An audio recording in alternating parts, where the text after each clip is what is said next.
Hello everyone, hello. Taking a quick moment to check my stream. I think I should be okay. Looks like it is. A minute, let me double check.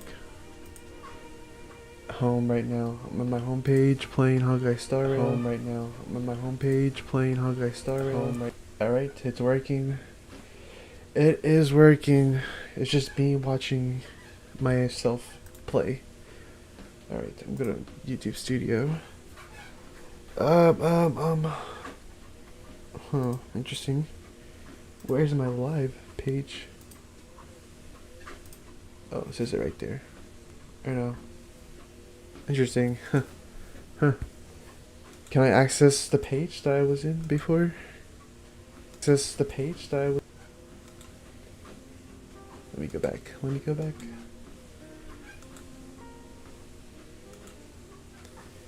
I need to chat. Okay. Think I'm back.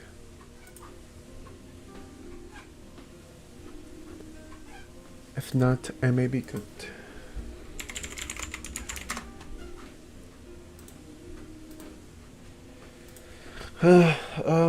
So, how was everyone doing? Well, I'm doing fine. Okay. Right. I see. Okay, now it's working. I see it working completely fine. Okay. Well, I am confident that my stream is set up properly. So let us now continue where we left off. And where we left off is right here in the Dreamflux place. Oh my god. Okay, we're going back. You may or may not hear in the background some noise, and that is just me walking on a treadmill because I will be here for a long amount of time. So I figured I'll just put in some calories in, burning some calories while gaming. Where there are people, Be optimized, min-maxing my time playing and exercising. Okay, whatever. Well, we're gonna be here and I'll be quiet so you guys don't hear the background noise.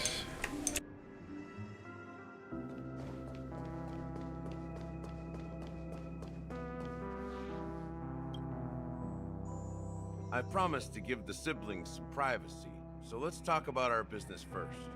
What do you say? Our business. That sounds sensible enough. Since you went through the trouble of gathering the family head, the crew, and the Stellaron hunters, I'm guessing you have something important to say, Mr. Gallagher? Oh, is it that obvious? The look on your face is practically screaming, I'm the one behind all this. You're right, Mr. Yang. It is indeed time to come clean on everything. The siblings already know what they need to, and they've made their choice. But you, Nameless, arrived a bit late. So it's only fair that I answer your questions. Before we begin, let me reintroduce myself. I'm the founder of Dreamflux Reef, the deputy of the Watchmaker, and the one who sent out that invitation. As Gallagher, the history fictionologist, I humbly extend my greetings to you all. History fictionologist? So what, everything you told us was made up? Well, don't worry. Almost everything I shared was true. Well, except for the part about the family accepting me back. I double-checked with Micah, and everything he said about the family, the Watchmaker, and Mikhail is true. Thank you for your understanding. Now let's get down to business. I'm sure you're all wondering why I went through the trouble of setting up this battle for the legacy, inviting different factions, and stirring up a ruckus all over Penacony. Well, it all boils down to something very familiar to all of you. The Stellaron. The Stellaron? But how is that possible? Penacony is a free-flowing interstellar hub. There are no signs of contamination whatsoever. You're totally correct. So, care to take a guess at what that means? The Stellaron has been completely sealed. Someone is manipulating the Stellaron, or you're pulling our leg again. I'm gonna say, you're pulling our leg. Sweet dream doesn't come out of thin air. If you think of the memory zone as the sea, creating the land of the dreams is like filling that wild ocean with earth to make an island. To achieve this feat, without the help of an emanator of remembrance or enigmata, the only way is to use a Stellaron. And that's not something you can achieve with a simple wish. It requires vast quantities of knowledge, time, and manpower. I'm sure you get what I'm hinting at. In Azdana, the planet of festivities itself is a Stellaron disaster. The planet of festivities itself is a Stellaron disaster? It all started a long time ago, back when the Watchmaker and his crew liberated the frontier prison. They faced countless challenges as they began building Penacony from the ground up. That's when the idea of using the Stellaron came into play.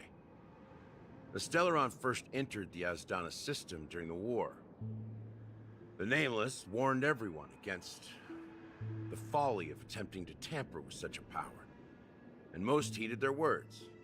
But there are always people in the shadows with ulterior motives. The turning point came after Tiernan's death. With two of the Nameless gone, the Watchmaker had to go to the front lines. It was at that moment his rivals saw an opportunity. By the time a representative from the Montour System's family arrived at the Watchmaker's call, the Stellaron had already been activated and was seeping into the primordial synesthesia dreamscape. And I suppose the family happened to possess the knowledge to seal the Stellaron? Not just that. They knew far more about the Stellaron than the average person. They helped Mikhail swiftly quell the civil unrest and played a part in building Penacony under the disguise of the Harmony. Those three eras were known as the Age of Dreaming.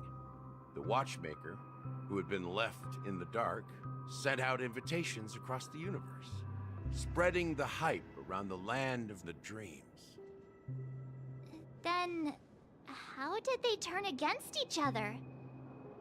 Remember the island in the ocean metaphor? The truth is, the Stellaron was never truly sealed. It existed in a different form within the dreamscape. Think about this. What would it cost to create and maintain such a lavish dreamland? It's people's lives. The opulent dream is built upon the decay of spirits, with a toxic elixir called pleasure flowing through the dreamscape.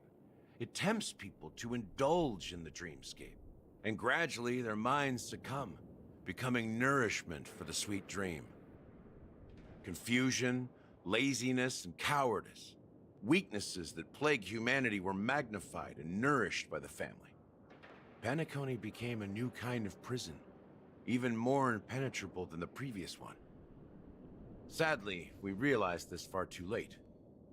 By then, the family had a firm grip on Penacony, swiftly quelling any opposition that arose.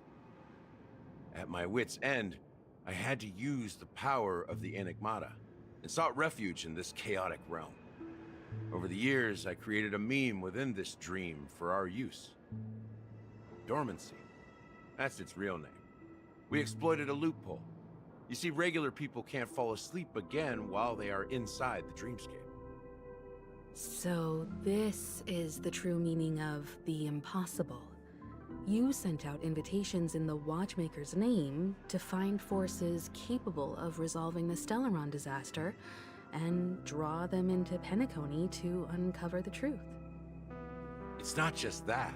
Above all, I wanted to see what happens when the major factions engage in a struggle for the legacy.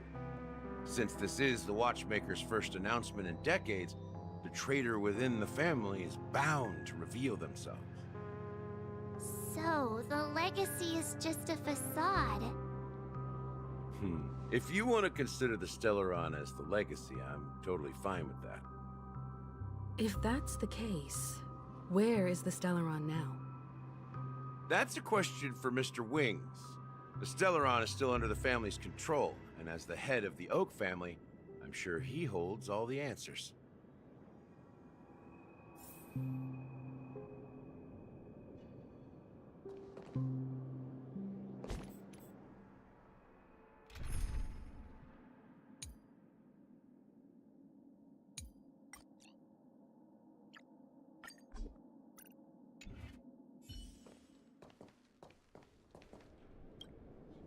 Are you done talking? So, will you tell us where the Stellaron is? It is the Penacony Grand Theater itself. As I suspected, it's the embodiment of the family. The edifice that first materialized within the Sweet Dream. That's what turned Penacony into its current state. As for the person who employed its power, it is in fact Mr. Gopherwood, the current Dream Master. Well, that was easier than I thought. Did you conduct your own investigation already? Correct. When I was trying to track down the person who murdered my sister, apart from you, Gopherwood was my second suspect. Confronting me first turned out to be a smart move on your part. I didn't have other options. The Dream Master has been elusive, and even the heads of the families can hardly get an audience with him. Moreover, Mr. Gopherwood has been kind to my sister and me. And I didn't want it all to end like this. What do you mean by that? To be honest, my brother and I are also victims of the cancer of all worlds. We grew up as orphans, and were adopted by the family when they came to help. Mr. Gopherwood recognized our potential and brought us to Penacony. But I can't just stand by and watch Mr. Gopherwood become an enemy of the Harmony. I won't use my voice to support an evil cause. I won't step on that stage and sing, no matter who the traitor is, or what orders they give me. I won't let the Charmony Festival become an event that destroys Harmony itself, or the paradise in our dreams. Indeed, for the paradise in our dreams. As the head of the Oak family, I'm responsible for ensuring Penacony's promising future. Robin and I will head into the Sweet Dream and confront the Dream Master. And if it turns out that the family has truly strayed from the Harmony, I'll fight alongside you.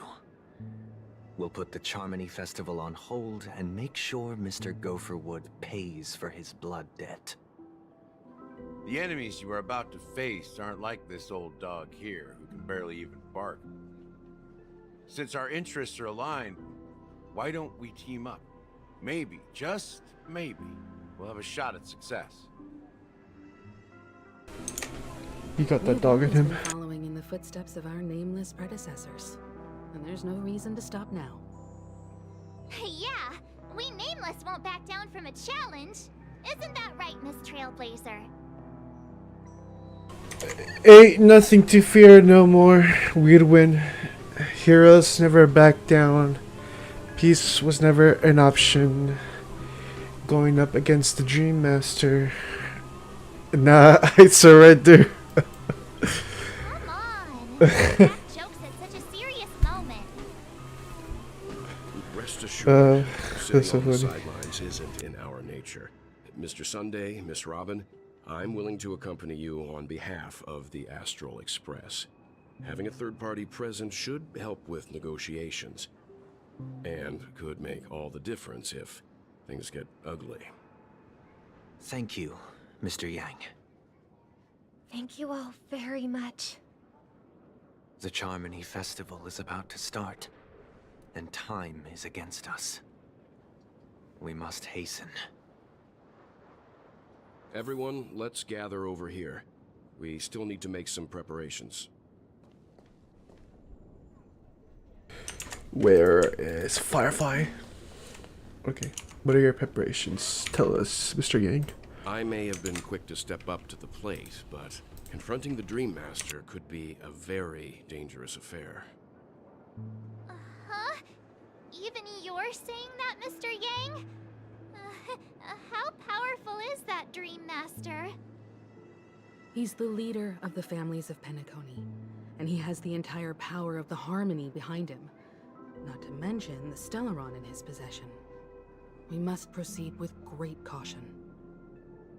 Maybe you can just stay behind this time, Mr. Yang? No, that won't do.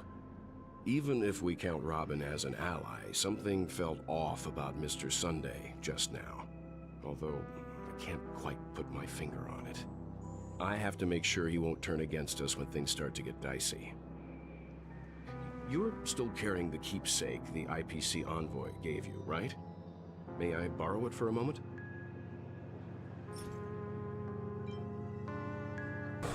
Aventurine. A token of the Interastral Peace Corporation. You remember the envoy played a little trick with it. He's a goat. I knew it. What do you need it for? I don't think this will bring any luck. Oh wait, As I I didn't mean to. suspected, this chip Aventurine gave to you is actually a miniature transmitter. If I'm right, he intends to use it to track your location or contact you when needed. As it so happens, this may actually be of some use in the current situation. Aventurine? Is he still alive? And what does he have to do with our mission to confront the Dream Master? Remember what I said earlier? Working with the IPC is a way to keep the family in check. If negotiations go south and the family show their true colors by going after the Stellaron, I'll use this transmitter to send a message to the IPC. It'll be just the opportunity the IPC ambassador was hoping for. The only question mark in all of this is Aventurine's current status. But the IPC is always listening, especially senior strategic investment department heads like him. Getting the message across shouldn't be a problem. Good luck to you, Welt. Well, you take care too. If anything goes wrong, don't worry about me. Just make sure to seal the Stellaron. Spoken like a true hero. Even if the Dream Master is innocent, the family's corruption runs deep. I won't make the same mistake Mikhail did. Let's wish him the best of luck. Don't you have something else to tell us, Gallagher? Why would you say so? Before we departed, the conductor asked us to inquire about the three nameless in Penacony. We've already collected intel about Razalina and Tiernan, so the only one left is legwork. If I'm not mistaken, we've already met him somewhere, haven't we? It's not enough to say meet, but the answer is pretty obvious. After all, I've hinted at it in quite an evident way. I've been watching over you ever since I received the reply from the Astral Express, and I've seen the great effort you all put into linking different realms together across the cosmos. And now, after getting this far all in one piece, you have truly proven yourselves. Miss Himiko, were you the one who repaired the Express and got it sailing through the cosmos again? Yes. And you two, young Nameless, You have very interesting life stories and extraordinary skills. You're making me blush with all these flatteries. Keep them coming. Ha, of course, my reputation precedes me. Believe in the galactic baseballer supremacy. I don't know much about my life story, but I do have extraordinary skills. You're full of energy. Please send my regards to the conductor, Pom Pom. Please let them know that their friend had fond memories from his time aboard the Express, which he reminisced on every time he had a good drink. As for the last nameless, he embarked, disembarked, and embarked again, traveling in a great circle, ending up back where he started. On his deathbed, he told me to find the Astral Express and deliver an invitation to the future nameless. He left behind a special gift, a true legacy. Something that belongs only to the successors of the Trailblaze. Come with me. Now is the time to reveal it. Bruh, Kafka. Okay.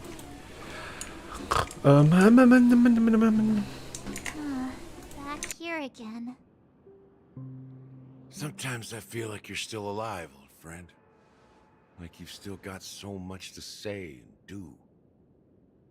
I've kept my promise, brought the future Trailblazers you've waited so long for. I don't know why you were so obsessed with that train, but I remember your last words. Don't let us down, old man.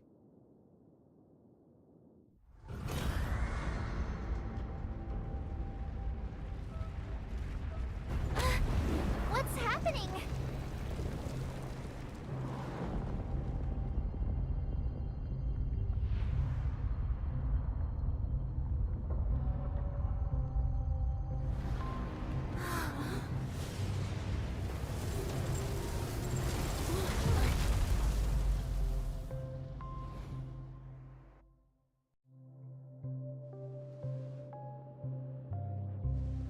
Go ahead. His resting place lies in the garden up ahead. The first and last nameless of Penacony. Mikhail Char Legward, the Watchmaker. Mikhail. Okay, then how do we get in? How do we go there?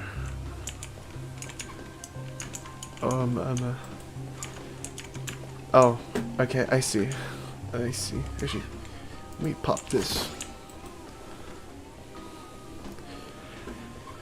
Mikhail, we're coming for you.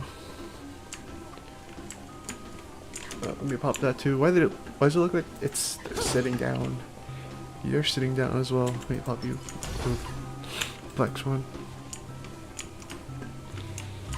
I'm not gonna open that chest. I will be chest hunting at a later time. Right now, I'm focusing on the story, and the story is right here. Alright.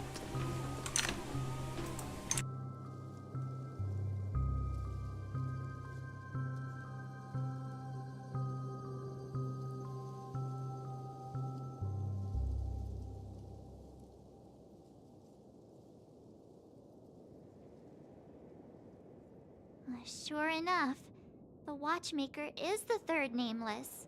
Even I could guess that one. The legacy he left behind was a dream bubble. I believe inside that bubble, there's something that holds meaning only for the nameless. After all, when I checked its contents, I found nothing inside. Maybe some Trailblaze runes? Even more mysterious than me. Well, let's have a look.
going on?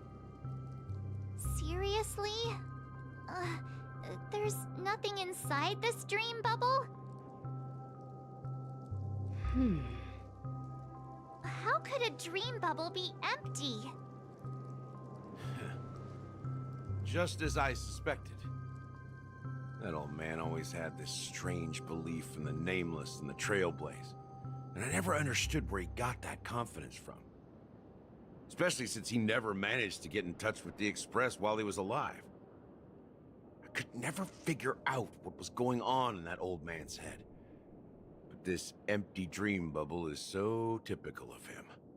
He was always full of weird fantasies and incomprehensible romanticism. That mischievous old man. Well, I didn't expect him to leave anything concrete behind anyway. Don't think that's the case, Gallagher. I'm sure Mikhail has left us the most precious thing of all. Don't start getting all philosophical on me, all right? Just as Mikhail believes in the nameless of the future, we unconditionally believe in the nameless of the past. How could they leave with regrets for the future when they were ready to dedicate their lives to the land they loved? There must be something contained in this dream bubble. It's just we haven't figured it out yet. You also have faith in the Watchmaker, don't you, Gallagher? Well, I'm a follower of the Enigmata. My philosophy forbids me to have faith in anything.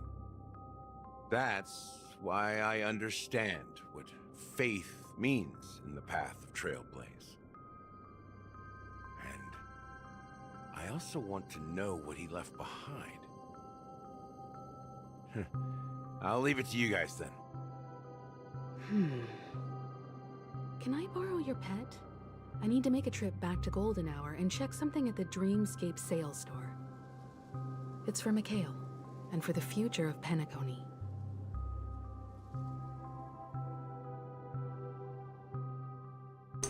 Oh, we got Boot Hill. Okay. Mother Muddle Fudgers in the chat. Alright.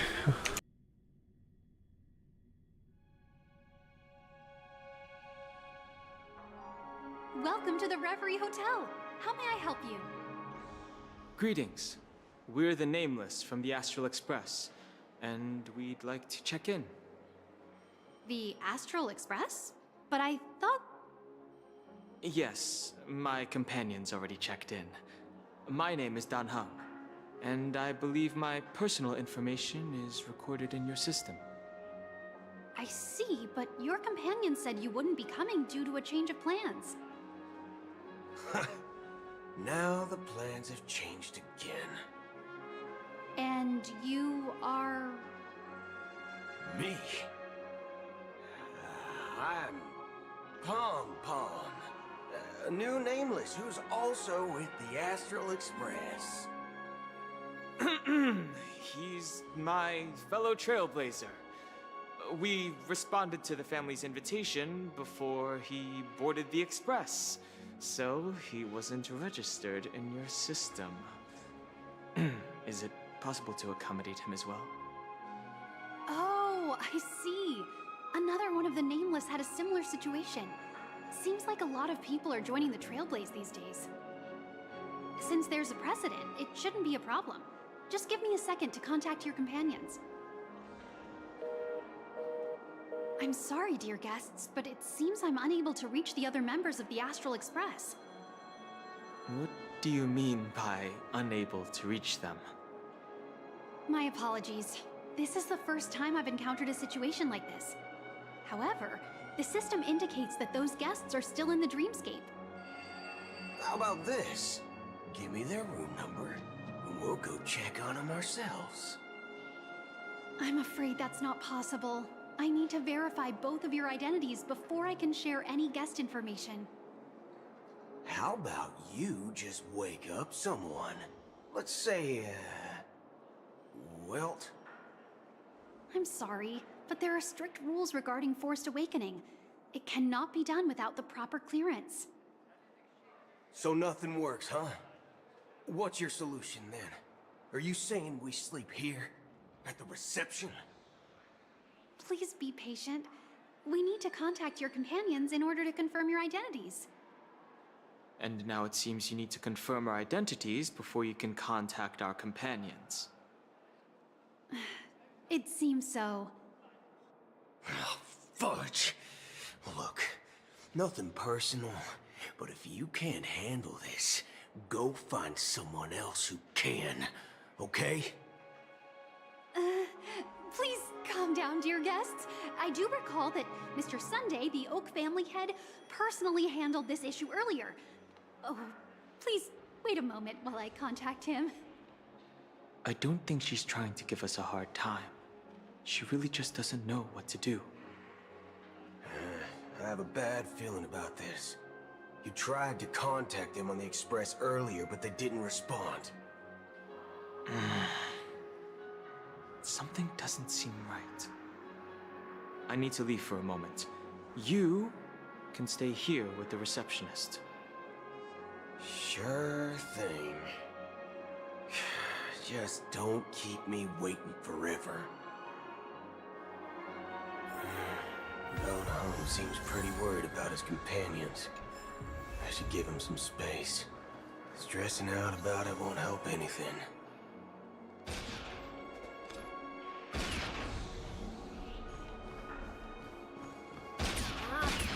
Even if we stood on each other's heads, My goodness, you have a gun in the hotel.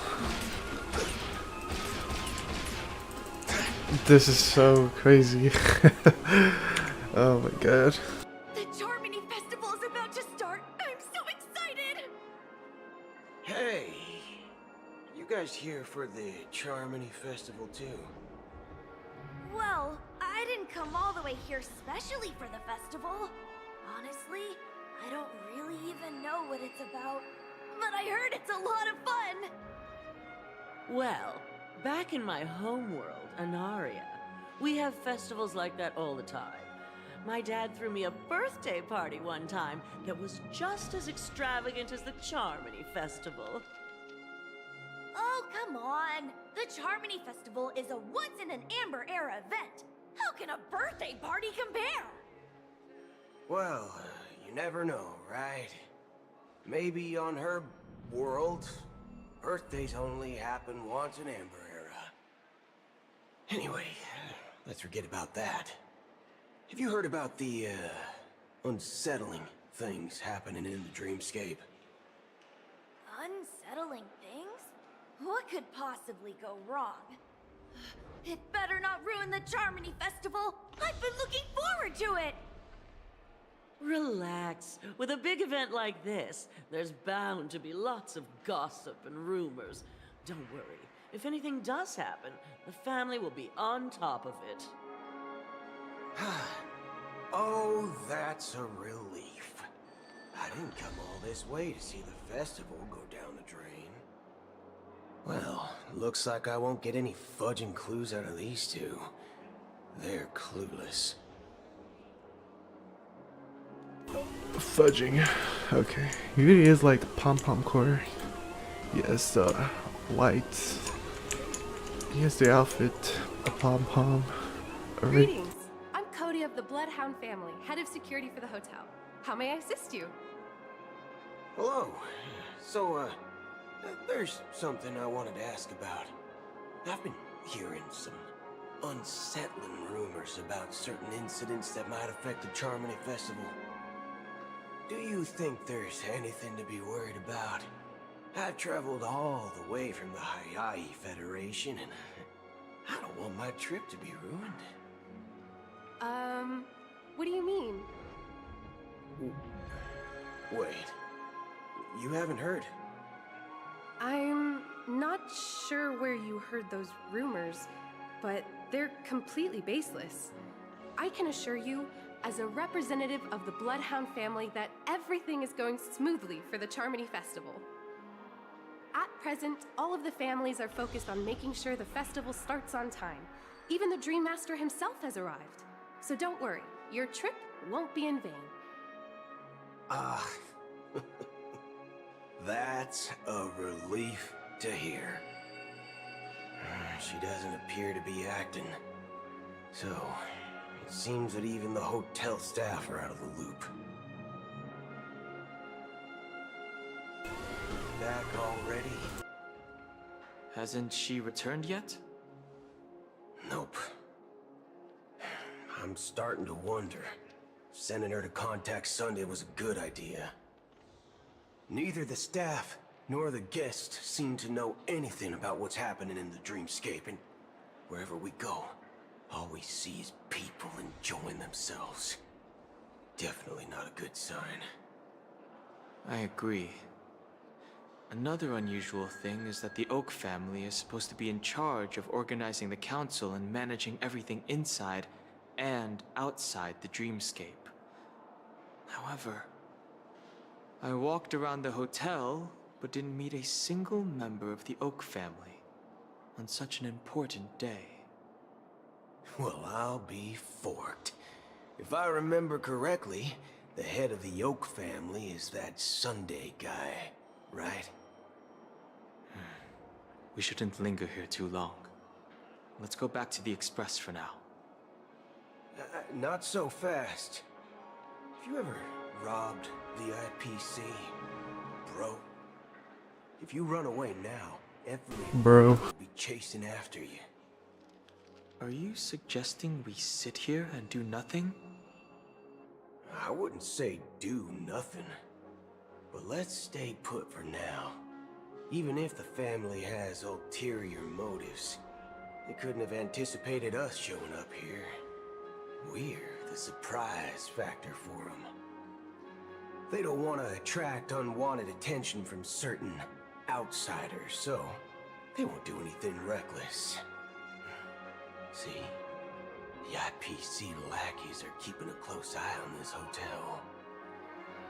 If I were a family member, I'd find an official excuse and keep the surprise factors here. If we just wait here, that would be like walking into their trap. Of course, we don't need to walk into their trap.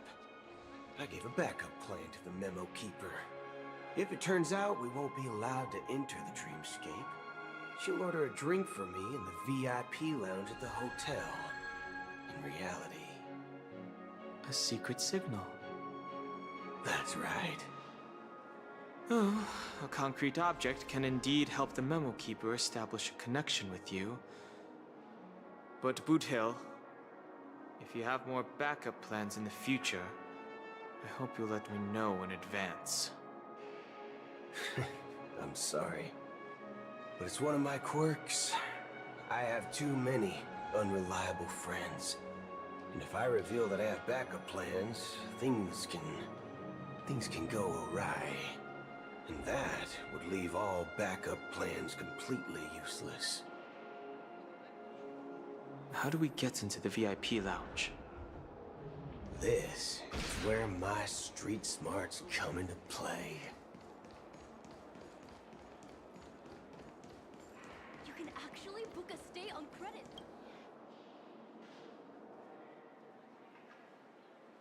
You're the lobby manager, right? Yes, I am. How may I assist you? We're the Nameless from the Astral Express.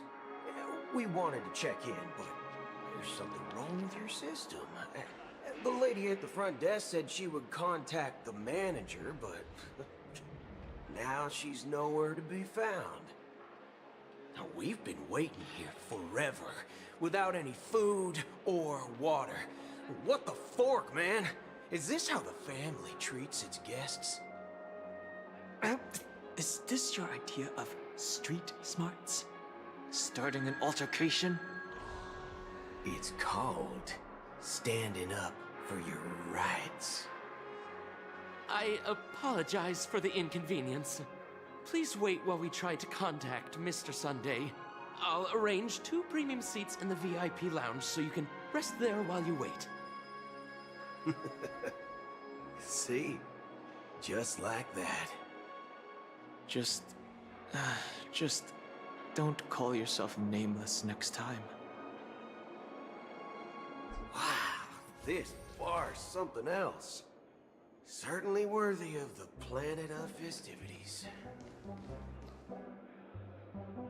Bro's acting like a Karen, expressing your rights. Good evening, gentlemen. Hey, I have an order for a bottle of Donna's White Oak. Can you help us find it? Donna's White Oak? I think there might be a misunderstanding. We don't serve that here. Oh, no way. Are you sure you're not mistaken? If someone had reserved such a beverage, I would definitely remember it. It sells for hundreds of thousands of credits per bottle, after all. I couldn't afford to cover for such an item if it were broken or lost. That's strange. Well, could it be that the memo keeper couldn't afford it? Then what should we do now? Oh, no need to rush. But let's grab some drinks first. Maybe I arrived too early and she hasn't come yet. Now, let's see what kind of juice malts you all have here. Well, give me a glass of Heenum Valley, 40 years. I'll have it neat. No ice. Well, that's the most expensive one on the list. You have a taste for the finer things. It's on the house, anyway. What can I get for you? Anything you recommend is fine. Then I would recommend today's special, Glass Village. It's classic Soul Glad mixed with Laboom juice. It's refreshing and suits your cool demeanor. Just 1 minute. Ah, this flavor. Dynamite barbecue with rocket fuel. Ooh, really hits the spot. Truly the finest sherry cask-aged malt juice in the cosmos. Dynamite barbecue with rocket fuel. Is that really something that humans enjoy? Hey, this guy doesn't know anything at all. As long as you're satisfied, dear guests, please enjoy. Let's give the memo keeper another half-system hour. If she doesn't show up, we'll need to come up with a new plan. In the meantime, let's take stock of the situation. What do you think? The situation is unclear. Something must have happened on the planet of festivities, but the public is unaware of it. Someone in a position of power within the family must be covering it up. It's unusual for the followers of the Harmony to invite other factions, let alone the IPC and the Masked Fools. If what you said about the Emanator of the Nihility is true, the situation in Penacony is a little complicated, to say the least. Actually, there's something else I'm concerned about. Regarding Acheron. As you know, the faction that follows the path of the Hunt are some of the most dangerous folks in the cosmos to mess with. Who in the right mind would impersonate the Cienjo Alliance or the Galaxy Rangers? It's like asking for a death wish. Isn't there a saying among the Cienjo people that the Rainbow Sect lets their Lux arrow do all the beating? Talking. Do all the talking. Well, you know what I mean. Even though the Galaxy Rangers have been out of sight for years, we've been keeping an eye on this region. Even the dumbest criminals know better than to mess with the Annihilation Gang, much less the Rangers. But that Acheron lady, she doesn't seem like a lunatic at all. On the contrary, she's highly logical and organized. She knows exactly when to hold back and when to strike without mercy. And you believe that someone like her would have an ulterior motive for impersonating a Galaxy Ranger? I'm not entirely sure, but I do have my suspicions. Maybe she knows a Galaxy Ranger, or Perhaps she's trying to lure us out for some reason, which I can't figure out. Anyway, what worries me more are the anomalies within the family. They've summoned followers from various paths for the festival. No matter how generous such a gesture is, this move seems highly unusual. Unless the invitations weren't sent by them. If that's the case, it's even more intriguing that the family insists on organizing the Charmony Festival, despite the chaos. Maybe it's Shipei the Harmony pulling the strings. We find it beyond human understanding because it wasn't arranged by humans at all. People do stupid things out of irrational impulses. They abandon their principles when self-interest is involved.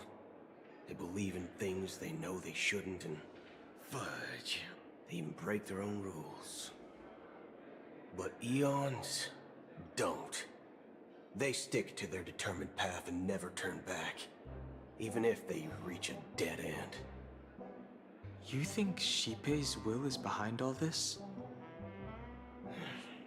It may not necessarily be Shipei. There's definitely some higher entity involved. I know it may sound pessimistic, but if human free will were reliable, why would we even need Galaxy Rangers?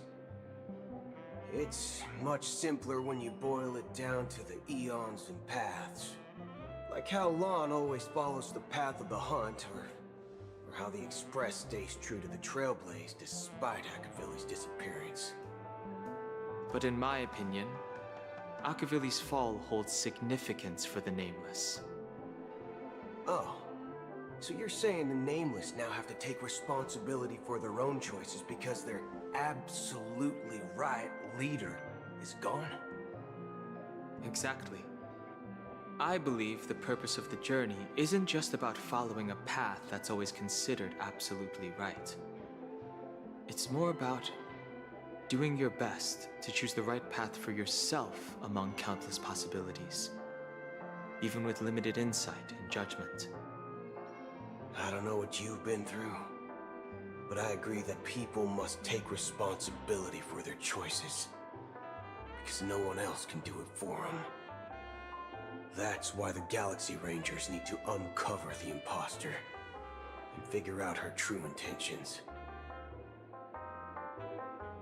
Just in case.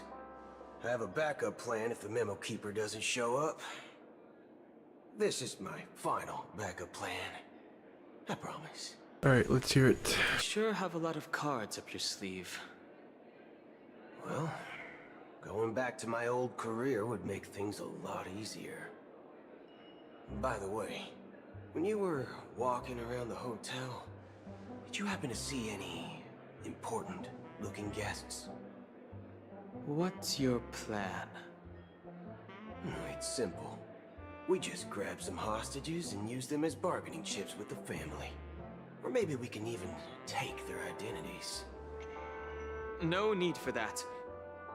We'll return to the Express now. Wait. Are you getting scared? Draw your weapon. Let's make a big scene. Are you leaving, esteemed guests? Would you like to cancel that Asdonis White Oak you just ordered? Huh? Asdonis White Oak? But didn't you just say... Ha ha! Looks like you are a bit intoxicated, esteemed guests. You ordered a bottle of Asdonis White Oak just a moment ago. Looks like your Memo Keeper friend has finally arrived. Oh, right.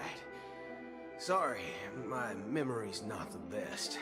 You know, too many modifications and all. Anyway, let me check. Well, fork me. It says Donna's White Oak, all right. And there's a note. I'll be waiting for you on the Astral Express. No mistake, that's her message to you. She knew the hotel wasn't safe, so she suggested we find another place. Well, looks like we took a detour, but now it's back to the Astral Express. So, what are we waiting for? Let's go. Oh, crazy. We went in there for nothing and we're going back to the bus. Maybe the train. Astral Express. Two guests just boarded saying they were looking for Boot Hill, so I told them to wait in the parlor car. Oh, just in time. 2 guests? Yeah, or 2. Look, we welcome all passengers on the Astral Express, but sneaking in like that, you have no regard for etiquette. My apologies, conductor. It was an oversight on my part. I assumed you were already acquainted with the garden. Given the chaotic situation in Penacony, the Nameless are the only ones we can truly trust right now. You are the Memo Keeper. Pleased to meet you, Dan Hung. I've seen you in others' memories. And as for Boot Hill, this is our first face-to-face meeting. I hope you enjoyed that bottle of Astana's White Oak. You sure have a refined taste. Finally, Memo Keeper. Well, let's cut to the chase. Spill everything you know. That's precisely what I intend to do. But before that, please allow me to introduce myself. My name is Black Swan, and I serve the Garden of Recollection as a Memo Keeper. As for Acheron's story, I'm sure she knows it better than I do. Greetings. I'm Acheron. What? You Garden of Recollection shirtbag! You betrayed me! I apologize, but she did that at my request. Due to certain reasons, I have been exiled by the family. Thankfully, this Memo Keeper came to my aid and helped me escape their surveillance unnoticed. To be honest, it was more like Um. than helping. And the process was far from unnoticed. But we did escape. I asked her to guide me to a place beyond the family's reach and to contact a few trustworthy individuals. Namely, all of you. Trustworthy? Son of a nice lady. You think I'm dumb or something? How about this? I'll put a few bullet holes in your head and see what secrets spill out. Then, we can talk about trust. It doesn't have to be like that. I'm willing to answer all your questions, but not right now. If my cover hadn't been blown, we might have had more time, but at the moment, we don't have any other options. No other options? What do you mean? This is the only way I can ensure everyone's safety. I kindly request an immediate warp jump out of the Astana star system.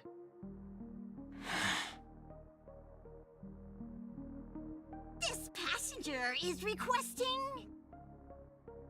As far as I can tell, she's not a threat, and seems to be telling the truth. I've briefly traveled with your companions and know their whereabouts, Dan Hung. Please rest assured, your nameless companions are safe, but they need our help. As for Boot Hill, you may have guessed, I've been waiting for you. Galaxy Rangers are known for their elusive nature and limited contact with each other, so this was the only way I could reach out to you. Only by doing this can I find a true Galaxy Ranger and fulfill a long-standing promise.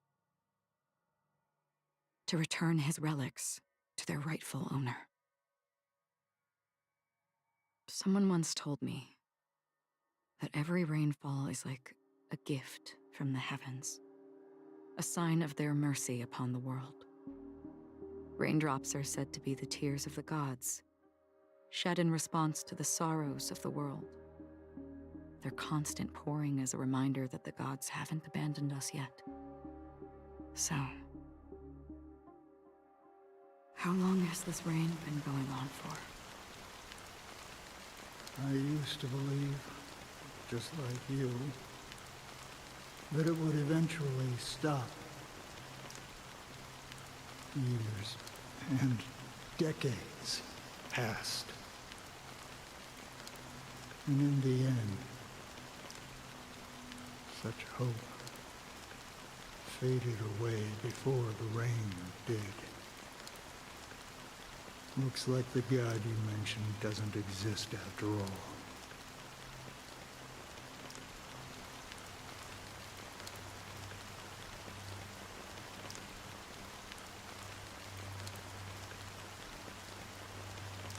Well, let me share a story with you. Mortals who walk the paths are like sailors on a vast ocean, leaving behind a trail that creates countless ripples of possibilities. These ripples last longer than the fleeting lifetimes of humans. And for some, their presence leaves such a strong mark that it's reflected in the waves. Like those shadows on the ocean. Sin-thirsters, the obsessions of the Pathstriders, they emerge from the depths of IX, seeing themselves as masters of their own destiny, unknowingly repeating the actions of their past lives. They emerge from the nihility and head toward it, leading purposeless lives. However, these hollow phantoms, they were once my dear companions. A group of Galaxy Rangers. Are you watching over them? Watching over them? No. I'm guiding them toward transcendence. It was a brutal war. A crusade that shook the universe. The universe witnessed the fall of Zulo, the Lord Ravager, but it came at a price.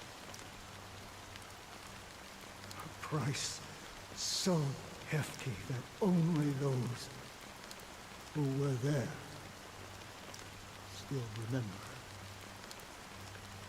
The unwavering determination of the Hunt followers persists even in death. So someone must guide these lost souls to their life beyond. They were heroes in their time, and they shouldn't be reduced to mere puppets of nihility. As for me, I've suffered too many losses on that battlefield to advance any further. And that makes me the most fitting person to carry out this task. But you know, these sin-thirsters, they're not who they used to be. Does this seem pointless to you? Well, some tasks have to be done, even if they are pointless.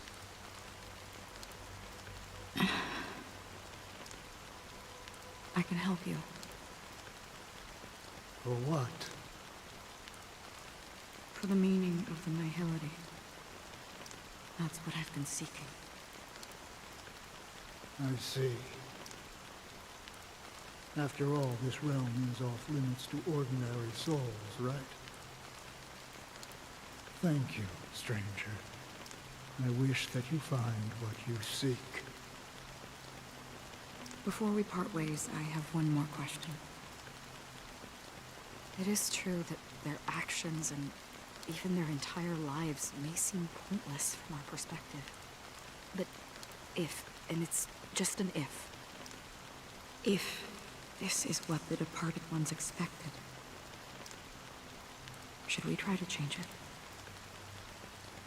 A good question. And a profound one. I don't know the answer.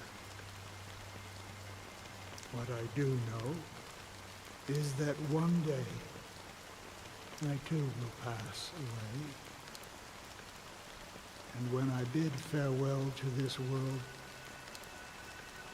someone will stand at my grave and place a bouquet of flowers on it.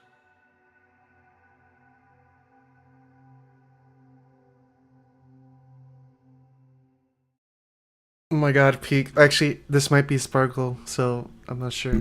I think it could be the fake Robin.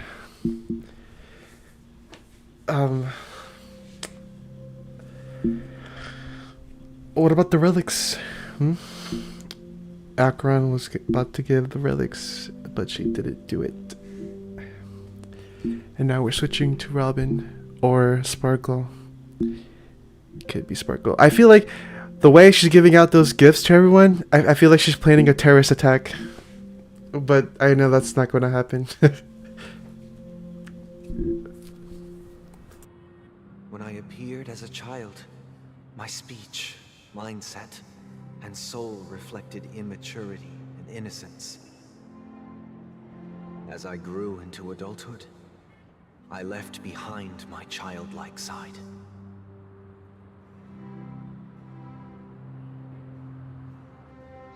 I humbly request your blessings, esteemed advocate of Shipe. Come to me, my kinship. I have sought their presence with us. As you wish. I have faithfully served the Alfalfa family for nearly a decade, promoting the path of the harmony to the best of my ability. However, I made a mistake yesterday. While I was preparing dinner for the family head, I accidentally dropped a prepared dish on the floor. Out of laziness, I lied and claimed that everything was ready. Although the head has dismissed me as punishment, it has been tough to sleep with the guilt still gnawing at me, as I worried that the seeds of evilness may have taken root in my soul. So, I confess to you now, to seek atonement for my sins. Do you sincerely repent and vow to change your ways? Yes. Have you examined your soul and confessed all your sins? Oh. Yes. Are you willing to accept the process of atonement? Yes. Very well. Show your dedication and goodwill to the family, and you shall be reinstated among them. Now, please, leave in peace. Oh, praise Shipe. And thank you, esteemed advocate. Next, please step forward. What does he do? I wholeheartedly confess to you. Please, pardon my sins. Rest assured, I have implored their presence to be with us. As long as you are sincere, absolution will be granted. Oh, great. You know, I arrived in Penacony as a stowaway.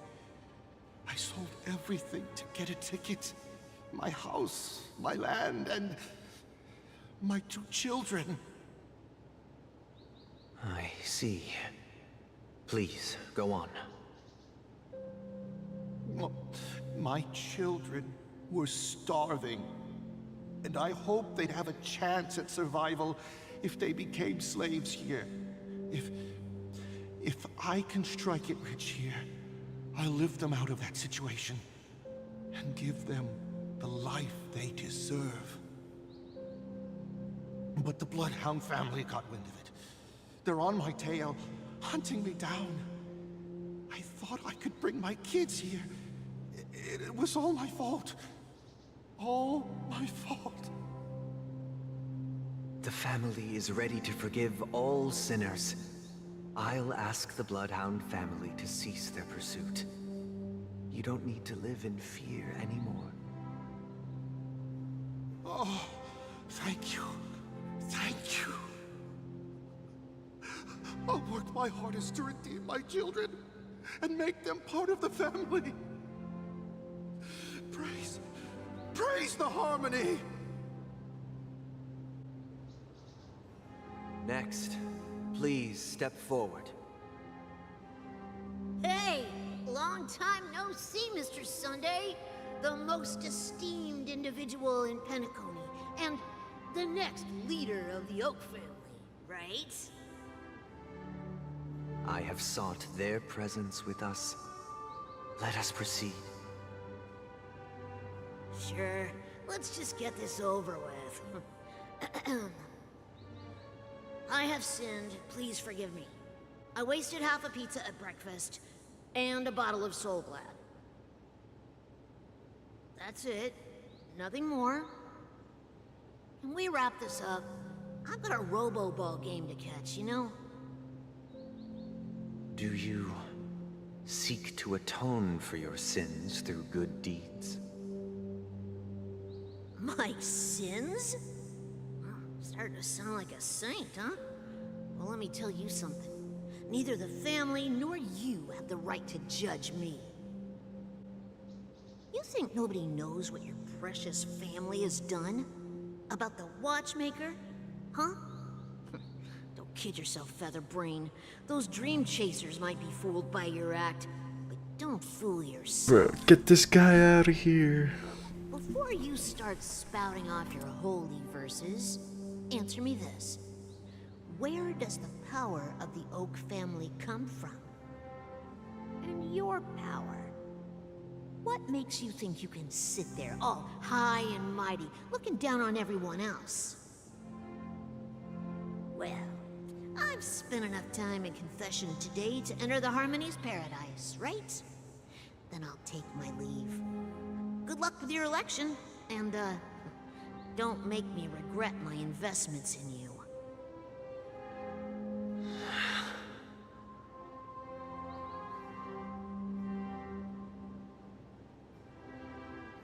Oh, revered triple-faced soul, hear my doubts. Who can judge the strong when their power hides their crimes? Who can vouch for the weak when they will pay any price to survive? Who can comfort the purest souls when even they get led astray? If the strong defending the weak is truly the foundation of paradise,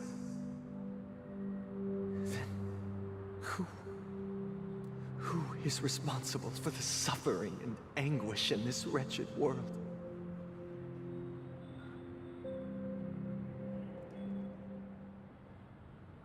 Brother? Brother? Brother, are you all right? I'm fine. I've been working long hours, and I just made a trip to Dreamflux Reef and back. So, I'm a bit out of sorts. But it'll all be over before we know it. You've been working non-stop on the Charmony Festival, Mr. Sunday, and no one could have predicted this incident.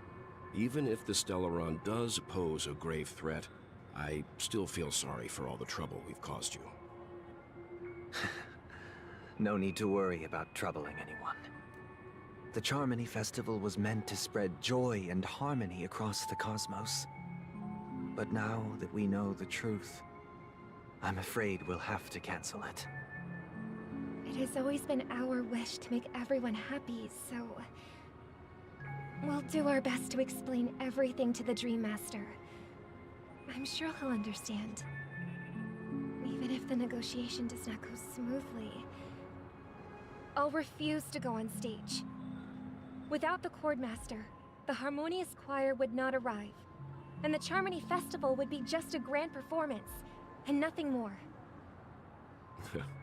I'm relieved to see your determination. You know, since arriving in Penacony, we haven't had any contact with this Dream Master himself. I'd heard of the heads of the 5 major lineages, but the Dream Master is a mystery to me. The Dream Master rarely grants an audience, even for us. But, given the urgency of the situation, he's agreed to meet us in person. Perhaps you'll be the first guest to meet the Dream Master in years, Mr. Yang. Let's hope we can reach a consensus that satisfies everyone. Indeed. Let us hope so. It's about time. We'll have to get ready for the meeting. I apologize for any inconvenience caused by the urgency. Don't worry. I'll be waiting here. It's Mr. Sunday! Hey, come over here! Looks like someone needs help. Let's go check it out. Alright, LVC, if we're gonna have to fight, let me change my team. Robin, did I say Robin? Ruin May. Switch her out. Quick lineup. There we go. But I will stay with Robin. I'm supposed to go here. Hello. Mr. Sunday. Hey there! Okay, see the moon in the sky? It's about the size of the cap on my Soul Glad bottle. If I just reached out my hand, I could grab the moon, couldn't I? The moon? You mean the Grand Theater? Yeah. Look at me. I've been away from home for too long. I must be missing that moon. But it's no big deal. The Grand Theater here looks much better than the moon back home. It's just magnificent. They told me not to sell everything I had just to come to Penacony. How short-sighted. Selling everything you had? Why would you go to such lengths? Why? Can't you see? Life back home is miserable. It's not really living at all. It's better to be here at Penacony. No pain, no worries about tomorrow, just sweet dreams. You can do whatever you want. That's what I call living. Yeah, now this is the life. Is this truly living? Huh? What did you say, young lady? I didn't quite catch that. Oh, it's nothing, sir. You see, the traffic on Glock's Avenue can be dangerous. How about I ask a Bloodhound family member to escort you to Ideen Park over there, so you can continue enjoying your sweet dream? Oh, yeah, that's a great idea. Wow, no wonder you're the leader of this sweet dream. You're totally a lifesaver. See you around, Mr. Sunday, and it was nice chatting with you.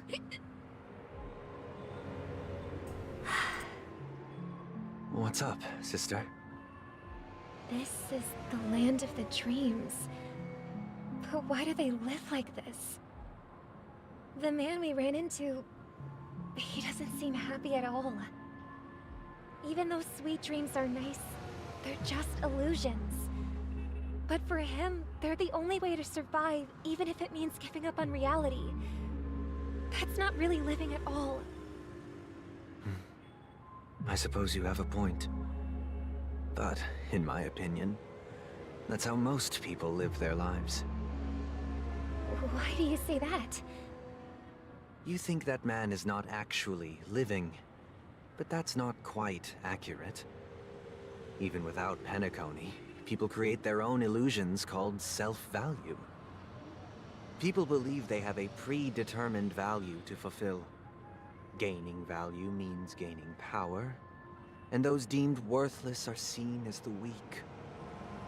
However, value doesn't come out of thin air, and there's a limit to it. To accumulate value, people have to take from others. So, the weak get exploited and oppressed. Are you suggesting that this is not how things should be? Exactly. But, ironically, people don't think there's anything wrong with it, because they uphold the illusory notion of self-value, and even the weak believe in it. The survival of the fittest. That's where all the tragedies in the world come from. People come to the sweet dream in Penacony to escape from that reality and find solace. No tragedies exist here, only happiness, although in its nascent form. Isn't that the same paradise we yearn for in our dreams? Perhaps that man is just an exception. Let's not jump to conclusions. We should experience the dreamscape ourselves, just as I did at Dreamflux Reef. Yes, seeing is believing. I'll accompany you.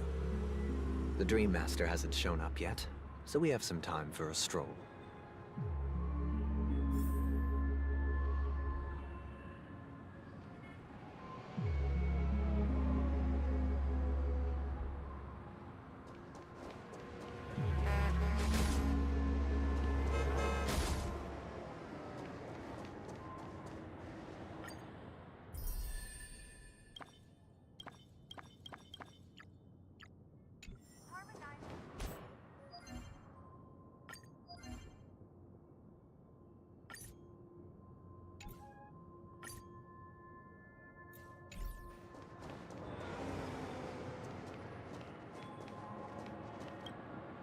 Glad to meet you again, Robin.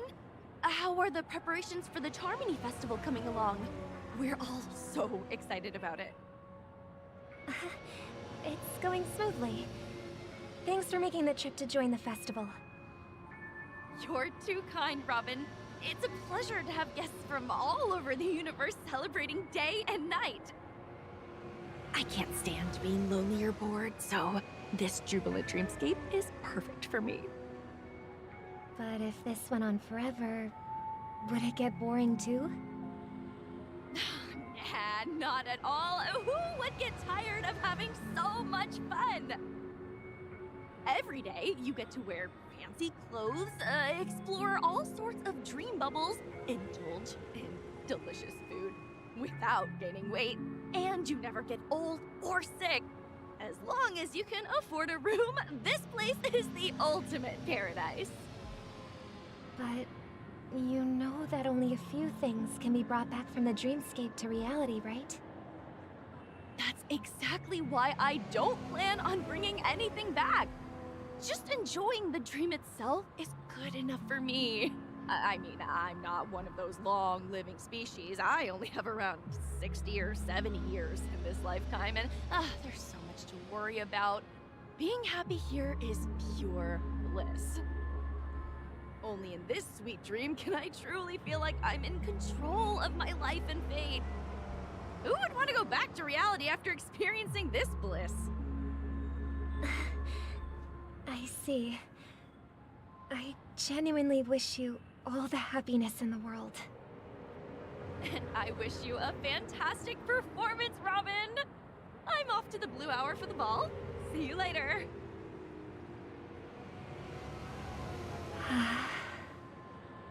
Seems like that guest's perspective didn't resonate with you either.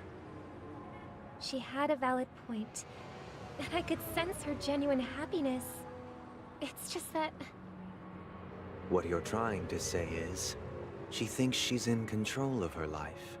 But in reality, she's just escaping from reality and seeking solace in this sweet dream.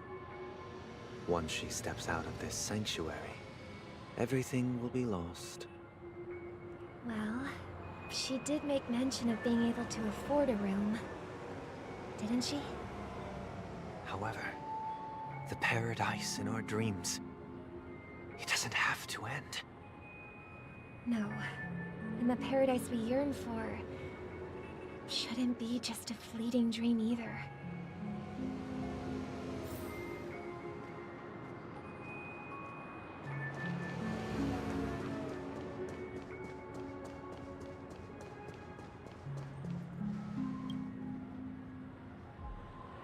The scenery in this dreamscape is truly breathtaking, isn't it? Oh, Robin.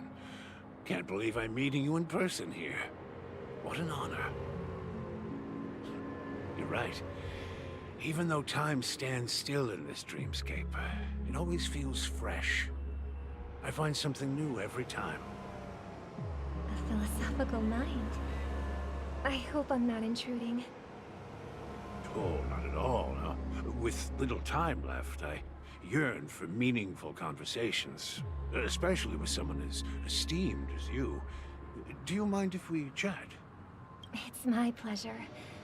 No need to be formal. Yeah. It's my pleasure. No need to be formal. Just speak your mind. You said, with little time left. Please, forgive me for being blunt. But is that why you came to Penacony? I was part of a war, and while escaping from the Sarkosian mothership, I got exposed to some radioactive materials. And then, all my comrades died, and my hometown was wiped out by neutron bombardments. I couldn't bear to live with everything I knew gone. That's when I heard about a possible solution here, so I came. How heart-wrenching. I hope the family has been able to help you. They have, and I'm truly grateful for that. They provided me with a comfortable room, the most advanced life support devices in the cosmos, and a stellar team of caregivers. My physical body is now in the dream pool, sustained by life support. The me you see here is whole, rational, and no different from any other person. But I can't say the same for the me in the hotel room. My true appearance? Huh? I hope you never have to witness it, Robin. So, you'll be living forever in this dreamscape, right? Just being able to live at all is good enough for me. You know, whether it's in this dreamscape or not, I don't really have much say in the matter. My world has been torn apart, and my life could end any second. So, even if this whole place is an illusion, it's still my paradise. And I'll treasure every moment I spend here. How I envy those everlasting things. That old man's story. It's so tragic. Fortunately, this sweet dream gives him joyful memories to hold on to for the rest of his life. That's precisely why this sweet dream in Penacony exists. However, even the sweet dream has its limitations. While it provides solace to the disillusioned, it can't completely eliminate pain in reality. There will be a way out. Penacony is already on the right track.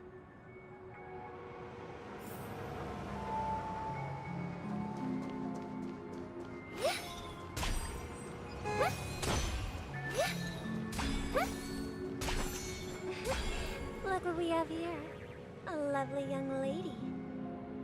Wait, is that me?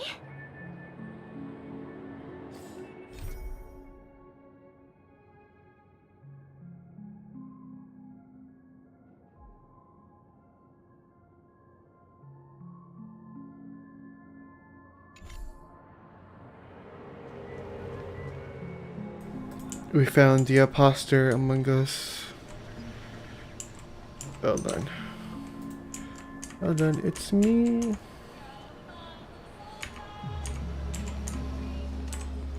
Let me take a selfie with my imposter.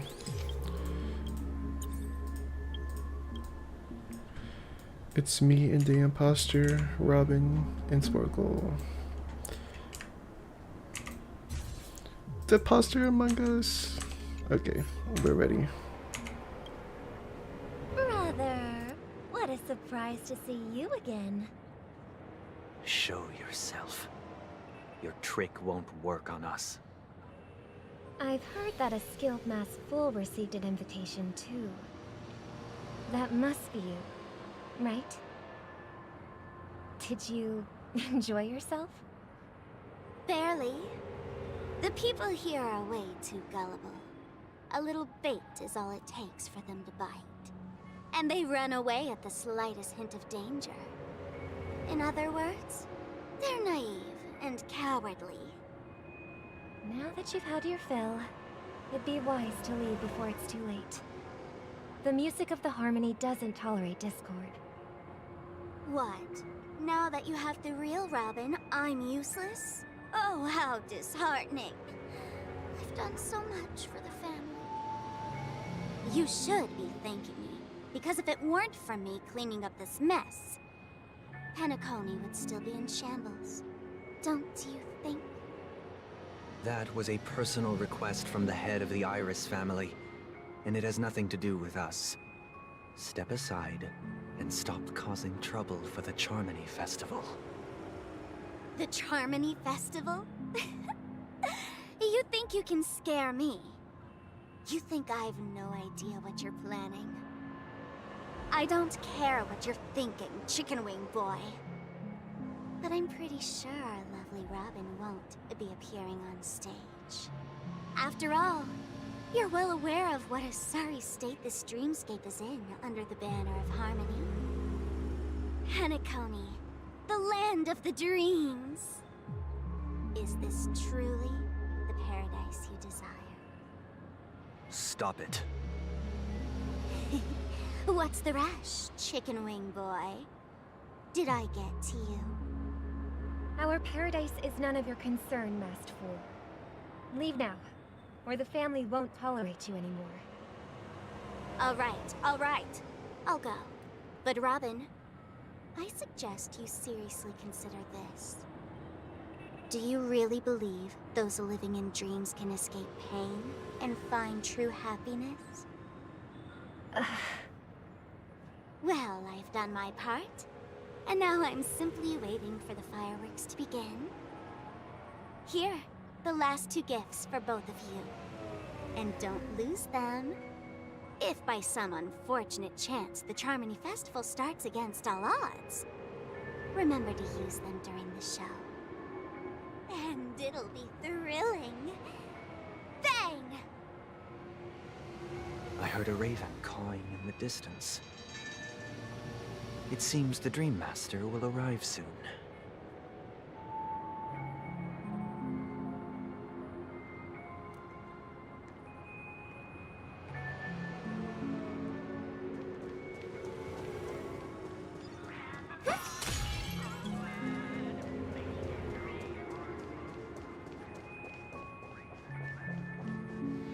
Let's wait here for the Dream Master to arrive. Okay. By the way, brother, I heard you no longer have a sweet tooth. Back when we were kids, you used to steal my desserts.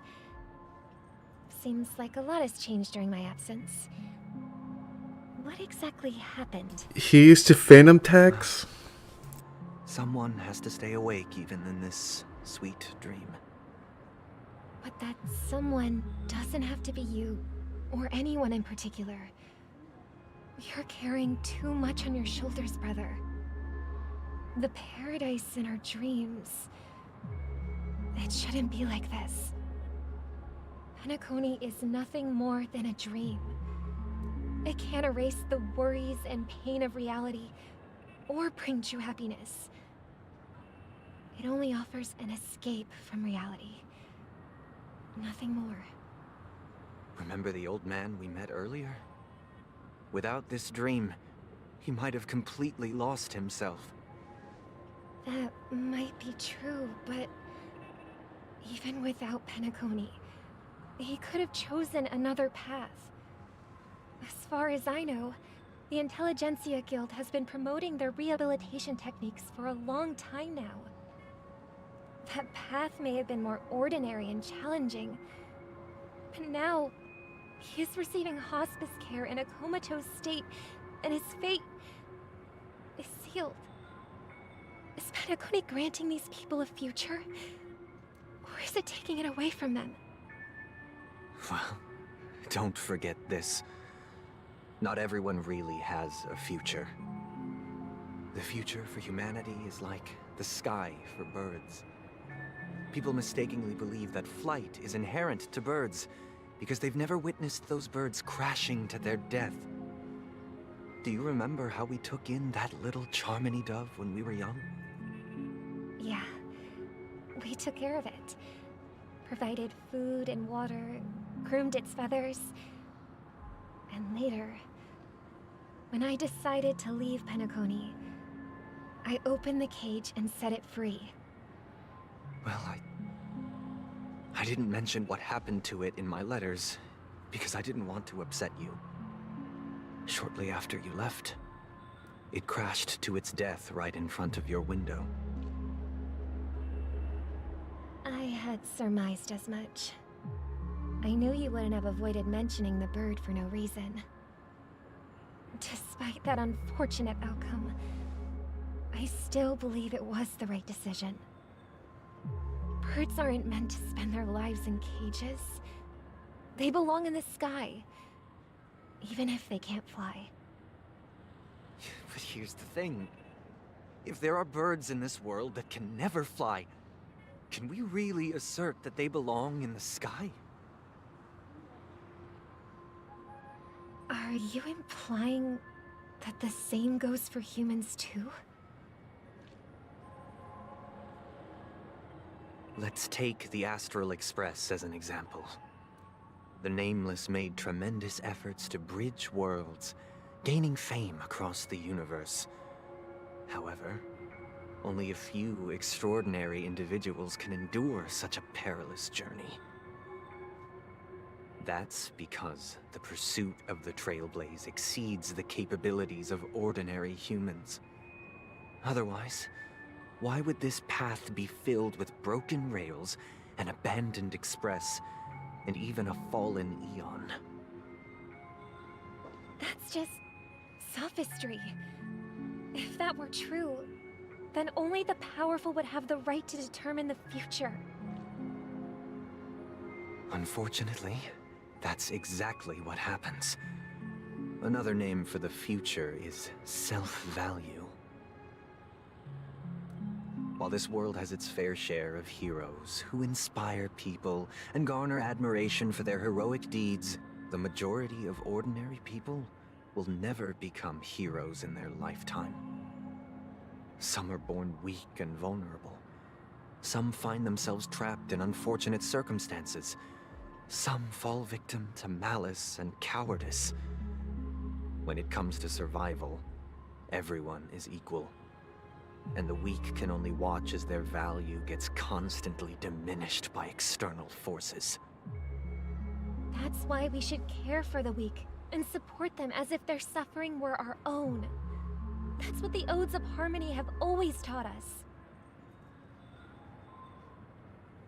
While the Harmony holds noble aspirations, the strong will always be strong, and the weak will always be weak. Even in this carefree dream. Human nature contains greatness, but it also harbors inherent weaknesses that can't be eradicated. In the end, if people can't even secure their own survival, they won't care about the illusory future of equality. As long as the law of survival of the fittest prevails, there will always be fledglings crashing to their death. But if people don't live for the future, do they merely exist for survival? If even you, my brother, don't believe that the harmony will save the weak, then which Eon can make our dreams come true?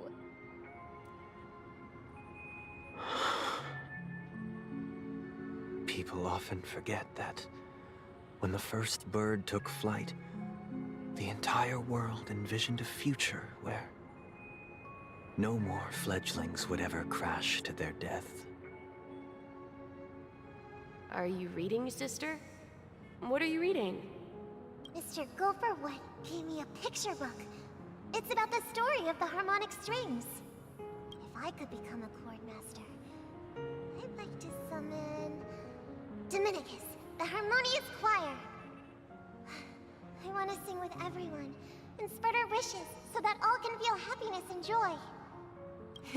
I see. Then I would summon the harmonious choir too. Don't you have a wish of your own, brother? Of course I do. It's just that it includes your wish and everyone else's.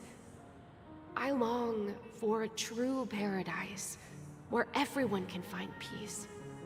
Then, let's build a stage there and invite everyone to our performance so that both our wishes come true through the power of the harmonious choir. It's a deal then. Yeah, it's a deal. But how can I become a chord master?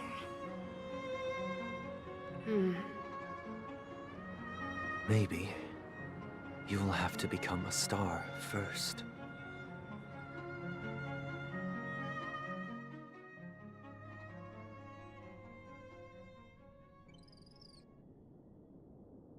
You're back sooner than I thought.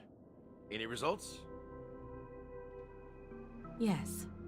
And now, it's up to us to forge ahead.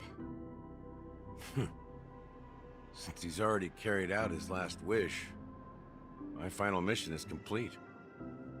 But pardon me if I sound curt. It's good to have determination. The path Mikhail left for you is not an easy one to tread. Why else would he have chosen to sleep in solitude, staking everything on some nameless in the future? But you have the numbers, and in numbers comes strength. So that might just delay your inevitable a little more. Got any more encouraging words? As I see it, relying on Welt's negotiations alone is far from enough. Regardless of whether the other party will be compliant, negotiating simply allows us to meet them as equals and won't grant us an upper hand. Penacony is our rival's home turf, and we already have very few chips left to play with. Rather than idly sit around while the family's got us blocked off, an offensive approach might be a wiser course of action. We're more familiar with the Stellaron's properties than most, and since it's the key to stabilizing the sweet dream, it's vital to the family's interests. By attacking their core interests, they're bound to retaliate hastily. And as the saying goes, haste makes waste. That's right. As long as we pose a threat to the Stellaron, either with words or otherwise, we have a chance at gaining the upper hand. But the problem is, on the eve of the Charmony Festival opening, how exactly are we going to get close to the theater? Family security will be airtight, and if we brute force it, even if we succeed, it's too risky. So, no one's gonna say anything? Then I'll raise my hand. I know the answer to this question. You, of all people. Of course you do. I never doubted you for a second. Looks like we have one more ace up our sleeves. Time for the master stroke. Why are you speaking like the general of the Law Fu? So, I heard that before the Charmony Festival begins, Does she know? there'll be a pageant to kick off the festival. It's called the Soul Glad TM Festivity Auditions, or something, and it's going to be held in the moment of Scorch Sand. As long as we clinch the top spot, we'll be able to attain the title of Festive Superstar, and be able to personally bask in the graces of Miss Robin. Not that that's important. What's crucial is that we can enter the Grand Theater before the audience arrives. So, how do we go about participating in these festivity auditions? I've already procured special invite tickets from Miss Robin's fan club. To tell you the truth, I had been preparing to join the auditions all along. But now it looks like even if I scrape through, I probably still won't have the chance to shake Miss Robin's hand. So they're still running this thing, huh? It was originally just a publicity stunt, set up by Mikhail to drum up attention. But it looks like it might be worth a shot. We'll follow Marge's plan. Mr. Gallagher, will you be joining us? I'm afraid I won't have the time. As a virtual character, I've already completed my final mission. Whether Penacony can awaken from this dream is all down to you. Should we ever cross paths again? I'd love for you to visit the Express. All right. I'll have to add to that data bank of yours you've got on the Express. And Miss Firefly, we thank you for all your support. We're faced with a formidable enemy. As long as the Astral Express and Stellaron Hunters' objectives are aligned, we're willing to cooperate with you. We've already come this far together. I'd like to join you for the rest of your journey on Penacony. I'm pleased that we can finally fight shoulder to shoulder. I couldn't ask for a better ending. This is also the spirit of the Trailblaze. Now everyone, let's prepare to move out. Is she gonna join us? Please, please, please, please, please. Will she join the Trailblaze? Please.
Excuse me, you four. What are you hoping to get out of all this?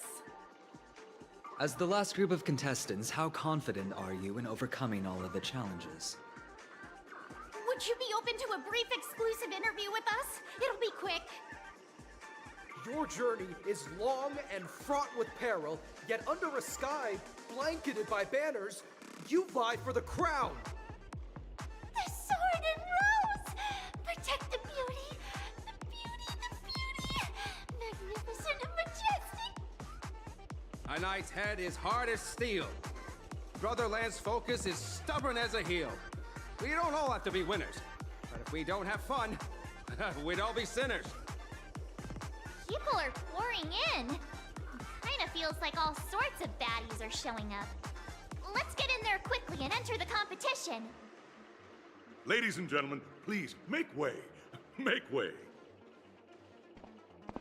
Coming towards us now is one of Penacony's top 10 wealthiest tycoons, and the soul-glad business empire's founder, Mr. Ideed. Allow me to introduce myself. I'm the director of Soulglad's factory, Ideen Lena. My four friends, introduce yourselves to the audience across the cosmos. Hello, everybody. I'm Himiko, a nameless from the Astral Express, and these are my companions. Don't you guys need to hide your identities? Can't hide it anyways. Penacony is plastered with our posters. And because the Astral Express is so well known, the family won't dare to make any rash moves.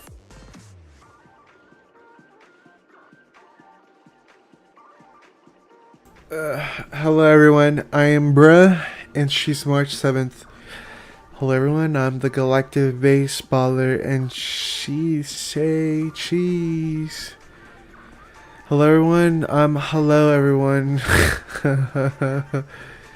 Is it really a good idea to have a talent show in this pivotal moment of our story? I'm gonna say, yeah. Don't expose my net handle to everyone! Hello, everyone! I'm March 7th. I'm an ordinary girl who loves adventures. Hello, everyone. I'm Firefly. I am also an ordinary girl who enjoys adventures. So it's a bunch of nameless guests. This final face-off is bound to be spectacular. Time is precious. My four friends, come with me. Grab a bottle of Soul Glad and make your dreams a blast.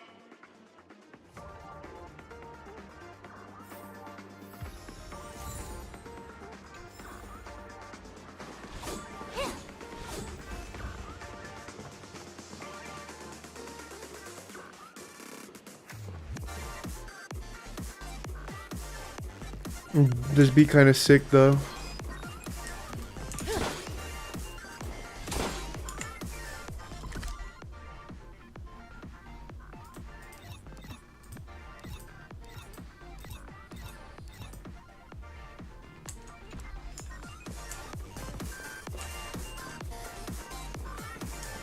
Alright. This place is buzzing. That's right. This venue is a miniature representation of that time known as the era filled with boundless possibilities.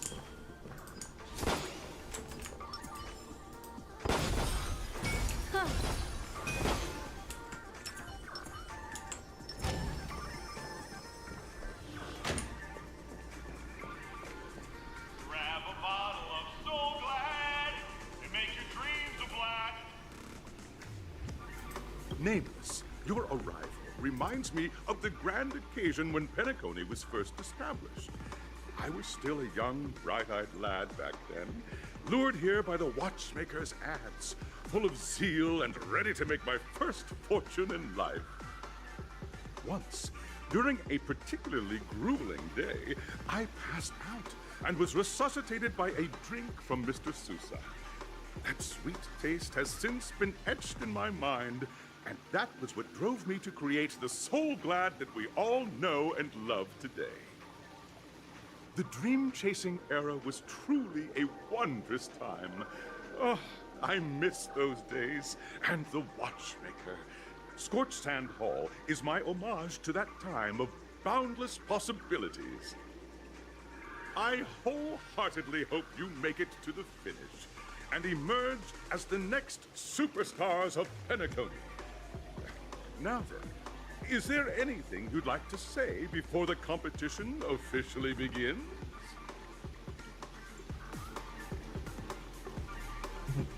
Nah, we win. Can we get the ball rolling already? I ain't got all day. Chapish. Rest assured, we're gonna take it now in this. I can feel it.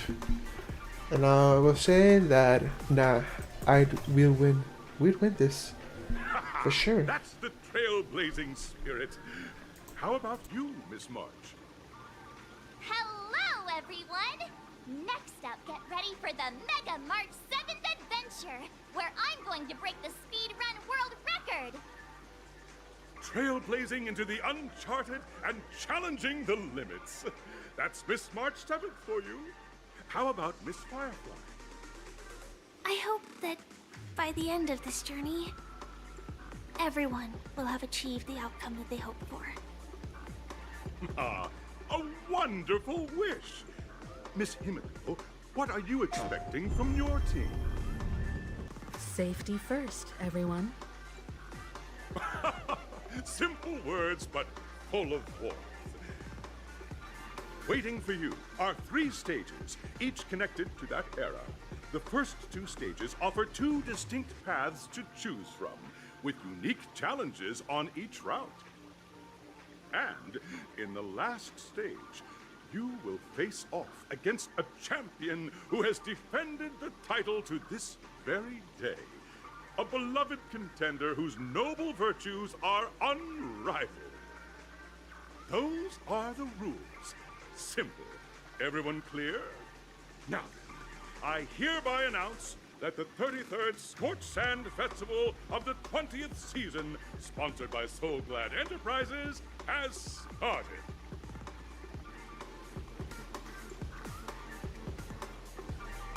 Everyone, as the Charmony Festival is drawing closer, we must reach the end as quickly as possible.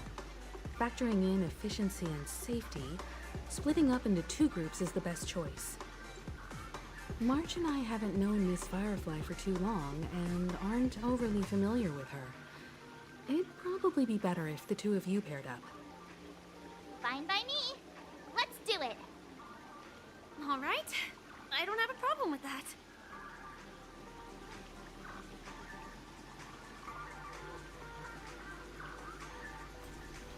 Enough chit chat. Let's do this.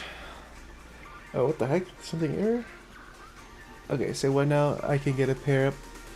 I get to pair up with Firefly, and there's no catch. Yes. We'll split into the assigned groups then. Let's not waste time.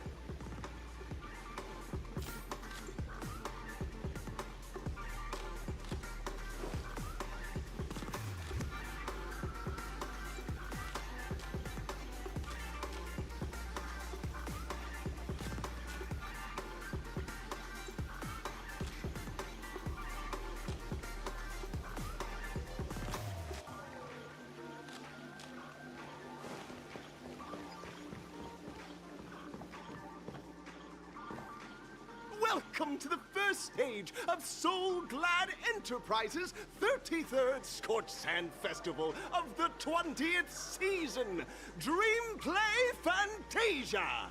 In this stage, you can choose between 2 challenges, the School of Acting or School of Action. In the School of Acting challenge, you have to complete 3 performances from 3 scripts and move the panel judges. Now, make your choice.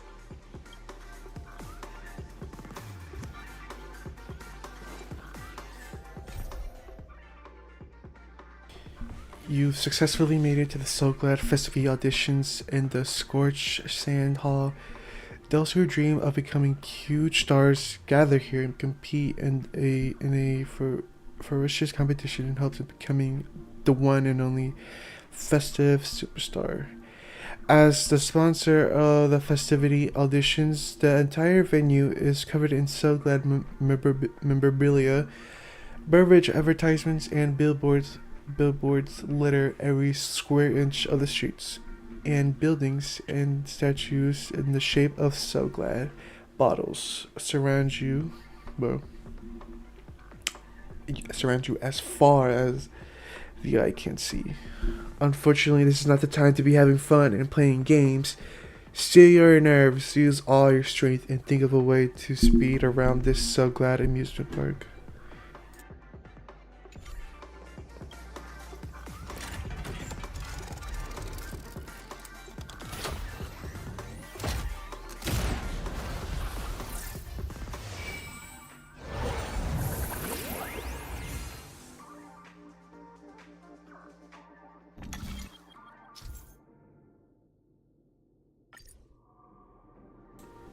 Okay, click the button on the track, select the challenge area you want to go. I'll say that. Dreamplay, Fantasia, Action Challenge, sure. The champion's crown awaits you on the stage. Welcome to the arena of action stars. Please make your way to the stage and vanquish those malevolent... Competitors, allow me to introduce the rules of this challenge to you. There are a total of 3 stages up ahead, each with their own challenges. The enemies you will contend against are antagonists from the film Once Upon a Time in Dreams. Defeat them swiftly and decisively to set a new record. It's worth mentioning that the fastest time for this stage was achieved by a contestant with fiery red hair. Astoundingly, he overcame all enemies across the 3 stages in only 5 minutes. Argenti, don't tell me Time this. is of the essence. Let's make this quick. Don't tell me that's him. My goodness, I don't wanna see that guy. Contestants, you are about to confront the monsters of the primordial dreamscape. During this period, Penacony was nothing but a barren wasteland.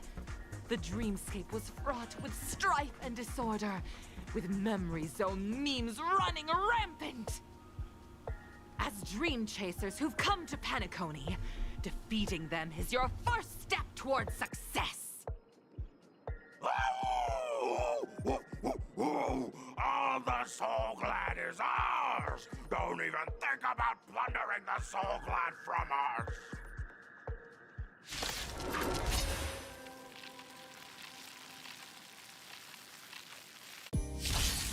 May as well kill them all.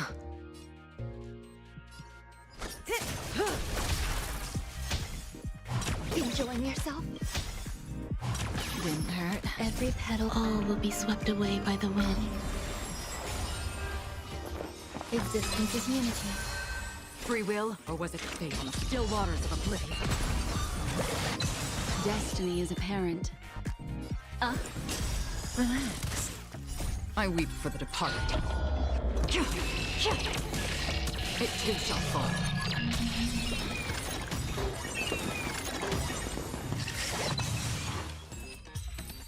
Jackpot achievement, what the heck? Soul Glad! My Soul Glad!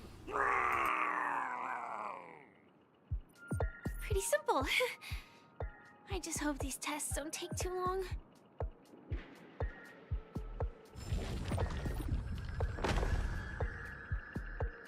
What the heck is happening here?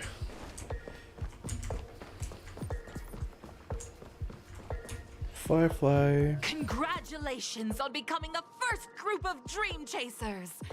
Answering the call from the Watchmaker, you are disappointed to learn that Penacony isn't paved with gold. Resigned to your current plight, you start from the hierarchical dredges, biding your time for a chance at success. Just as you're about to give up, a downpour sparks a business idea. You enter the umbrella business! But just as things are looking up, you encounter a competitor. Defeat them and emerge victorious from this trade war. Why is our opponent so glad? Because this is Soul Glad Enterprises' 33rd festivity auditions of the 20th season! Isn't this just product placement? To safeguard the integrity of Soul Glad, I will soar high into the sky and become it.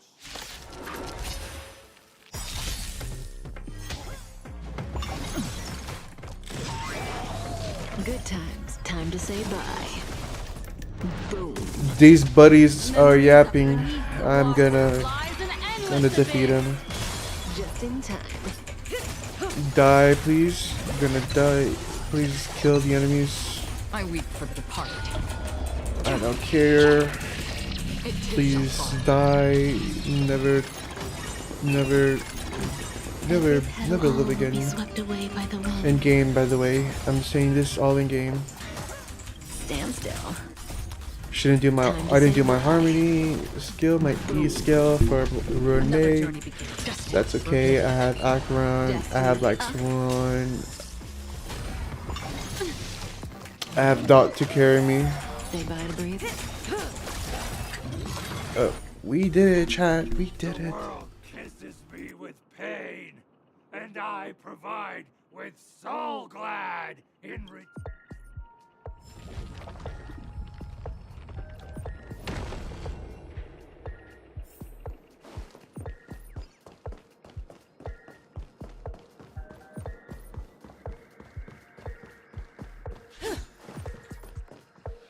Congratulations, Oh my God. Cartoon! No matter how lengthy the None will take my dinosaur crab, a bottle of soul glad. I'm like, I don't really care what they have to say, honestly, because Just in time.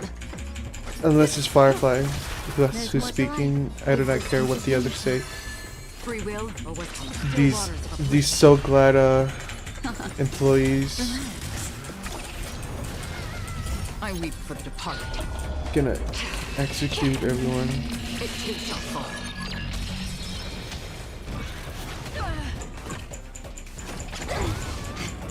Cut in the neck.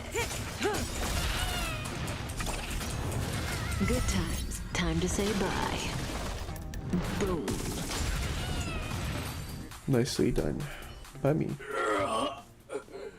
The body withers, but the soul glad name shall not. Shall not what die? You're already dead. That should do it! Okay. Let's go. Mr. Yang is waiting for us. Yay. Isn't this fight way off from the actual storyline? Transforming into a dinosaur isn't imaginative enough for you? This is the sort of magic only seen on Penacony. Anyway, let's get back on track. Where were we? Oh, that's right. After an extended battle, you finally emerged victorious!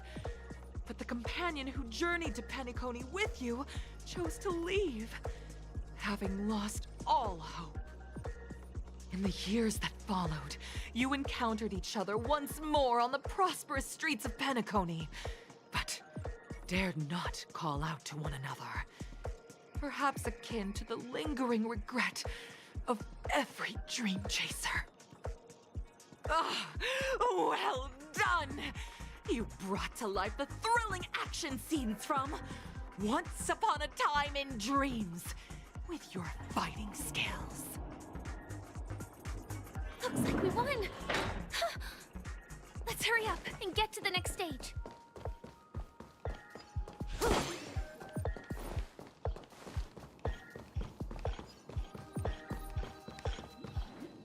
Congrats to both of you for clearing the stage, but look at the time! That red-haired contestant. Who is that exactly? Bruh, HND. You'll find out eventually, but only if you clear the next test first. You have the option to choose gunfire and undergo Brother Hanu's now.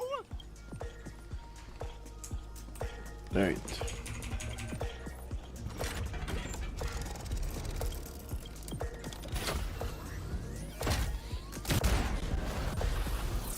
My god, my game lagged. Alright. Gunfire time. I want to do the. Wait, they're both gunfire. Okay. Let's do it.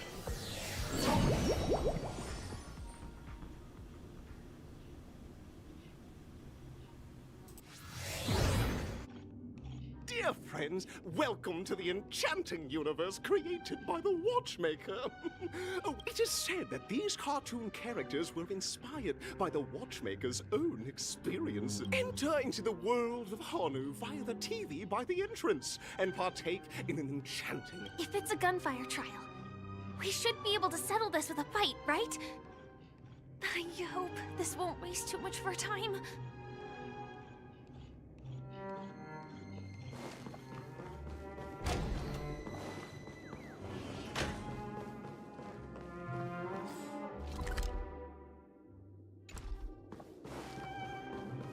Ready? 1, 2, 3.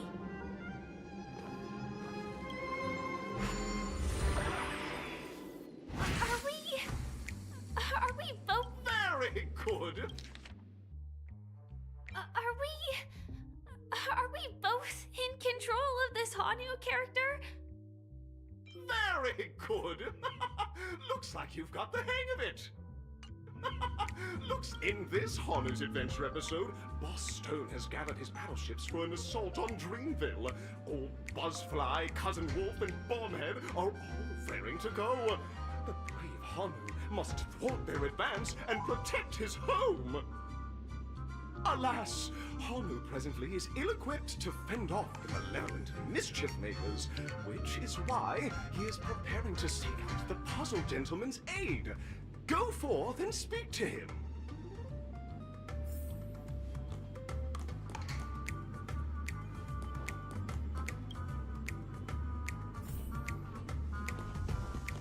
Oh, brave Hanu, you look like you could really use some help.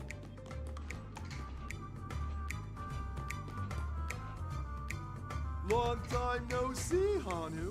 You look pretty stressed out. How about an intense and thrilling game of Dream Jigsaw to blow off some steam? Actually, the plot dictates that you directly provide aid to us. Is Dream Jigsaw really that intense and thrilling?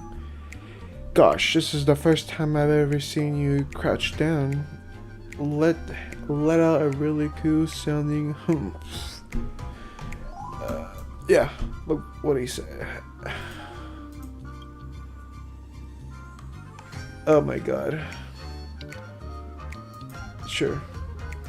Oh my! Are you telling me that Boss Stone has rallied the villains to seize Dreamville? What a dreadful twist of fate! Listen closely, Hanu. I'm aware you're in need of a suitable weapon. And I also know there's one just upstairs. But you know what? You'll have to play an exhilarating round of Dream Jigsaw first. No Jigsaw, no moving forward. Now scurry along, Hanu, but tread carefully. Two ne'er-do-wells are also eyeing those jigsaw pieces. Either outsmart them with the quick knockout, or ensure they don't catch you in the act. I can't wait to see you finish the Dream Jigsaw. Best of luck, Hanu. Let's stay alert and make sure those monsters don't spot us.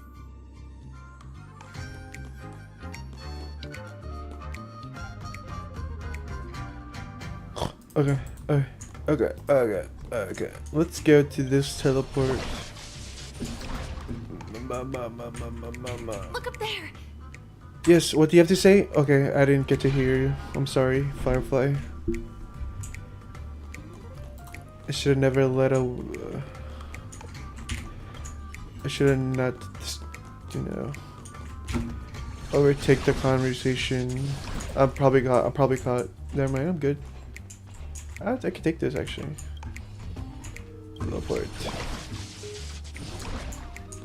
Actually, let me see my Hanu vision. Let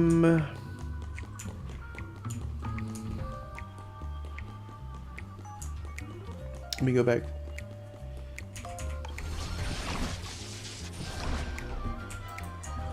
Oh yeah, you're disabled.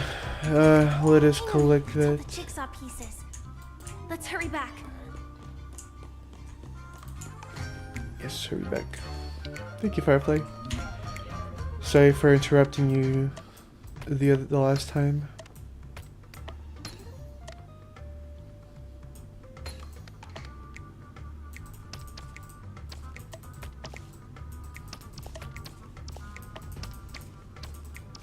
Oh my goodness.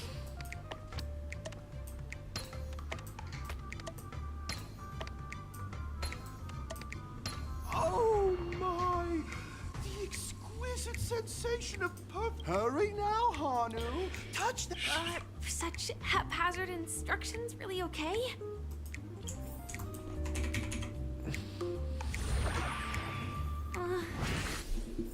Disconnecting from that thing so suddenly has left me feeling slightly disoriented.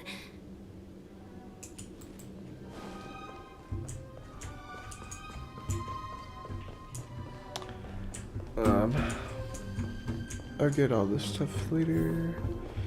Let us continue on. Oh, it's blocked off.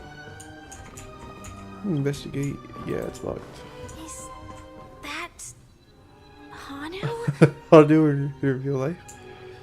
What the heck?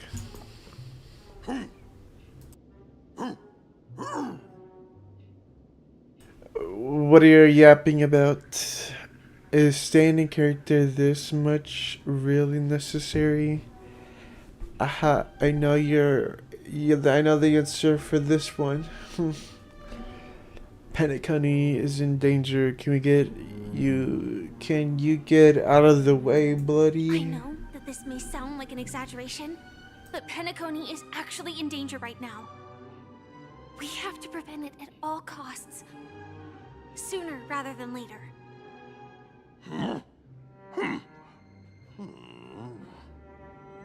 What exactly is he talking about? Tick-tock! It's time for me to make an appearance! How come you're here too? Where did you come from? The plot thickens. Help. I can also see him. Is this character part of the show? In Dreamville, Clocky is everywhere and can do anything! Like right now! I can be your translator! Tick-tock!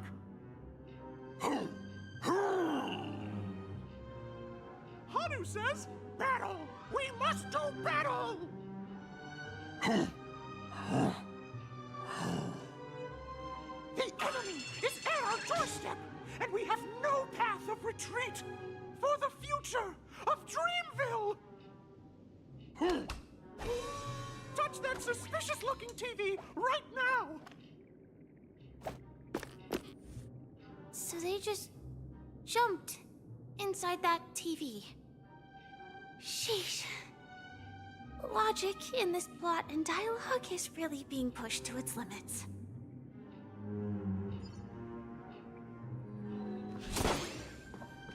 Well, here we go again. Ready?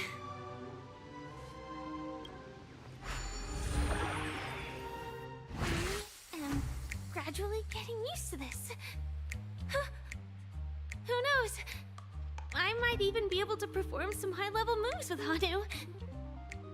Oh? Did someone say high-level movies just now?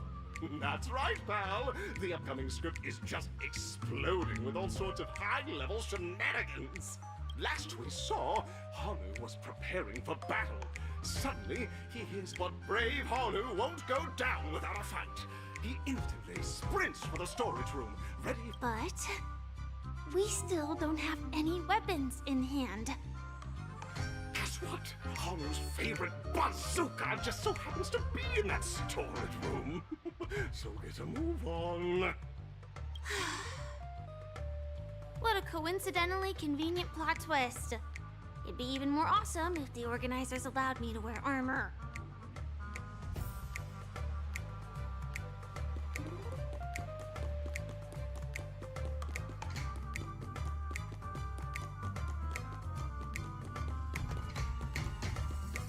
The storage room.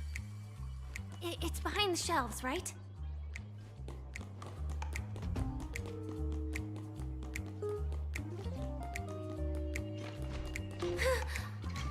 He wasn't lying. There's actually a bazooka here. Now we should have a way of dealing with this thing. Feels just like the soaring locust too.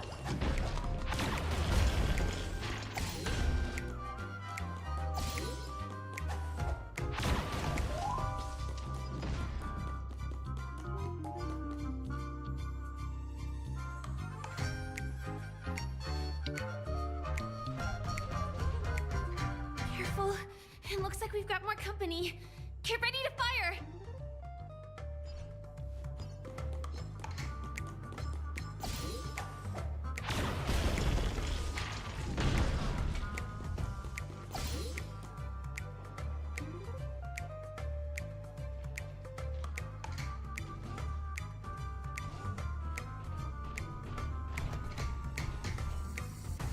Here we go again. But no big deal. We're pretty handy with this bazooka now.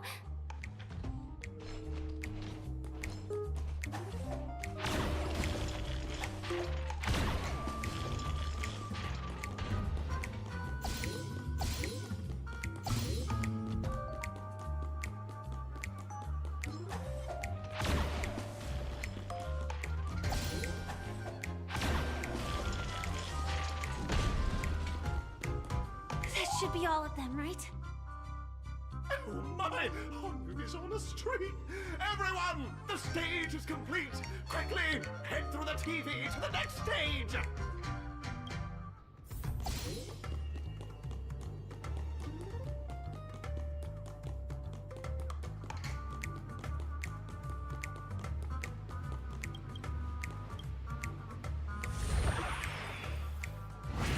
Well, that's that. But it is gonna be hard to let go of this bazooka. Never mind. Let's hurry over to the next stage.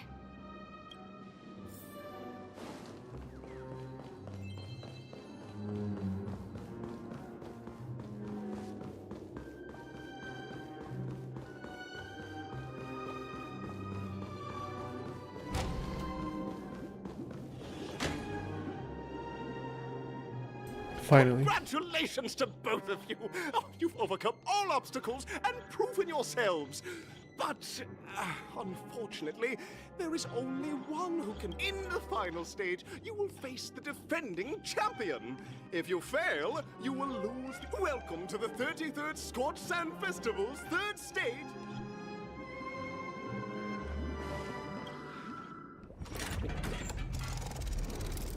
I'm gonna beat up Argenti. I'm gonna beat him up, show him who is the real superstar of the So Glad audition. Alright, let's do this.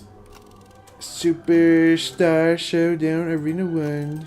Arena 2. Let's go Arena 2.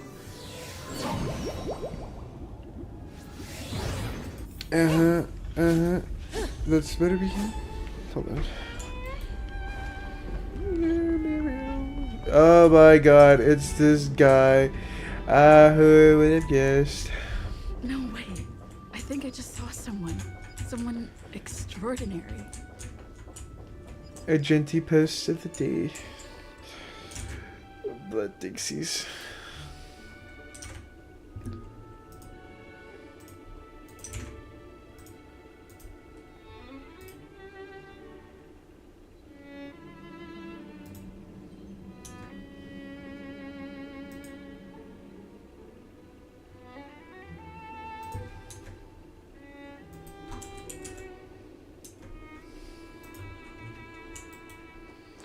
Okay, oh, I didn't do my thing. But the glorious light of beauty, I never thought I would see you again in such... Why did you not speak, by the way? Aww. So the rare hair contestant was you all along. Will you be participating in the Charmony Festival as well?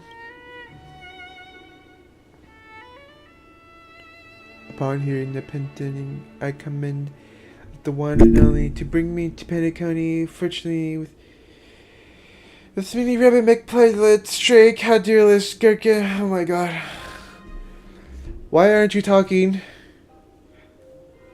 Busy saving your work. Could you please make the way? Saving the world? What a righteous act of beauty. No, that won't do. The rules of the contest. What would be the noblest choice? We need to set sail. We need to seal the Stellaron on Penacony. I'm begging you, all I speak is the truth. That's right. This magnificent dream is built upon the Stellaron and the countless sacrifices of many people.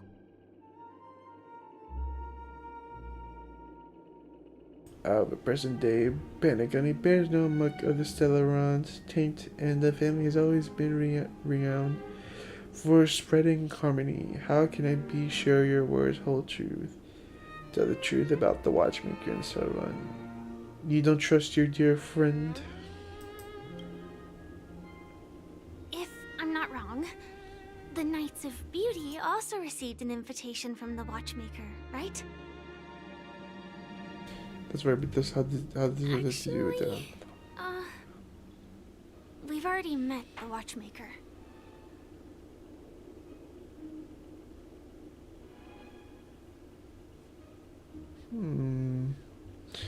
It's clear to me now, evidently you're traveling. Oh my god, you're talking too fast.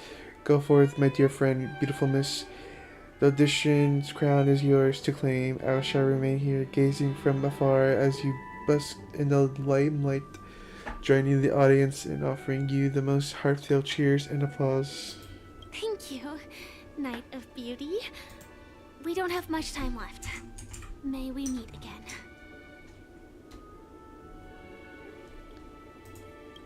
What the heck? We didn't get to fight him. In that case, let's make our way to the end. I wanted to beat him up. Penacony's really thronging with talent. I hope we make it in time. Go forth. The champion stage belongs to the both of you. Bask in the glory you deserve. Thank you, Argenti. Actually, before we do anything else,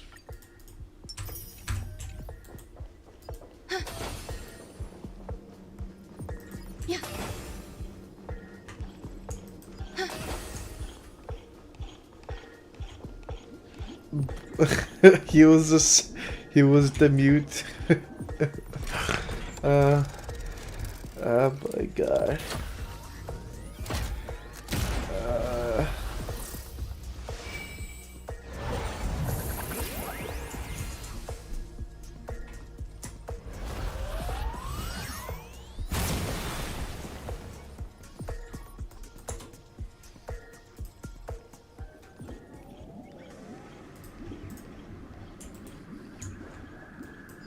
Congratulations to the Galactic Baseballer and Firefly on becoming Miss Scorched Sand Festival's champion! We look forward to their amazing entrance in the Charmony Festival! Let's give a round of applause to our aspiring young guests! Yay! We did it! We won! Alright, cutscene. Congratulations to the both of you on becoming the festive superstars of this year's Charmony Festival before entering the Grand Theater.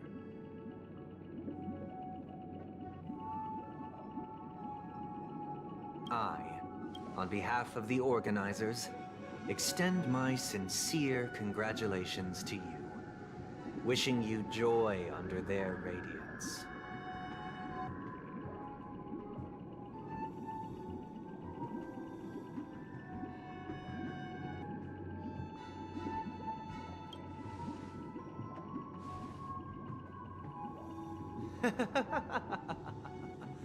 Your endeavors are worthy of extra recognition, and I've taken steps to ensure that.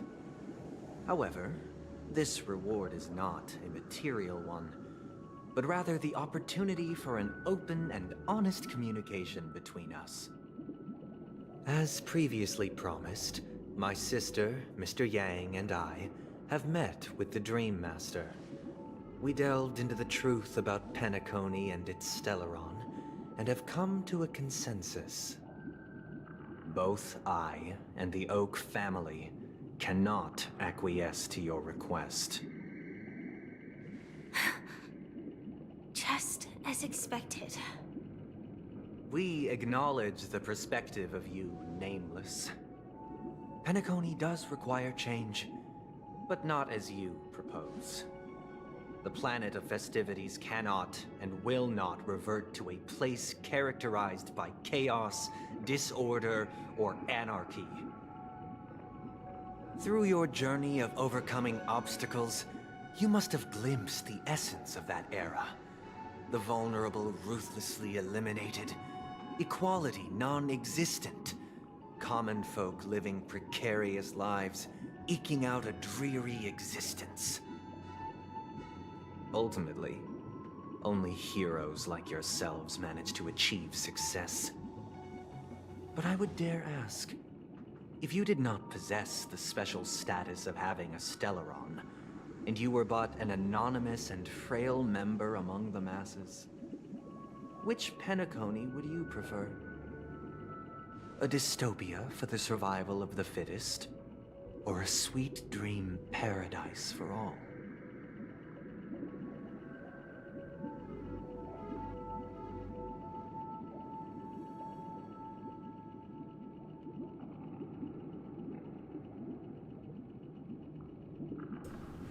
There's nothing wrong with being the fittest. A sweet dream paradise doesn't sound too bad. I don't know why you're asking me. She's alright. She's alright. That's not the point. Don't let him mislead you. Mr. Sunday, even if the members of the Oak family can't fully agree on what to do about the Stellaron, now's not exactly the time to be holding an extensive discourse about Penacony's past and future, is it? The Stellaron issue concerns the life and death of everyone on Penacony. If anyone has a better suggestion, the crew is more than willing to listen. Also, it'd be best to tell us the ins and outs of that meeting. This way, we'll at least know what Welt and Miss Robin are dealing with, and the reason why they failed to make our appointment. Ah, Navigator. That is precisely my intention. With all present, let's begin by discussing the details of that meeting. Let's talk about our tribulations and choices, our ideals and beliefs, and our final course of action. The only path to take. Think I may be cooked. I don't have a present. I don't have shields. Oh wait, no, I'm good. We're good. We're good. Or I'm not sure. For the longest time, there have been scoundrels who would use the Charming Festival that I have bequeathed to the masses as a tool to realize their ambition. Indeed, Dream Master. Once the Charmony Festival begins, the Stellaron's powers, along with the song, will be broadcast across the entire planet of Penacony. And then everyone in their dreams will be unable to awaken. This is indeed surprising to me. The dreamscape is maintained by the collective effort of the 5 families. If someone were to use the Charming Festival to recklessly disseminate the power of the Stellaron, this individual must hold a position of great authority. Do you have any suspects? I'd like to ask, did you really not know of the Stellaron's existence? I would have never thought that this nameless would point the spear at me. Quite astonishing indeed. If I have offended, the Astral Express extends its sincere apologies. But the current circumstances are dire and leave no room for meticulous inquiry. We're doing this out of concern for the Dreamscape's safety. So, if you could, please alleviate our concerns. Dream Master, it's just to prove that the Charmony Festival has nothing to do with the Stellaron. If we're being overly cautious, I will return to the stage to offer tribute in song, just per the arrangement.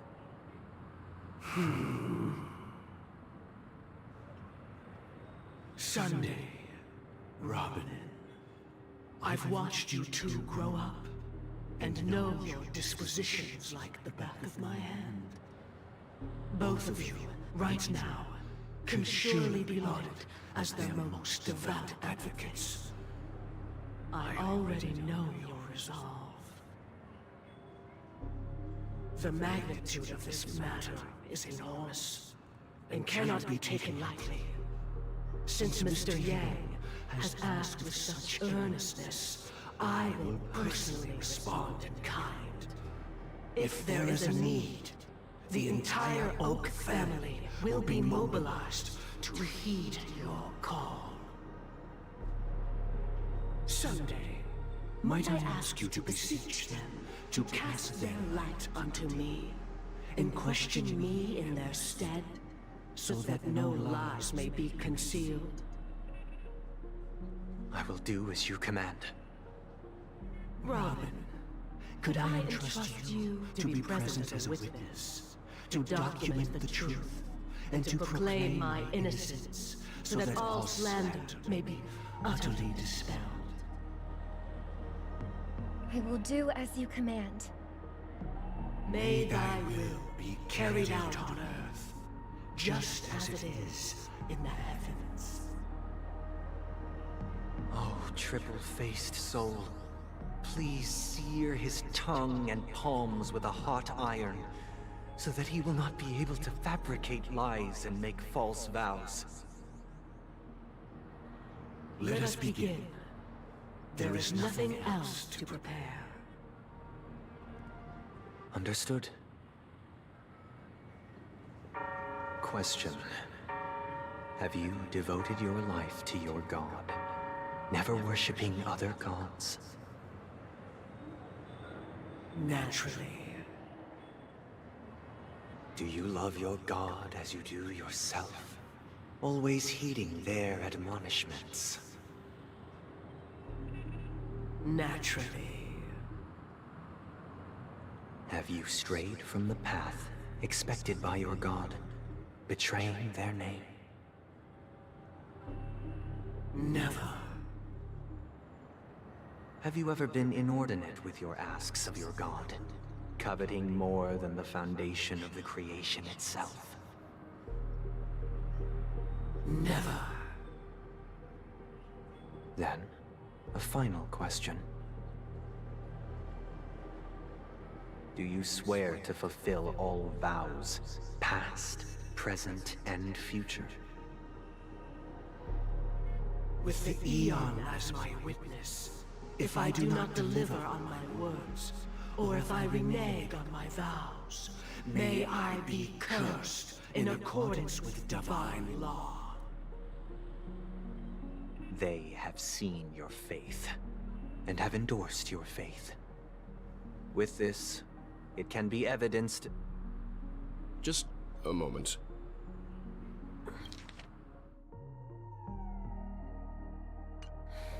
What is it, Mr. Yang? I have another question I hope to have answered. To my understanding, the family's harmony and prosperity have never relied on so-called divine laws. The god you both mentioned, are they truly Shipe? Mr. Yang should know that those belonging to the family toil together as if they were kin, embracing solidarity and unity under their light. All duplicity is laid bare before the harmony. Such a delicate and complex symphony. Which other god could perfectly harmonize this, if not for the Great One, Shipe? Perfectly harmonize. Therein lies the problem. It isn't an outsider lurking in the shadows who changed the harmony, but a dissonance that has surreptitiously emerged from within this very symphony itself. In the distant past, there existed an Eon. With one flick of the wrist, they crafted the laws of the cosmos. Their followers formed the Beyond the Sky Choir, spreading solemn and reverent hymns throughout the universe. Later, they fell. The route traversed by this Eon clashed with the harmony, ultimately being absorbed and fused into it. The chorus that once reverberated across worlds fell silent, and when it echoed anew, it was transformed into the hymn of harmony. Though an Eon may perish, paths with no masters still linger. In the all-forgiving harmony, echoes of bygone dissonance may subtly arise. Mr. Yang. Being overly astute can be a detriment. Especially when you find yourself alone and without allies. So this is how it is. For the sake of our grand cause, Sunday, please afford these two an opportunity to rest. What?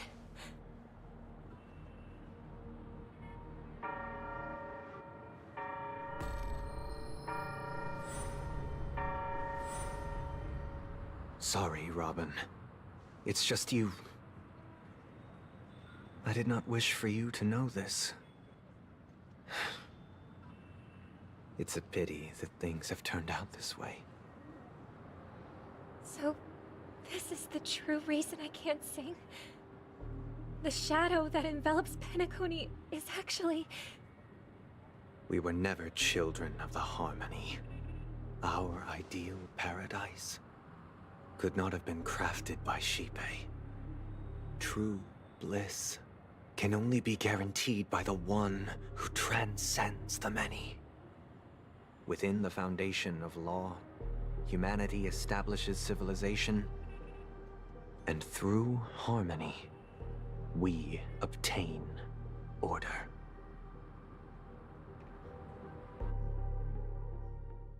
Unbelievable. To think that there would be remnants of the Order on Penacony. What have you done with Mr. Yang and Miss Robin? Don't worry. I just gave them some time alone to ponder their fates. You should know that these actions make you an enemy of the Astral Express. Should we need to stand against the Nameless, it would only be myself and the Oak family involved. But we haven't reached that point yet, have we? Your efforts for the justice of Penacony are evident to everyone, and have been widely observed.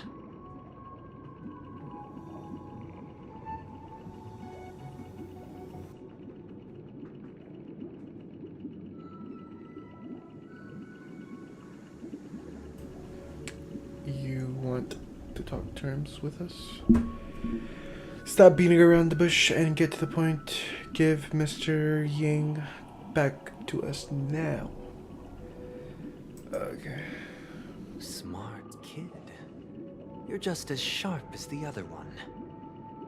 If it is the Order that drove you to imprison Welt and Robin, and you're using them to coerce our compliance, then there'll be no point in entertaining any type of discussion. You're mistaken, Miss Himiko. They are in very safe hands, and just as the family has always proclaimed, no one can be harmed in the dreamscape, least of all in the beautiful new world belonging to the Order. Penacony and the entire universe have witnessed far too much innocent bloodshed.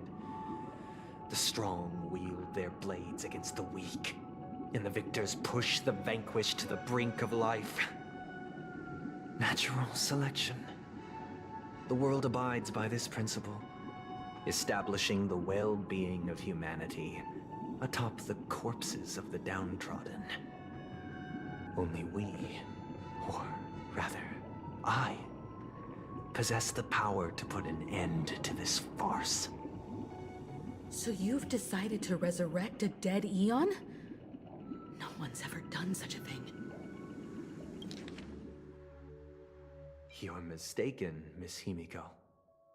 They are in very safe hands, and just as the family has always proclaimed, no one can be harmed in the dreamscape, least of all in the beautiful new world belonging to the Order. Penacony and the entire universe have witnessed far too much innocent bloodshed. The strong wield their blades against the weak, and the victors push the vanquished to the brink of life. Natural selection. The world abides by this principle, establishing the well-being of humanity atop the corpses of the downtrodden. Only we, or rather, I, possess the power to put an end to this farce. So you've decided to resurrect a dead Eon? No one's ever done such a thing. If Miss Himiko is interested, let's draw back the veil and speak candidly. I've always firmly believed that people can understand one another through peaceful means. I'm willing to divulge the unembellished truth as to the intentions of the Order's Pathstriders, so that you will make better judgment for the Astral Express, for Penacony, and for this stretch of the universe. Words can hardly do justice to the beauty of that ideal. So, come with me, everyone. Let us retrace our steps and see once again where this road leads. Huh? Where'd he go? Welcome. This isn't any location in Penacony's dreamscape. It's my inner world. The reason the scenery before you remains unchanged is because your consciousness has drawn on similar concepts to fill in the gaps.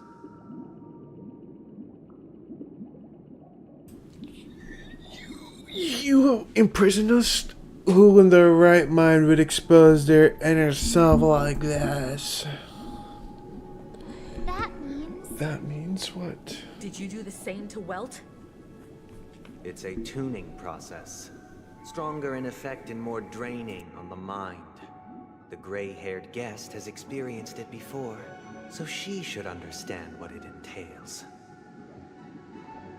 Tuning allows you to intuitively grasp my feelings, which also means that I cannot hide anything from you. Now, everyone, please look at the huge screen. The road we once took begins here. That's me. From this point on, you will witness the numerous decisions I've faced. I've selected a portion of these to share with you. I believe after going through similar predicaments, you'll be able to better understand my thoughts. Let's begin. The first decision. A story about a baby bird. This story happened when Robin and I were very young. We were victims of the Stellaron disaster, and the family's Mr. Gopher Wood, who would later become the Dream Master of Penacony, saw that we siblings had no one to turn to and took us in. Later on, Robin and I lived a time with nary a care in the world. One day, after dinner, while my younger sister and I were lounging about in Mr. Gopher Wood's yard, we spotted a fledgling Charmony dove all on its own. That baby bird was tiny. It didn't even have all of its feathers, and it couldn't sing.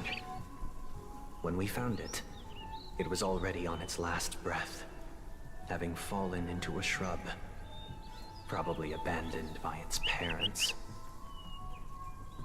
We decided to build a nest for it right there and then.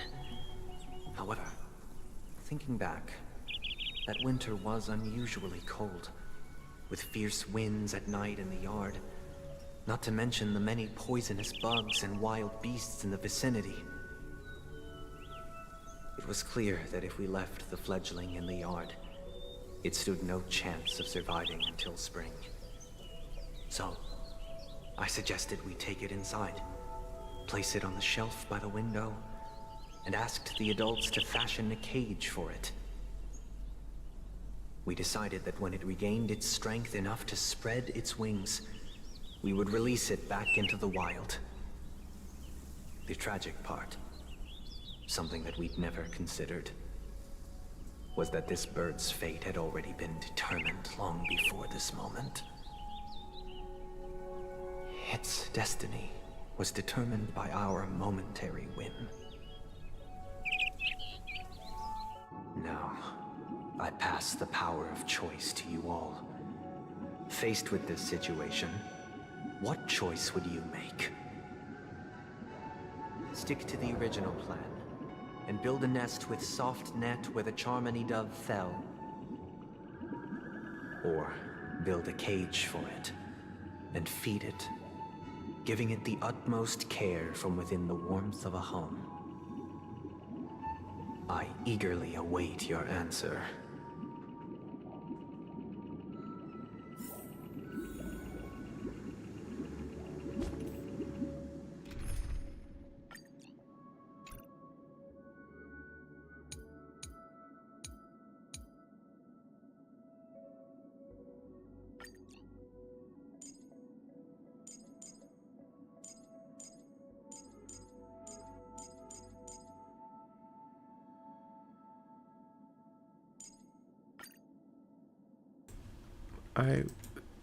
I'm gonna be cooked. Build a bird nest on the spot, or build a cage for the little Charmony dove.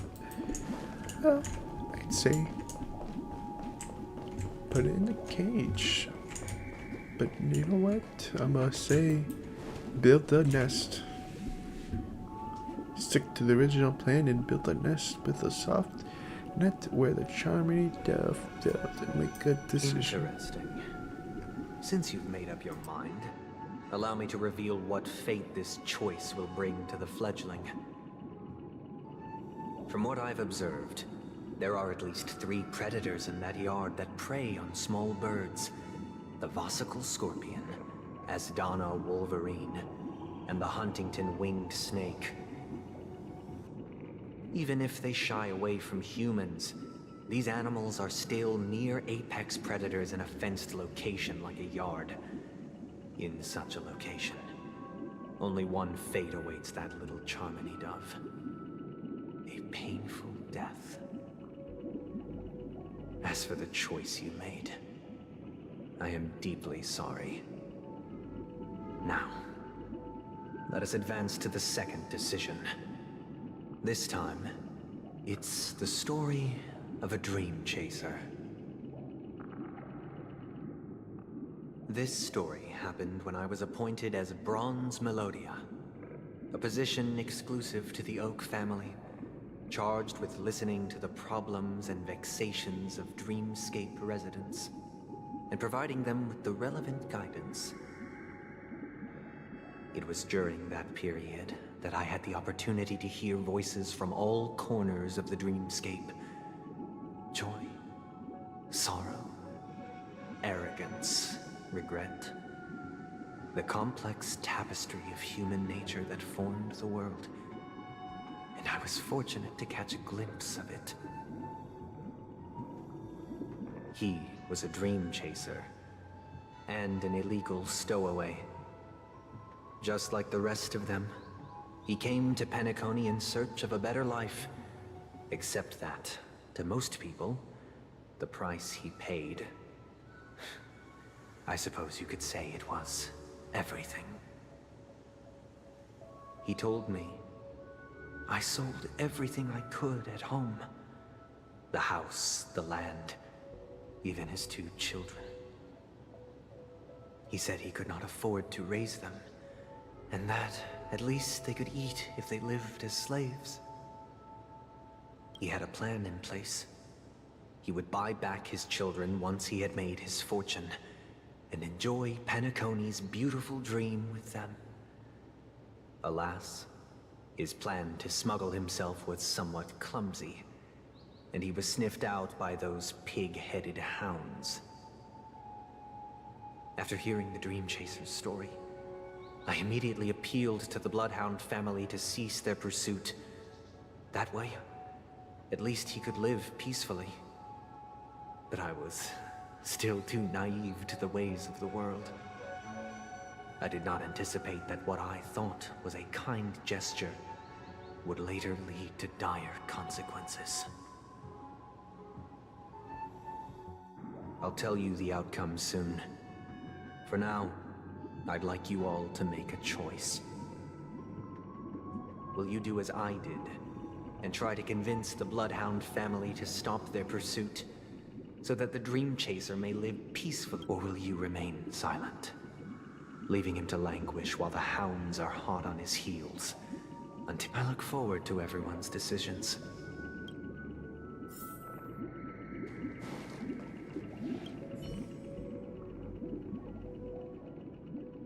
This question... Surely it has some connection to the baby bird story. And this connection is precisely the breakthrough Sunday aims to use to persuade us. I'd probably choose to ask the Bloodhounds to cease their pursuit.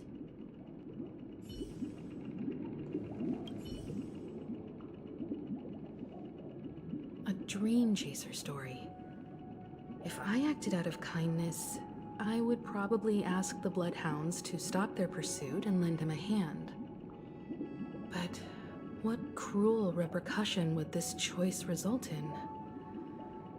I think Sunday must have been deeply impressed by the limitations of the strong defending the weak through this incident.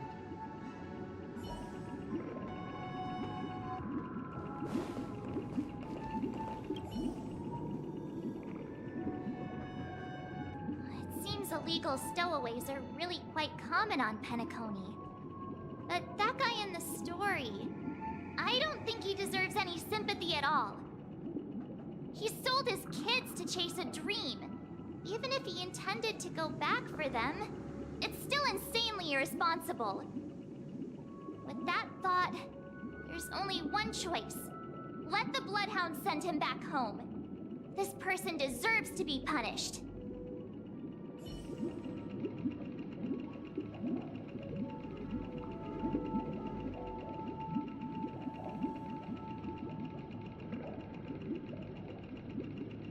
What the heck? March 7th? It seems illegal stowaways are really quite common on Penacony. He sold his kids to chase a dream. With that thought, there's... Oh my god.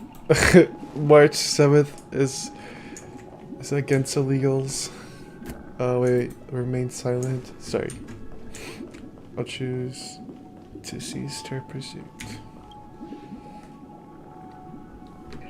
March 7th is really like, I don't want illegals in my Penacony. Make the decision. I'm honored to witness you arriving at the same decision. Out of respect, I'll share with you the dire consequences that my choice back then brought about. First, the outcome. He attained major success. After avoiding capture, he ran a business for a few years, very quickly making a name for himself, elevating his status. He might not have become a tycoon like old Audie, but he was considered a character of excellent repute. Now then, did he realize the wish he set out to achieve? No. The last time I saw him was in the real world, where the hounds were going to permanently exile him, and I was the accompanying Bronze Melodia. The mission was simple. Listen to the criminal's repentance. He told me the reason he was in this predicament was because he conspired to usurp the head of the Alfalfa family. When I asked him about his 2 children, he instead responded with a question. What children? In the end, my heart aligned with the harmony, and the good deed I dared to undertake held no value, turning instead into a wrongdoing. It created a lamentable oppressor and countless oppressed individuals. As to your choice, I once again offer my heartfelt apologies. Next comes the third and final decision. And the story this time is my own. This story happened the day I was appointed the Oak family head. At that time, Mr. Gopherwood was the current Dream Master, and as per his wish, we had a private conversation. What surprised me was that the Dream Master had only come to deliver a letter to me. He let me read its contents, and it was a letter from my sister. The letter contained the usual pleasantries, anecdotes from her travels, nothing out of the ordinary. Just as I started wondering how this letter related to our discussion, the Dream Master began to speak. Do you know who wrote this letter? My sister, of course. But why would you personally visit me to hand me a letter from my sister containing mere trivialities? To help you grasp the full scope of this issue. Do you know where Robin is at this moment? From what the letter indicates, she must be in Caspelina 8, correct? She's touring there right now. Correct. Has she mentioned anything about a stray bullet? A stray bullet? What? A war has broken out on that planet. It is because of this very reason that Robin chose this destination. To spread the word of the Harmony. And to save the lives of that planet. She personally made for the front lines. She hoped to ease the people's suffering with song, and was willing to brave mortal danger to deliver the IPC's medical supplies. Unfortunately, stray bullets show no such compassion. Is she all right? If the operation was successful, she should probably be recovering in the field hospital. By the eon above, the bullet struck her neck directly, yet possibly as a reward for her consistent deeds of harmony. It didn't hit any vital arteries. Once you've attended to your outstanding tasks, it'd be advisable to write her back as soon as possible. Those damned savages! I'll pack my bags right away. My gratitude for bringing this to my attention, Mr. Gopherwood. Now you understand why she always wears such elaborate neck ornaments, don't you? How could this happen? Miss Robin. It's all in the past, so please don't worry. I share this in the meager hope that you will understand the Harmony's limitations and predicament. As grandiose as the strong defending the weak sounds, many times, it is nothing more than wishful thinking. Likewise, I've prepared one last question, one last choice. But rest assured, this choice will not have any grave consequences.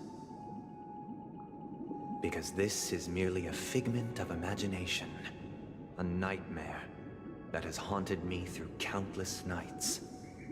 If you ever had the opportunity to make a choice like I did, would you still support Robin's journey on the path of harmony?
I often feel like I've dreamt of similar scenes on certain nights. In the dream, I see blurry faces. I don't know who they are, but I sympathize with all of them, fighting for survival against some unfathomable force. Their confusion and fear are lucid to me, but I also remember they chose never to give up. Just like Miss Robin. If Mr. Sunday's question leaves you puzzled, you should find the answer from your own experiences. With each trailblaze, dangers and tribulations will surely follow. But would you ever back away? Would you stop March and Don Hung from reaching their next destination? I believe you have an answer of your own in your heart.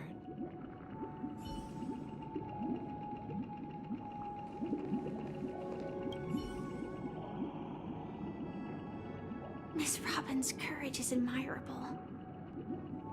And here I was thinking she was just another superstar celebrity. But the fact that she's also Mr. Sunday's younger sister? No, I doubt he'd wish harm on his own flesh and blood, no matter how grand the ambition.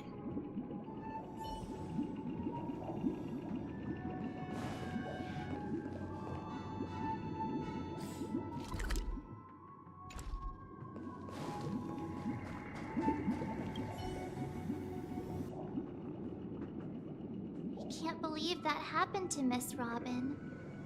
The strong defending the weak is a great mantra, but if I had to pay such a price, I don't know what I'd do.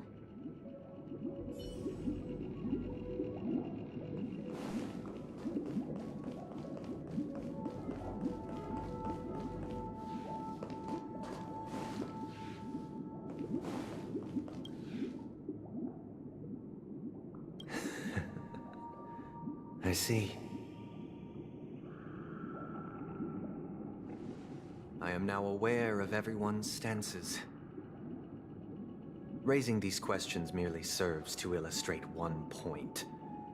The plight of Penacony cannot be salvaged by the Harmony. The true foundation for a sweet dream paradise can only be established through the Order, where the strong govern the weak.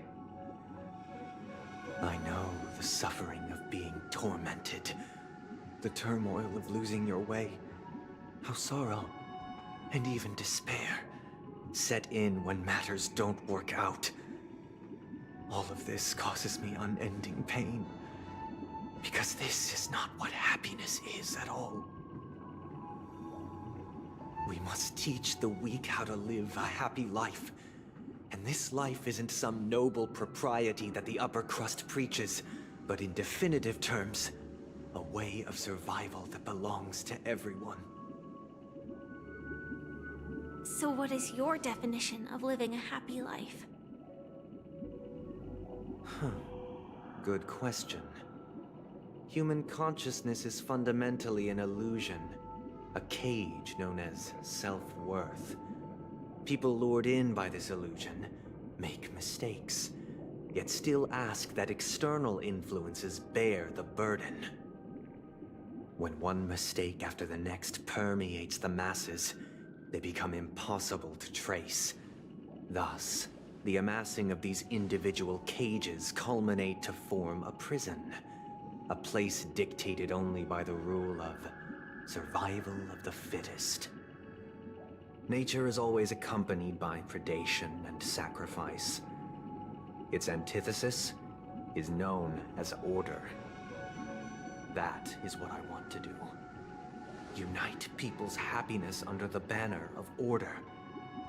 They won't need to make bitter choices any longer, nor face the weaknesses of humanity. They can cast aside their primal instincts to build a haven for mankind. Simply describing thoughts is far too abstract, so allow me to provide a simple example. As you all may know, there are societal norms like weekends and long weekends that exist on some worlds. During these hard-earned rest days, people are given the chance to extricate themselves from the stresses of everyday life, allowing a certain tranquility to return to their souls. And it is only on these days that people do not have to adhere to the law where the strong prey on the weak. They can live out their lives happily during these brief intermissions. It's just a pity that 2 or 3 days are still too fleeting compared to the span of a lifetime. From where I stand, society's ideal system should be 7 rest days. Following Sunday, there should ensue a second, a third, and indeed an infinite procession of Sundays. This should be the face of the new world. Idyllic, eternal, peaceful days. And thus, every person can return to their base selves in this utopia. Some gaze in reverence at the stars, pouring their whole beings into calculating the distance between us and the isolated world of Pagana. Meanwhile, some seek refuge in quiet corners, holding one another, unencumbered by the chains of unwelcome obligations. There would be no need to bear the hardships of reality.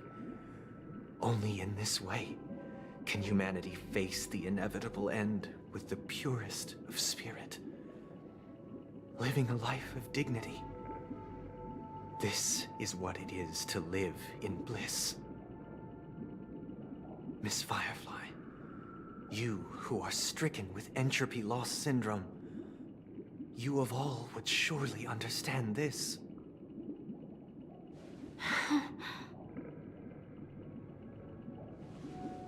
It sounds like a flawless theory.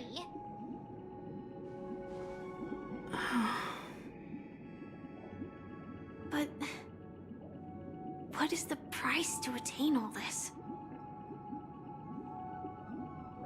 The cost is minute, merely a personal and eternal sacrifice. If this paradise is to be maintained for everyone, someone must remain trapped in solitary awakening until the end of the cosmos. Awakening. Which means that this so-called paradise is still a dream. Stepping into this paradise means forsaking reality, correct? It is not forsaking, but transcending. Flesh, blood, sorrow, weakness. If the physical is the root of spiritual suffering, it is only logical that we defeat it. But in this supposed bliss, people won't have defeated their demons. The chance to overcome their tribulations would be forever lost to them. In other words, it is an escape. That's another way of understanding it. But there is no shame in escape. On the contrary, the seeds of escape exist in everyone's hearts. Don't you agree, Miss Firefly? And as to why we sleep, it is because we are afraid to awaken from our dreams. But this is not in conflict with the grand plan. Only in acknowledging this can we truly understand the frailty of human nature, and from there, show compassion and protection.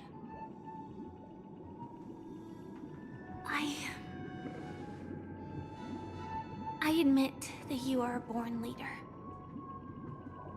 Your perspective on humanity brims with pessimism. Yet you express compassion for all, even when your heart pities them. But unlike you, I live for the self. From my perspective, individuals making choices for themselves is their birthright. The want to escape may be innate in the weak. But whether they are weak or not, it is not up to another to decide. Perhaps in your mind, you also view me as weak?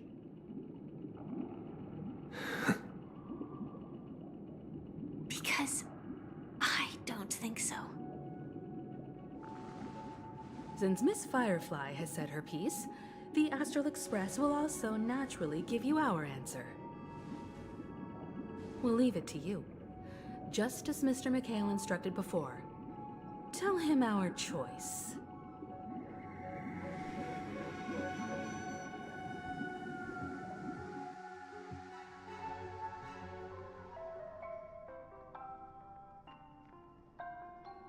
What is this place? Does this place ring any bells, Misha? I don't know, but I feel a sense of deja vu. What is this place? It's the realm within a dream bubble. This was left to the Astral Express by a nameless, but weirdly, Misha, when we what are you entered doing? it was completely empty. Dr. Edward from the Dreamscape sales store told me that dreams are formed from memories, and a dream bubble can't take shape if its core is empty. So I thought you might be able to help us in unraveling this mystery, Misha. As a hotel doorman, you know Penacony best among us. I don't know much about dream bubbles, but if you want to figure out what this mansion is, I'll do my best. I'm counting on you then. Himeko, I still don't get it. Why were you so sure that Misha had a connection with this dream bubble? I wasn't sure. It was just a hunch. But since Misha feels familiar with this place, my hunch might be correct.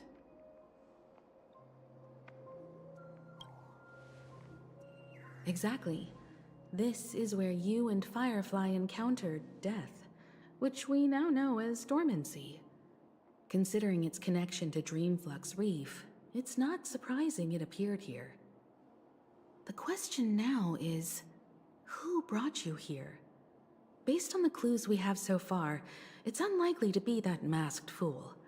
So identifying them is crucial to us. We're drawing closer to the truth once more. Let's give Misha some time, as I believe he'll unveil the secret of this dream bubble. Alright, but there are doors all over the place. Which one should we choose? Do you have any idea, Misha? I guess... maybe this way?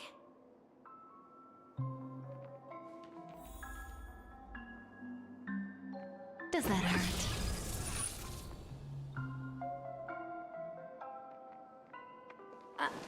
I'm not entirely sure, but... let's give it a try. Wait, you managed to choose the right door on your first try? Weird.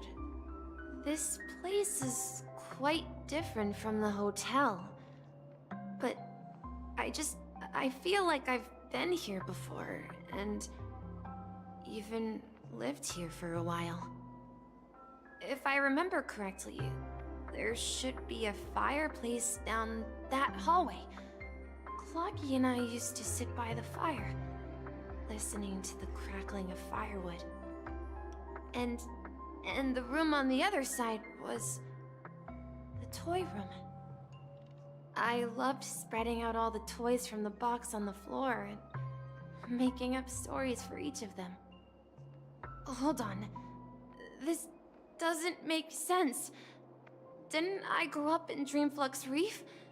So, what is this place? This could be a case of amnesia. Don't worry, Misha.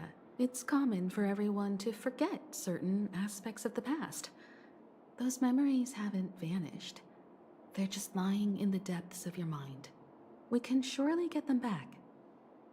Since this place seems familiar to you, why don't we explore a few more rooms and see if you can recall anything more? Yeah, then let's check out the rooms I just mentioned.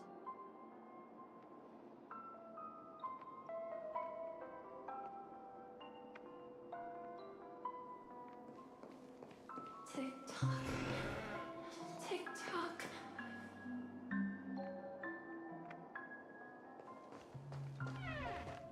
I heard some noises from the room.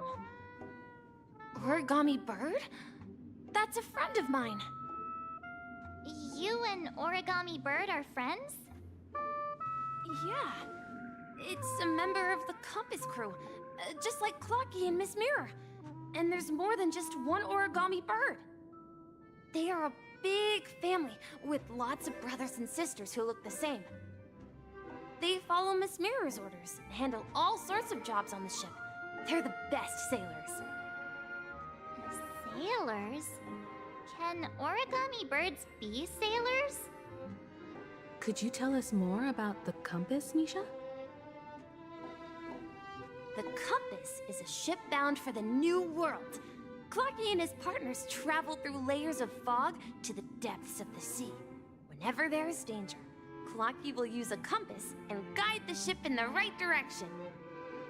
That's a great story. But in the Penacony cartoon, Clocky and his partners have always lived in Dreamville and never ventured out, right? Huh? Oh, that does seem to be the case. Weird. I clearly remember Clocky arrived in the New World in the end. Perhaps Clocky has a hidden past. So, where has Clocky gone? Did he leave to protect Dreamville?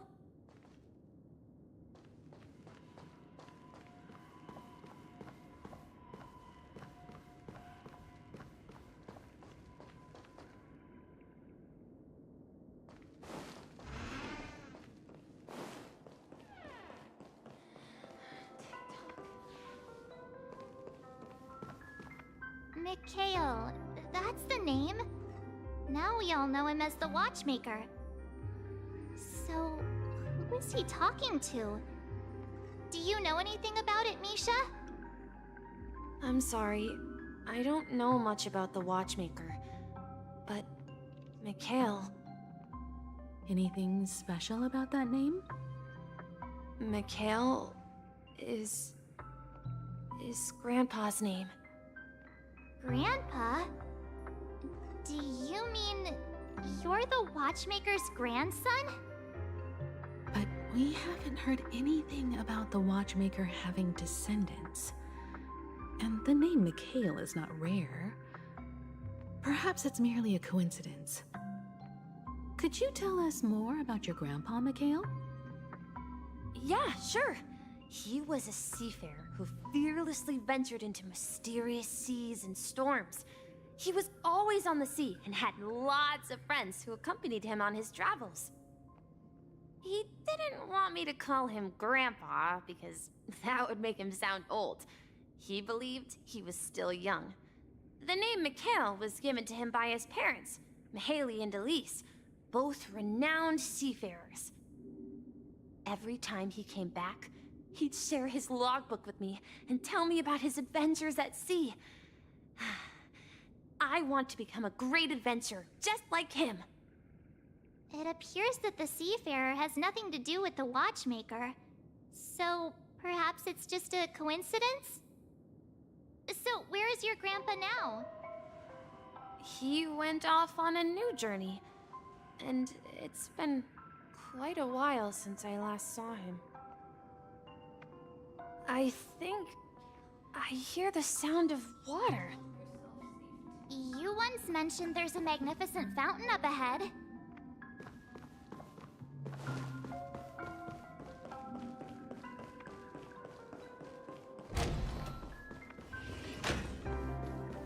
Look, there it is! The water resembles a precious jewel, embedded in the dreams of all seafarers. Every time I gaze at the shimmering lights beneath the waves, it feels as though I'm back in this place, standing by your side. Have you recalled anything, Misha? Yeah, I saw these sentences in Grandpa's logbook. He used to say that despite the perils of the sea, whenever he stood on the deck in the afternoon, overlooking the sparkling waves, he would think of this fountain in front of his house. He often said that those moments felt like returning to his family's side, and the difficulties at sea didn't seem quite as challenging. You know, I quite understand such sentiments.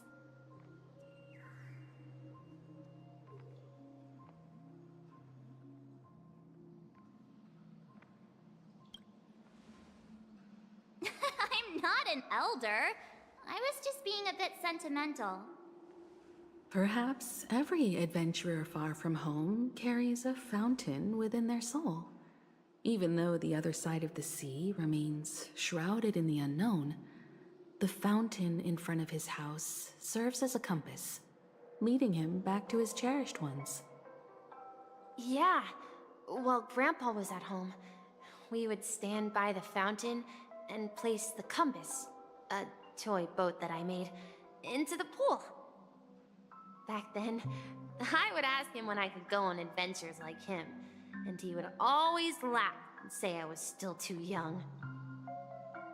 It seems this Mikhail is truly a seafarer and has nothing to do with the Watchmaker.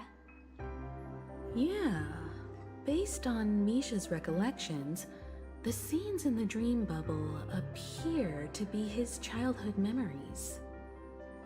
But this raises more questions. According to Misha, he was clearly born on an oceanic planet and led an ordinary life, with no connection to Penacony at all. Could this be some sort of metaphor? Perhaps the sea refers to the memory zone. I'm sorry. I don't know, but my memories keep pouring out uncontrollably, like water flowing from a fountain. Perhaps I'll remember more things if we go further.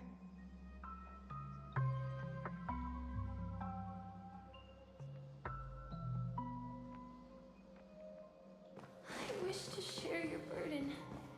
It's something very important. We're going to the opposite side, right? No, we should turn left here.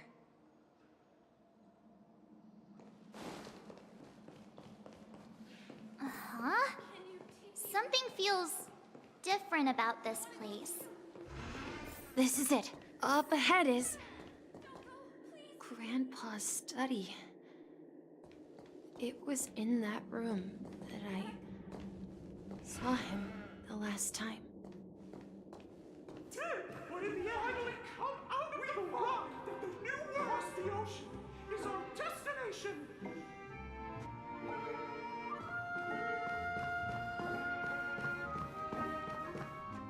The atmosphere in this room feels totally different.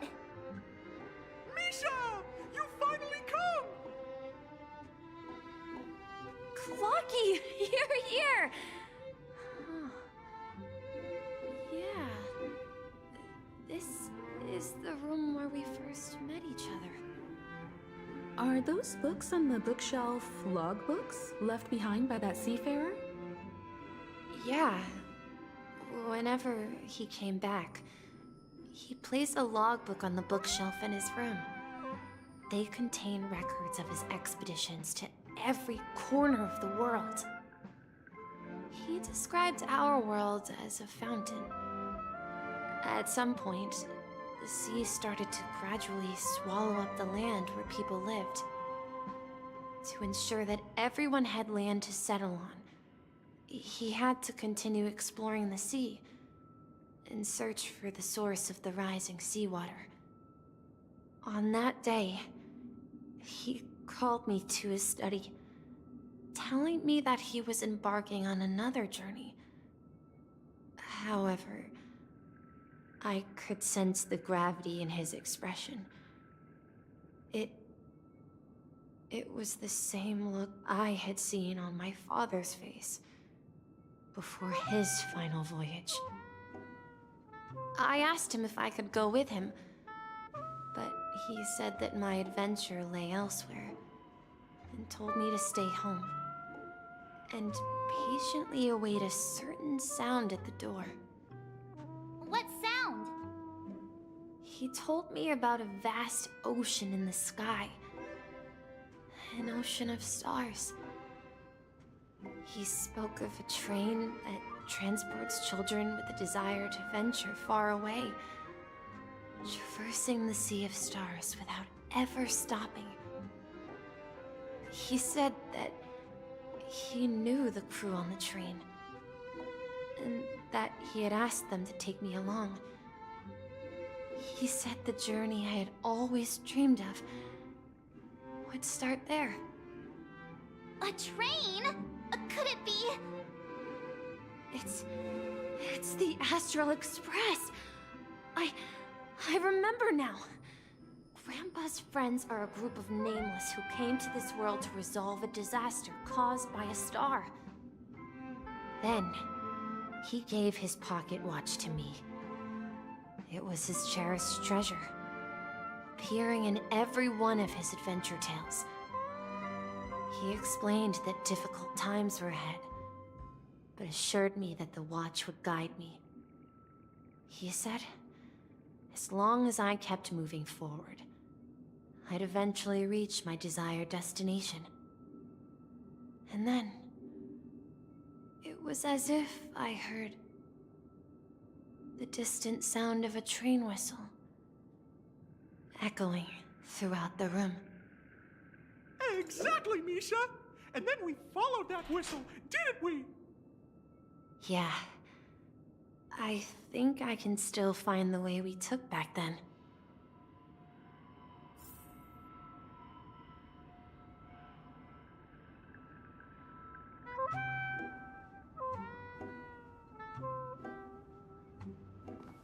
This is the dream jigsaw, right? So we're supposed to find the exit. But where can we find the last piece? Do you remember? You said you obtained a mysterious shard when you stumbled into this place. Hey, the shape seems to match. So this shard is also connected to Misha? Looks like we're just one step from revealing the truth. Let's get to the other side and investigate.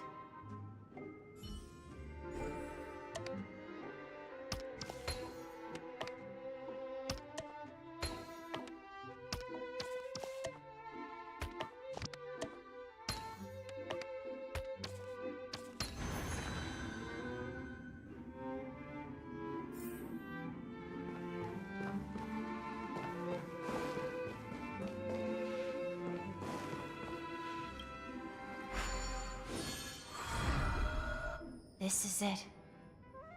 This is my room of clocks. While I spent my time waiting for Grandpa to return from his voyage, Walter gave me this workshop, and it became my secret base. Here, I learned how to repair clockwork and gears, out of my fondness of precision mechanics. In my dreams, I was the captain of the compass, embarking on adventures with my companions, Clocky and Miss Mirror, in search of the new world. I was born and raised here. So, this building in the dream bubble is your childhood home? Yes, but not exactly. To be more precise, this dream bubble itself is my home. Looks like you've remembered everything now. Wait. Why does it feel like everyone else knows something I don't?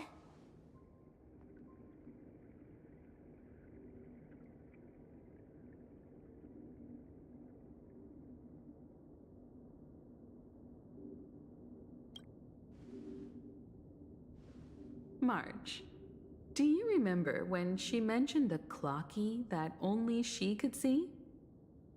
Yeah, the little guy here, right? But we all saw him in Dreamflux Reef, right? And Mr. Yang even greeted him. Looks like everyone on the Astral Express has a childlike spirit.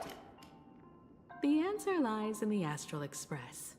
Her experience shows that neither Firefly nor Acheron can see this Clocky. And when we were in Dreamflux Reef, you may have noticed that for some reason, nobody outside of the crew had ever talked with Clocky.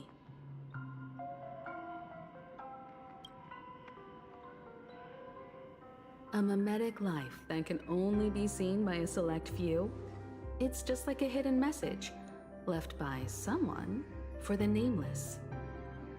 But Misha can see Clocky too, right? They even grew up together.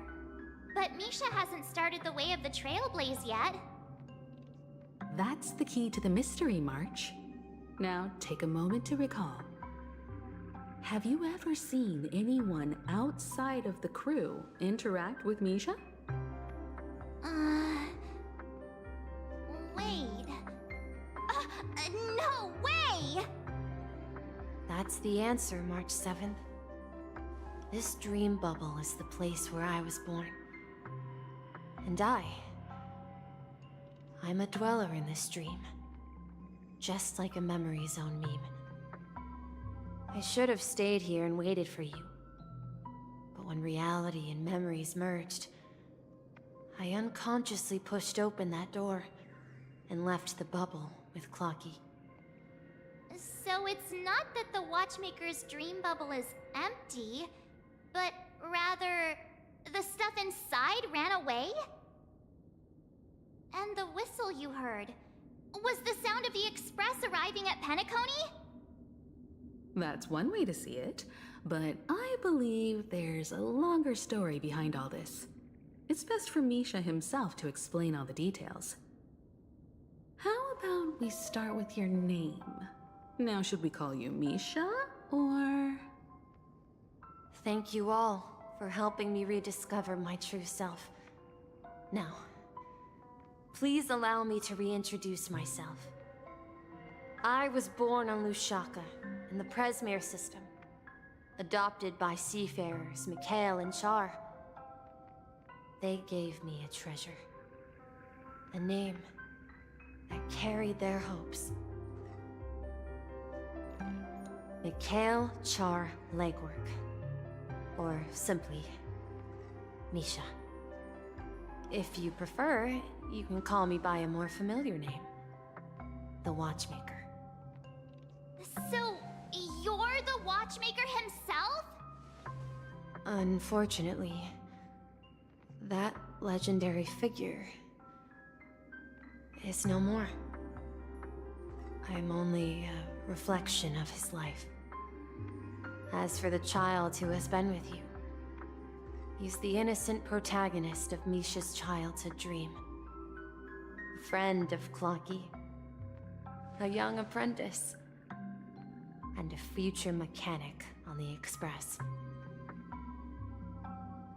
And this also marks the beginning of his journey, devoted to the Trailblaze. At the end of the journey, I left this little flame, which I so cherished, in my deepest dreams, hoping to pass it on to the nameless of future generations. However, he somehow left the dream bubble and forgot all about his task. I apologize for all the confusion this caused. Because he was born with a desire to trailblaze, wasn't he? I don't think Misha has forgotten his role as a guide. He remembered it, and that's why he mistakenly appeared as a hotel doorman in her dream from the very beginning. The one who brought our unconscious friend here must have been Misha. If that's the case, we encountered the Watchmaker's legacy from the beginning, didn't we? Well, I have a sarcastic friend who says I always take big detours and end up back where I started. Perhaps that's what every nameless has to go through. But in the end, you found me. I'm sure you're all wondering what my legacy is. I believe my hound has mentioned the Stellaron and my wealth. If I may apologize, the Stellaron part is real. As for my wealth, however, it's nothing more than a baseless rumor. I left my homeland as a child and embarked on the journey of Trailblaze. I traveled to various planets until finally reaching Asdana, where my friends and I built the original Penacony and fought for its future ever since. I've been moving forward all my life, doing what I could to overcome the obstacles in my path. But ultimately, my journey reached its end, and I left behind no possessions worth entrusting. So, if you ask what's left within this worn-out train engine that can be called a legacy, I suppose it's the things that are still burning in the engine's furnace. Now that you're well aware of the current situation of Penacony, I certainly hope that you'll help me get this world back on track. But I'll leave that decision to you, for the path of Trailblaze is never paved by others. All I have for you is a story and two gifts. I want to give you my pocket watch.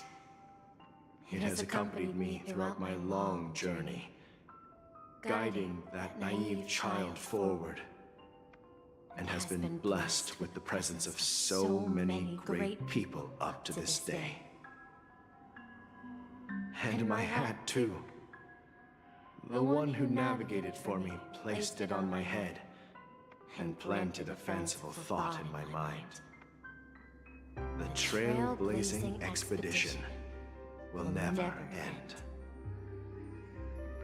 Now, it's time for you to make your choice. Once you've made up your mind, open that door and enter the long dream of an old man. I'll be waiting for you at the end of this corridor of time. All right, everyone. Let's make a decision. Although I don't think anyone will have any objections.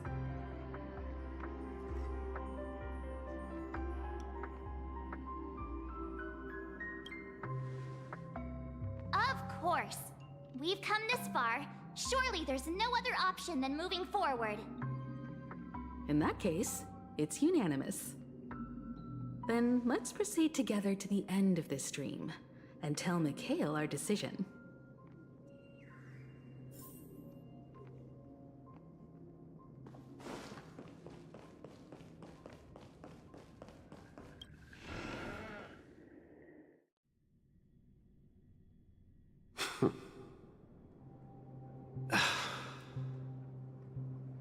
Mikhail, where are you going? Someone has to step up and save Lushaka. So why can't it be me, Misha? Please don't go. And if you must, please take me with you. Don't leave me alone. Even without me, you know how to proceed forward, brave Captain Misha. The compass is waiting for you. Haven't you always wanted to be a better adventurer than me? Now go, board that train and start your journey. Where are you going, Mikhail? I'm going to clean the floor in the parlor car. I've promised the conductor. Wait, first tell me, did you fix this watch?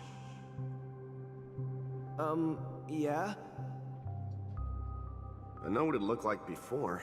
Its chain was broken, the back case torn, and the marks on the dial all worn out. How did you manage to fix it? Well, it's hard to explain, but I knew it could be fixed. It's the hands, Mr. Amundsen. Its hands were intact and pointing in the right direction, so I knew there would be a way to fix the rest. I see. You'll work with me from now on. Haven't you always wanted to tinker with this train? You're its mechanic now.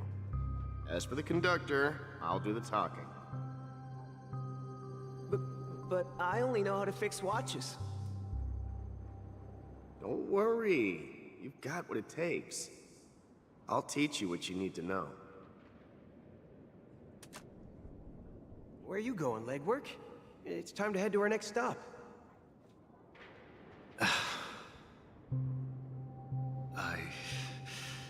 I'm staying in Astana with Rosalina and Tiernan. I see. This place reminds you of home. The people of Astana have only achieved a tiny victory, and still have a long way to go towards true freedom. Hanunu needs us. Don't worry, not all journeys lead to the stars. Even if I leave the Express, our path of Trailblaze will continue. Yeah. I knew you wouldn't stay on the Express forever. Leave in peace, my friend. And, take this with you. This is Mr. Amundsen's hat. But why? When he departed, he said he would leave it to his best student. Well, I suppose the time has come. Farewell, legwork. Take care of Tiernan and Rosalina. And don't forget to write to us.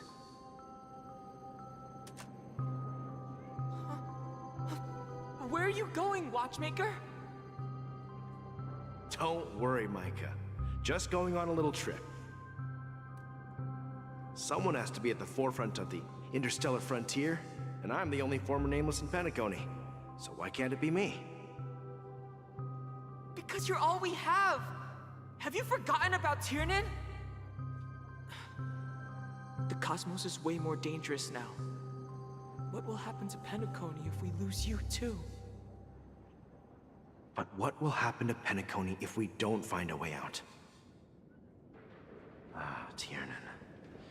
How could I ever forget him?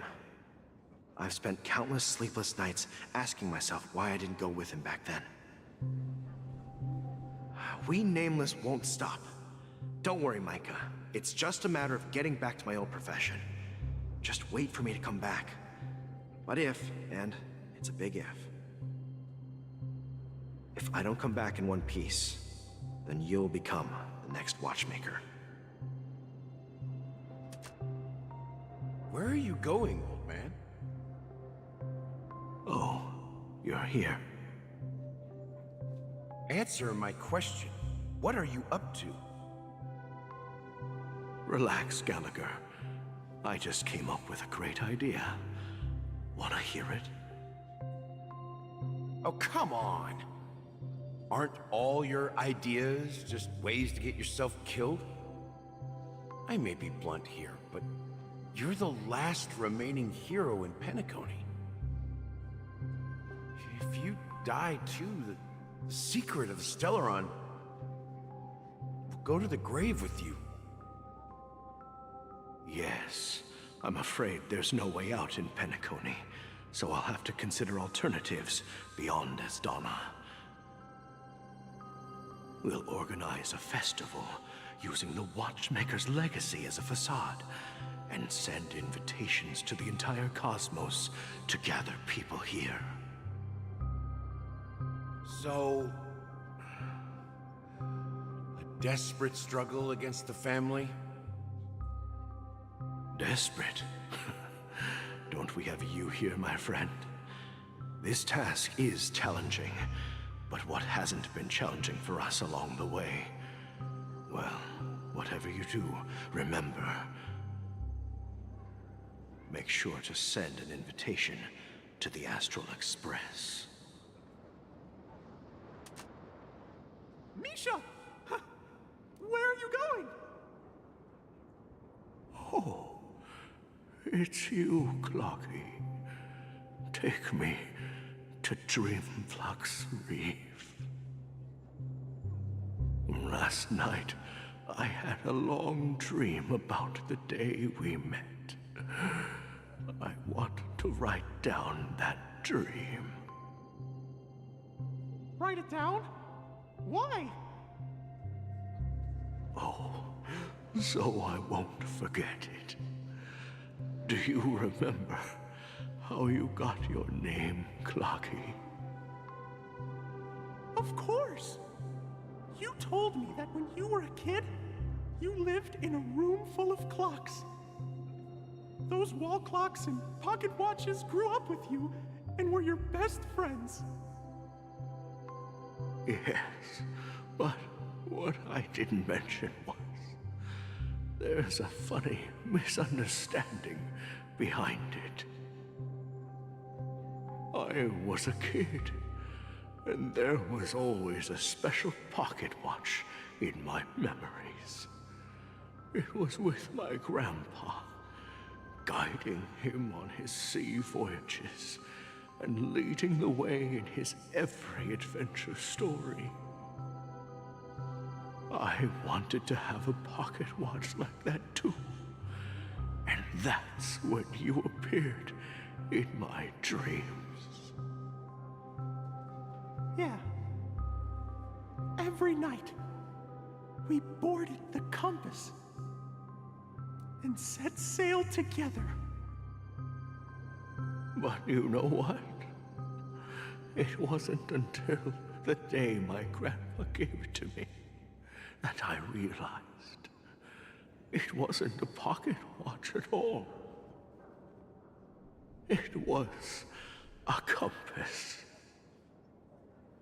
So, your name should have been Compassy. And the watchmaker is just a nameless.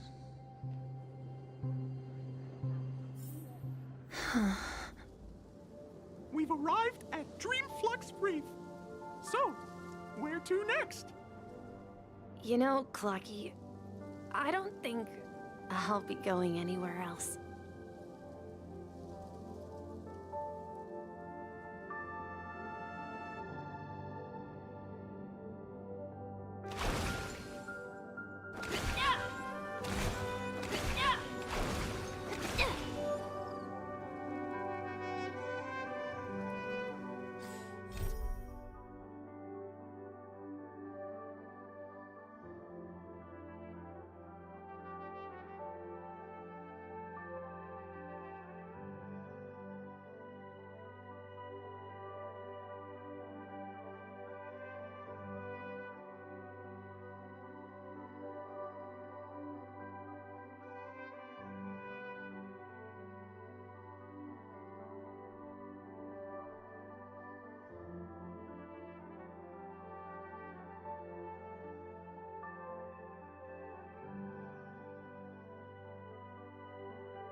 I've traveled far enough, and it's time for a little break.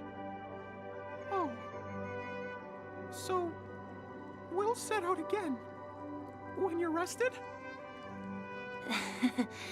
No, I'll stay here. And then, this is where it ends. This is... where it ends? What do you mean, Misha?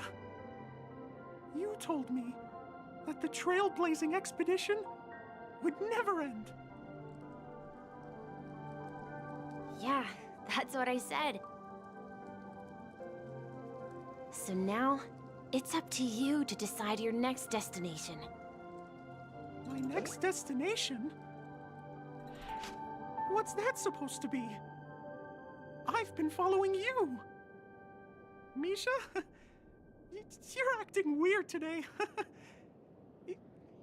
If you're feeling down, we can just do what we usually do.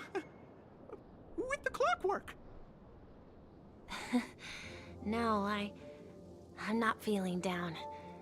As for clockwork, yeah, it resolves all problems in this dream.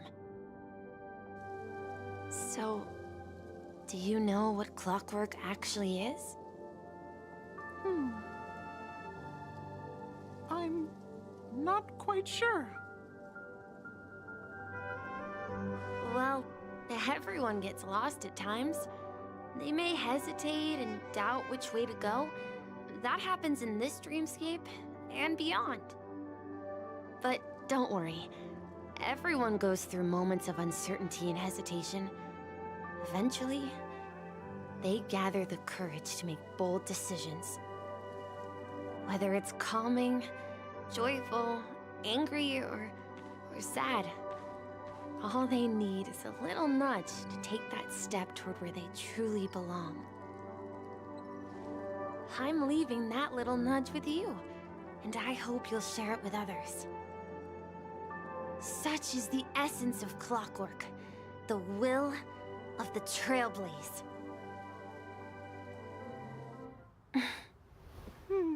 Clocky's hands spin around non-stop, indicating confusion, frustration, and weakness.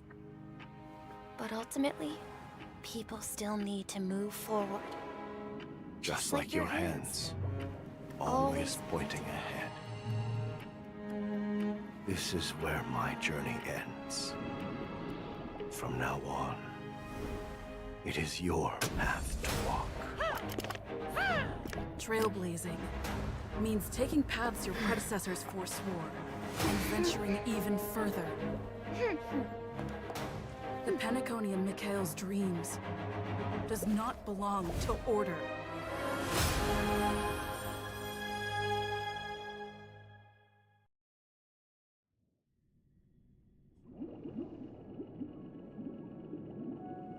I can't believe that Eon would cast a glance at Penacony at a time like this. Is it because of the resonance from the legacy of the Trailblaze? Or perhaps the bond between you is so strong that it even impresses an Eon? Well, there might be another possibility.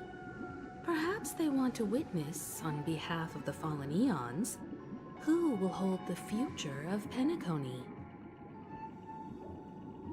If that's the case, on behalf of the Dream Master of Penacony and the 107,336 members of the Oak family, I'm extending a formal invitation to all of you. I'm cordially inviting you all to the Penacony Grand Theater to participate in the upcoming Charmony Festival. And, of course, you won't be in the audience, but on center stage. Since the future of the Stellaron, Penacony, and even the entire cosmos is at stake, let's draw a conclusion there, in all fairness. If you truly believe in Akavili's path, then show me their courage and determination.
Please state a strategy.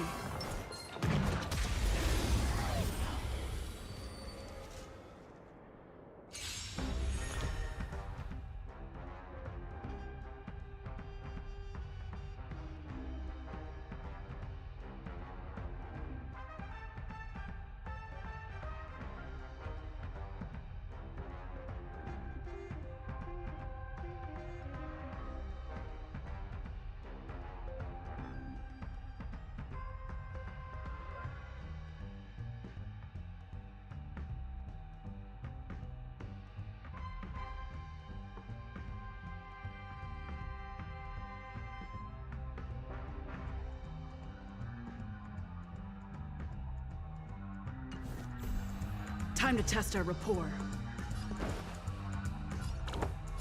Dreams do come true. Commencing support. It's time. You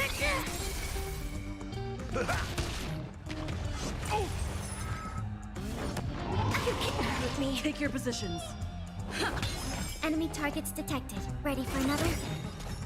Enemy data secure. Net markers activated. Time for a good old counterattack. By the order of execute the Marastruck! No amnesty for the Marastruck! That's all you got? The mood is set just right. Let the show begin!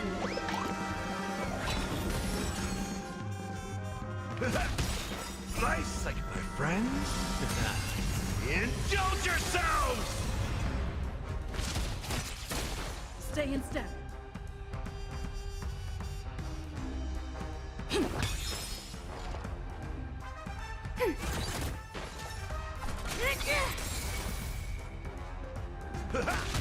Take your positions.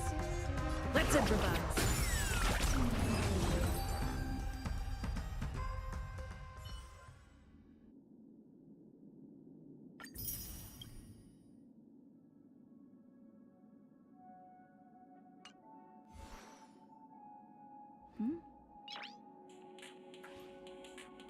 Noise.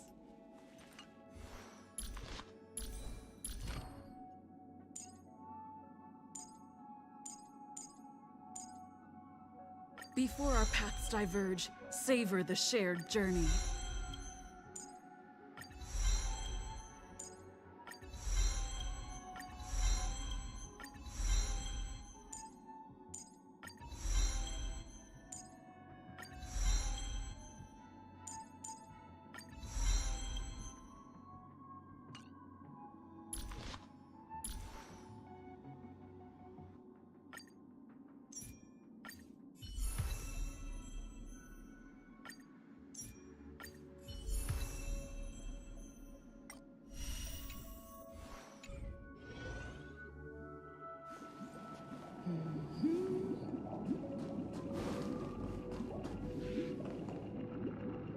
Does that mean he wants to fight us during the Charmony Festival?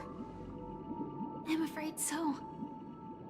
This is weird. Aren't Arc villains usually plotting some dirty conspiracy in the end? But he actually said something like, "In all fairness." Could it be that he's underestimating us? Well, in my opinion, Sunday is deeply committed to his own philosophy and genuinely wants to prove that the Order is right. I sensed a strong conviction and a desire for dominance in him. Maybe he won't accept the outcome unless he wins fair and square. That's why he'll give it his all in the upcoming battle.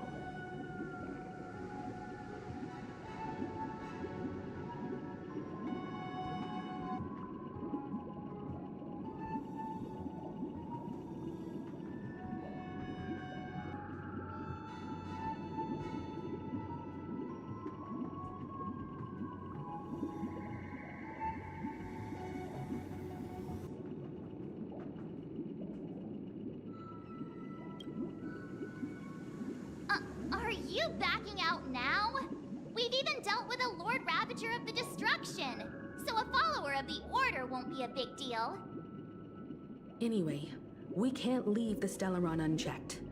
This is about trailblazing a bright future for Penacony and fulfilling Mikhail's and his predecessors' long-cherished wishes. Now that we've taken up the mantle, we can't afford to fail them. However, the same applies to the Order. Their plan didn't materialize overnight, and they have the profound collective consciousness of the planet of festivities behind them. A desire to dream, to slumber and escape reality. All those hidden emotions have given birth to the sweet dream of the Order. They've harnessed the will of an entire planet to create an Eon. This confrontation is far more complicated than a simple power struggle. To secure Penacony's future, fighting on the stage alone is not enough. What do you mean? Are you not coming with us? I believe Firefly is trying to say that she's heading off to another battle.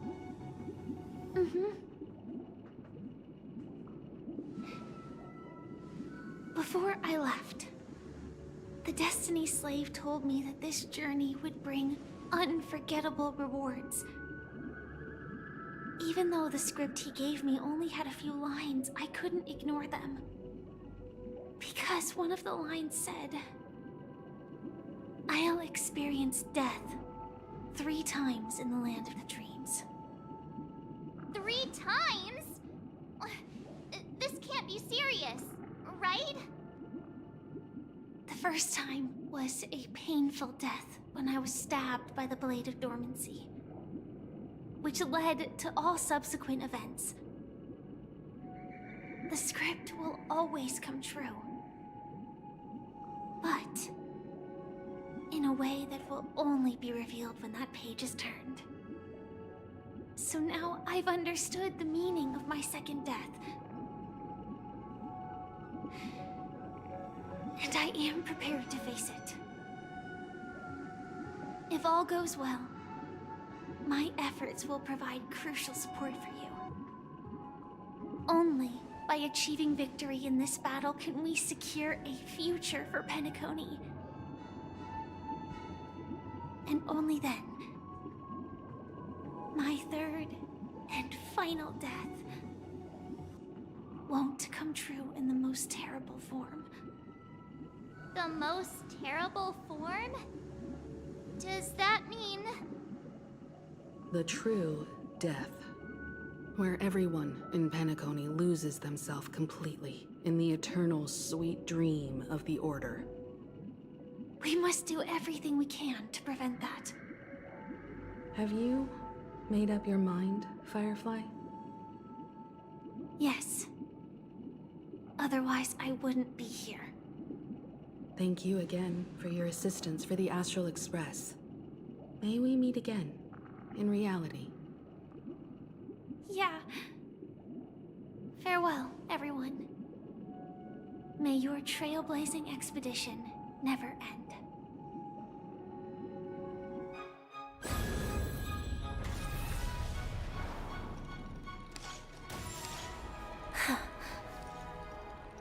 I dreamed of a scorched earth. Everyone, are you ready? A new shoot sprouted from the earth. It bloomed in the morning sun and whispered to me. Like fireflies to a flame, my sweetest death. May we meet again in reality.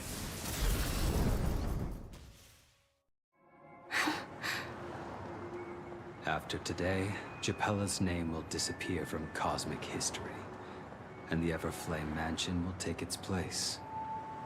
In the not-too-distant future, you'll receive an invitation. That's your next stop. Land of the Dreams. Penacony. I hope you find whatever you seek there. Be it answers or salvation. You mean my 3 deaths? Silverwolf told me about it. It's such a shame that it's not part of my script. Well, I want to live. I'm never afraid of death. The opposite of death is eternal life, and that's something I'll never desire. People die, and I am no exception. Death is like a script, a fate that cannot be defied. But that's exactly why we have to choose where we want to rest forever. Do you exist just to perish? Are you not the same, Blade? The end you desire is not one dictated by others. If I were to die now, I would only be a weapon. I believe I should die as a human.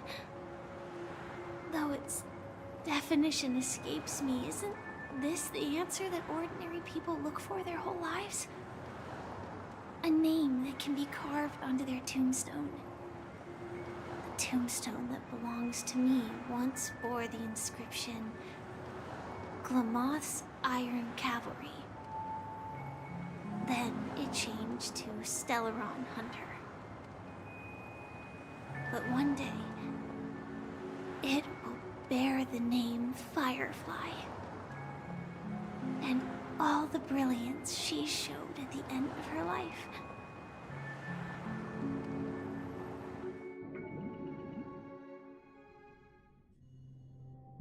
That's quite unexpected, old man.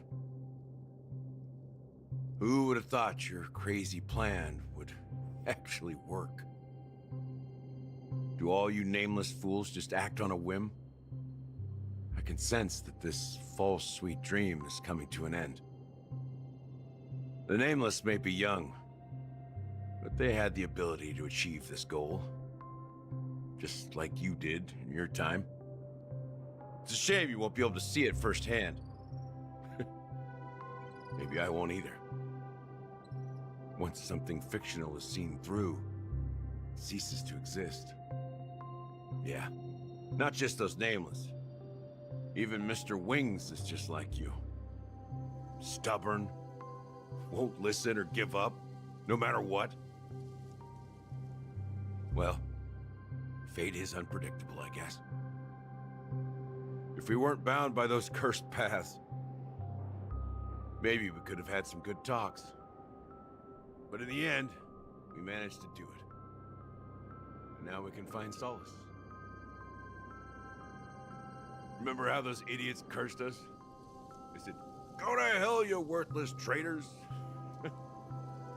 Well, I don't know if they really meant it, but if longing for freedom means going to hell, then I'll be joining you soon, you old fool. Let's get together and have supper again in hell. Oh, I almost forgot. There's one more thing. Here's to you. A glass of hello and goodbye, Trailblazer. To the imperfect tomorrow.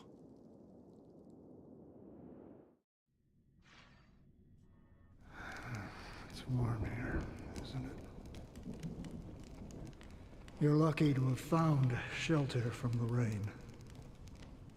Let alone fresh berries in this desolate place. I was just following the scent of life.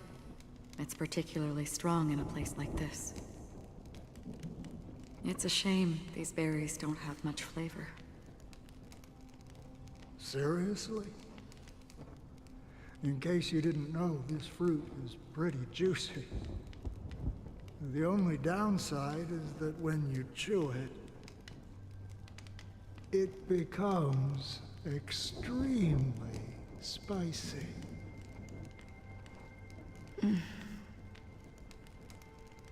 Have you lost your sense of taste? I can still taste certain things, like a faint sweetness. Before coming here, I stopped by a place called Orkron.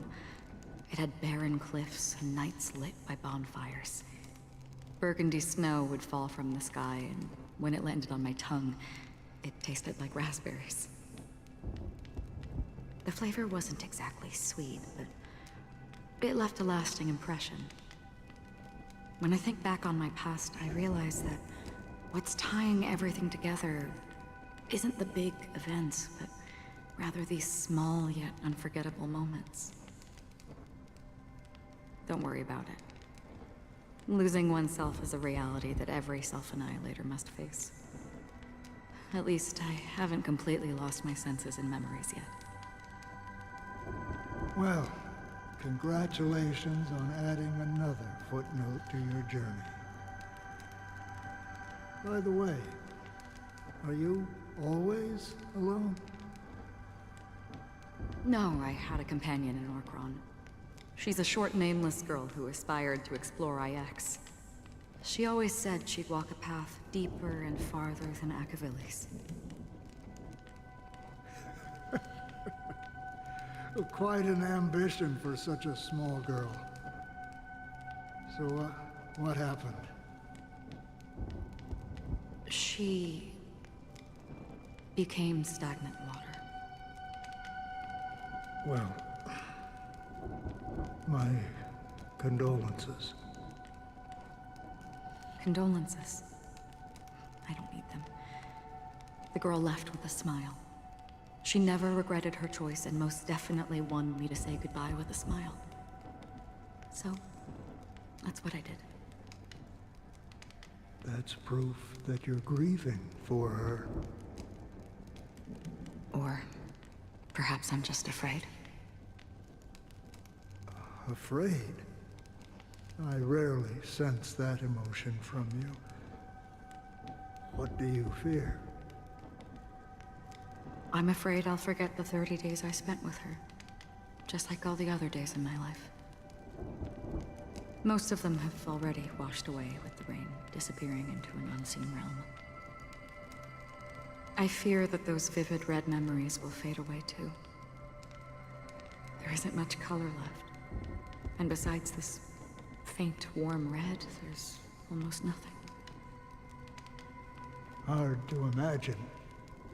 A ranger accustomed to bloodshed, destruction, and chaos finding warmth in the red color. Because I have experienced this warmth many times. Long ago, I promised someone that I'd bring it to more people. And that for every remaining moment of my life, I'd strive for a better ending for all. As long as this red color still lingers, I have a chance to fulfill that promise. It represents a burning fire, a blooming flower, the berries in this cave, and life itself, fleeting yet still dazzling. In the end, it will lead me beyond the horizon of existence. And on the other side, I will cut off nihility. The one blessed by the sleeping and shapeless is considering how to kill them. That's truly pure nihility. But you're right about one thing. After spending so much time near this stagnant water, only when I look at this vibrant red fire do I realize that I'm still alive. When will this rain ever stop? Perhaps When the sorrows of the departed have finally quieted down, the sky will clear up.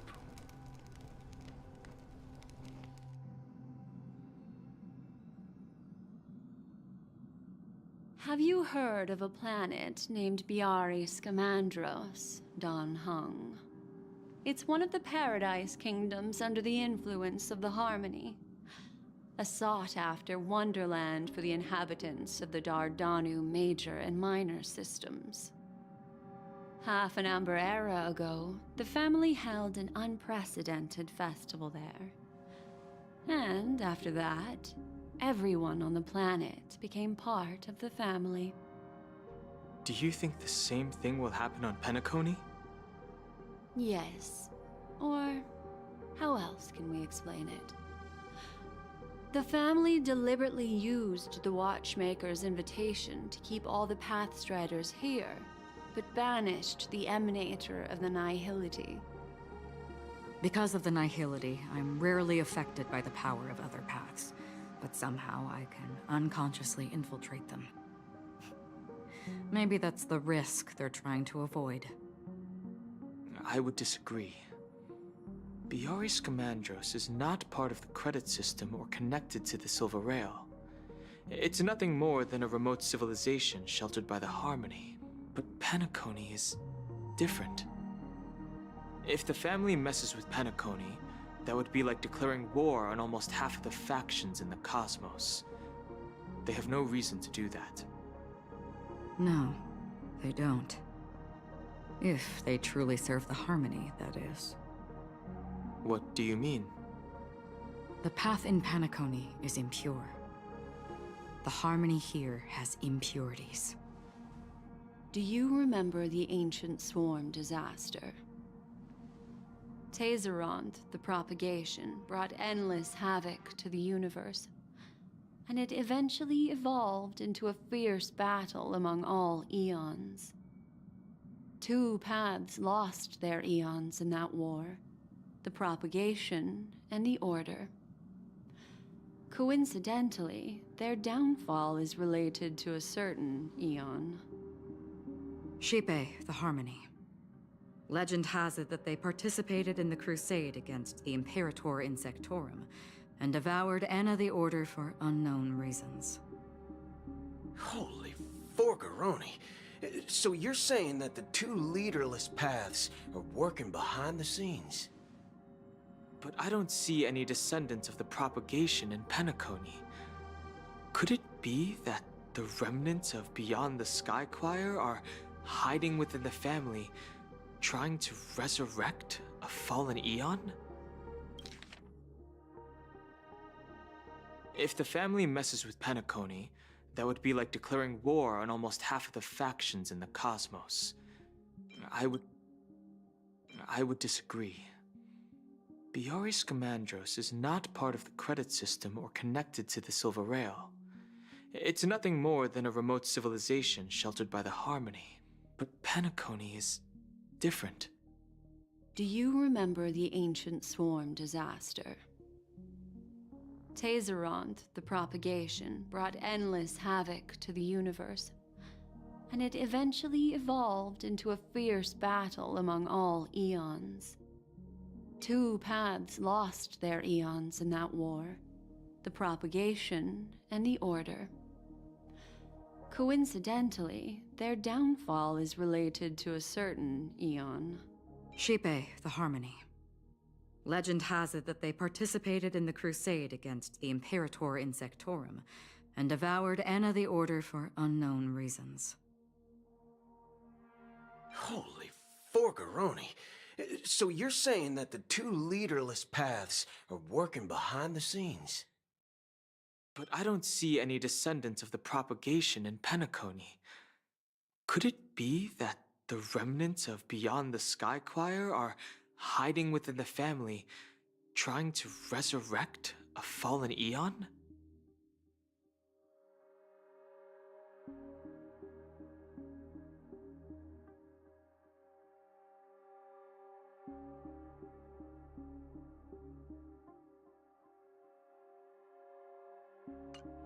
I can't say for sure, but they're definitely planning something for the Charmony Festival.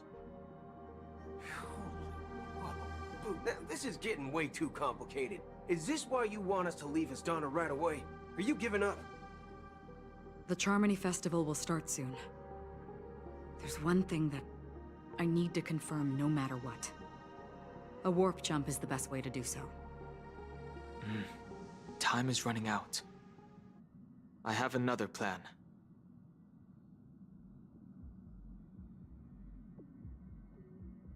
Hold on.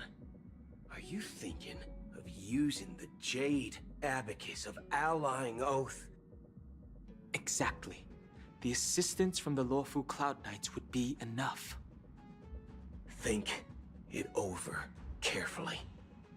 You can only use that once in your lifetime. I have considered it thoroughly. My companions are... they're also once-in-a-lifetime treasures.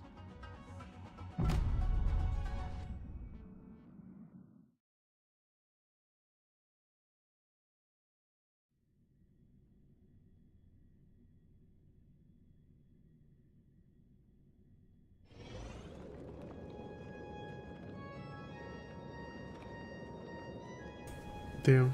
Are you the only one here, my child? The Nameless is quite the diplomat. Our secrets have spread like wildfire within the family. And IPC starships are gathering towards Astana. This is a crucial moment for us. So, where is the chosen one who harmonizes the varied sounds?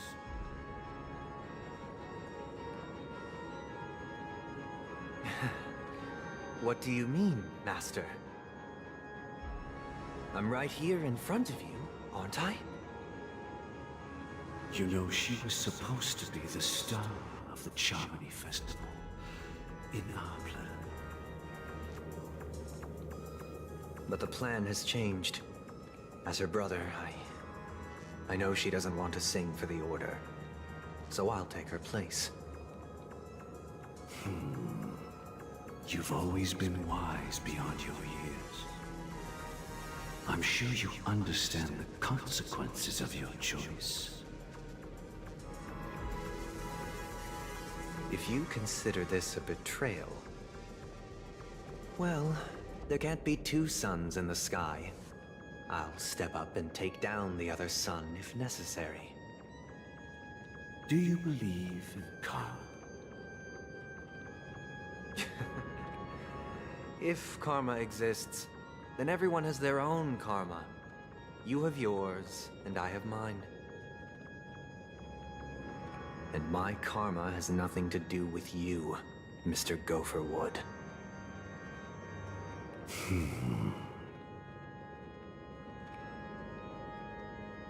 All right. Since you're willing to sacrifice yourself for her, I'll grant your wish. Well, the compromise came sooner than expected. Why? You and your sister were born as twins of the Order. And one of you is destined to follow this path to the end.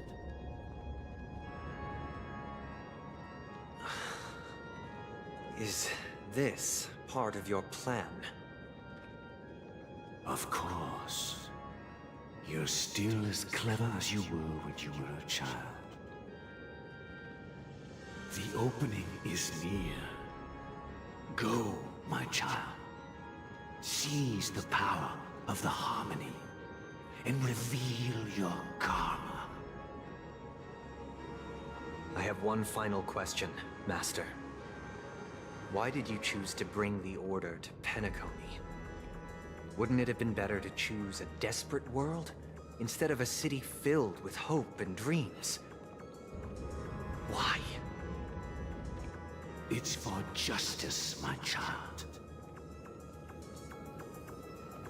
If we lose justice in our hearts, we'll make the same mistake as the Harmony did.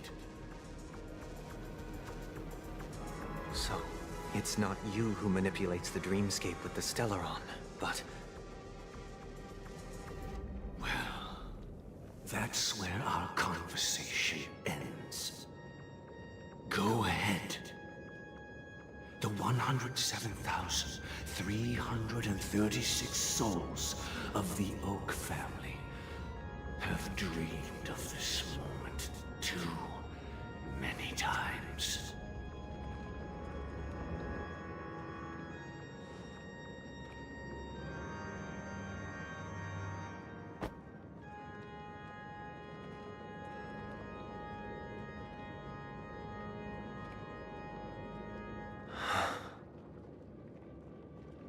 I shall ascend to the heavens, becoming the scorching sun. Bathed in my light, my people shall flourish, while all evil shall be eradicated.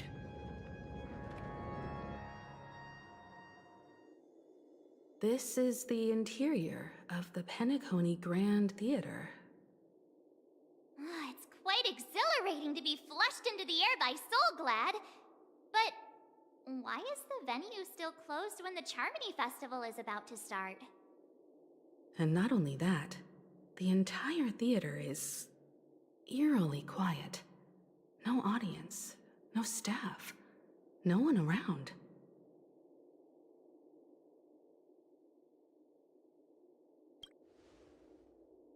Yeah, I wonder how many tickets... Hey, that's not what we should be concerned about! Let's explore around. Be careful, everyone.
Gosh, the atmosphere here is so creepy and unsettling. Even if there's no audience yet, there should be some staff around. Why is it so silent?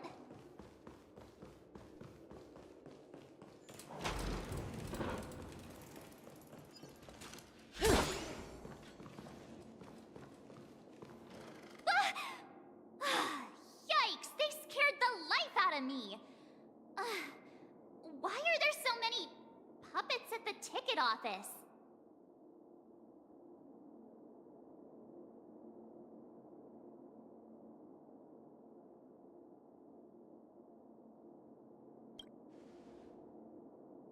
What?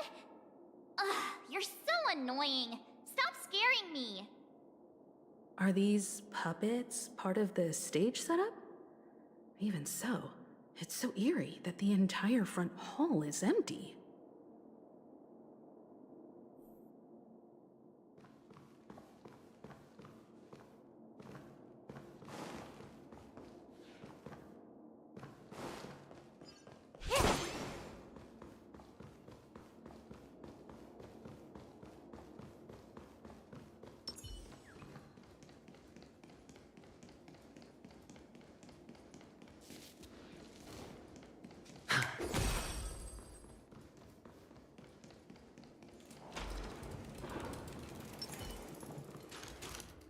Something feels off.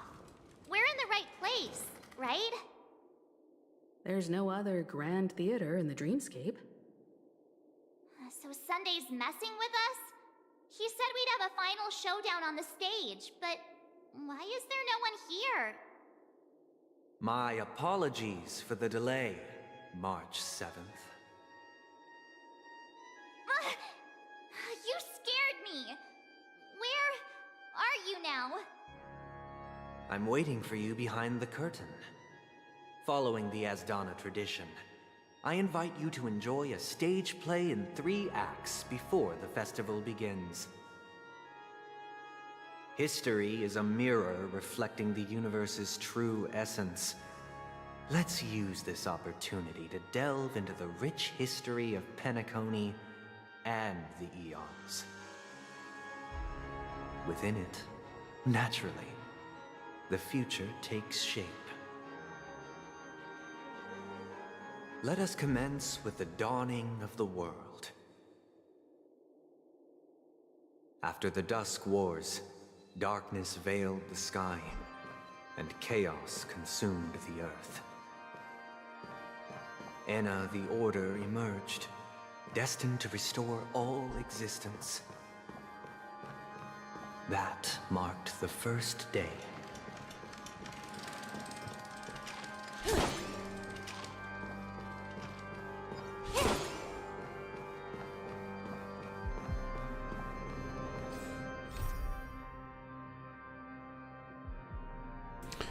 Halted traveler. Greetings, traveler. I am another traveler who arrived here before you.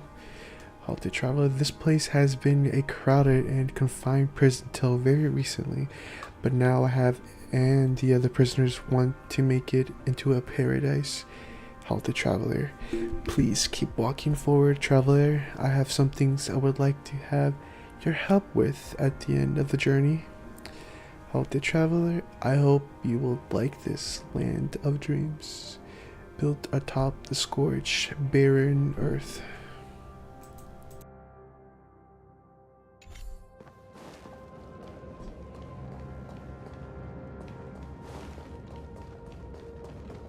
They gathered nebulae and forged them into picks, thus creating a grand lyre with black and white keys. Strike the white keys, and the sun rose. Strike the black keys, and the moon rose. And so, the cycle of day and night arose. That marked the second day.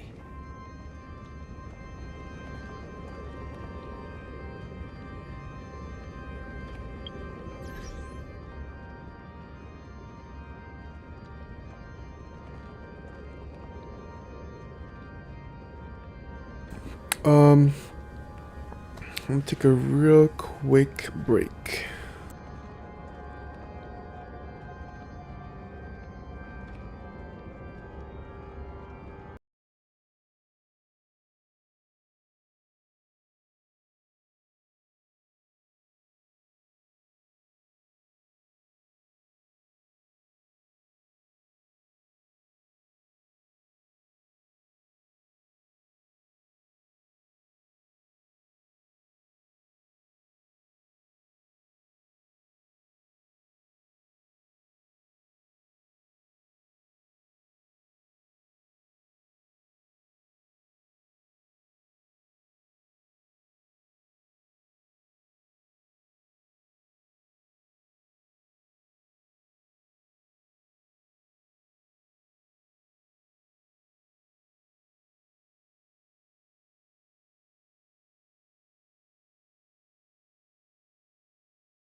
Alright, I am back. Suggestion. What is that? Suggestion? Oh, okay. Well, yeah, because nothing's going. Okay.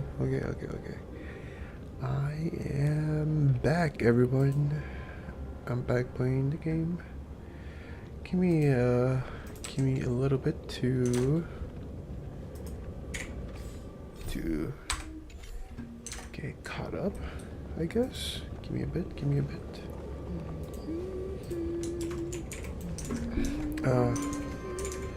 Took a shower, refreshed a little bit. I've been streaming for how long now?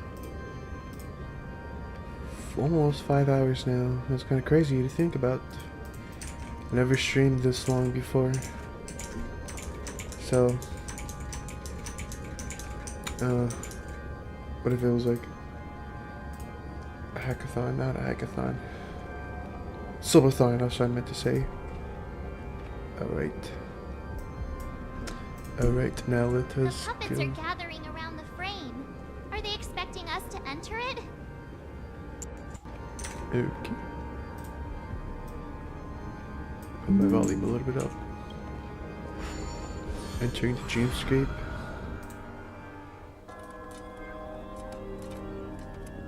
Stage play Act 1, Ode to the Prisoner. Okay. Where are we now? The atmosphere here looks similar to Sunday's inner world. Perhaps this so-called stage play is created with his abilities. This act is named Ode to Prisoner. Given the atmosphere here, I believe it's about Penacony's past. I thought things were finally looking up as I managed to dodge prison during my recent trailblazing expeditions. But now it looks like I'll be back behind bars again.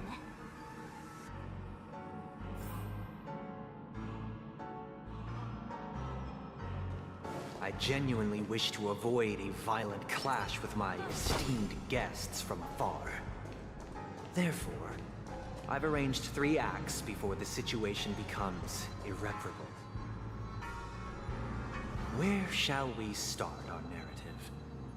Well, let's start with the time when Penacony was still a frontier prison.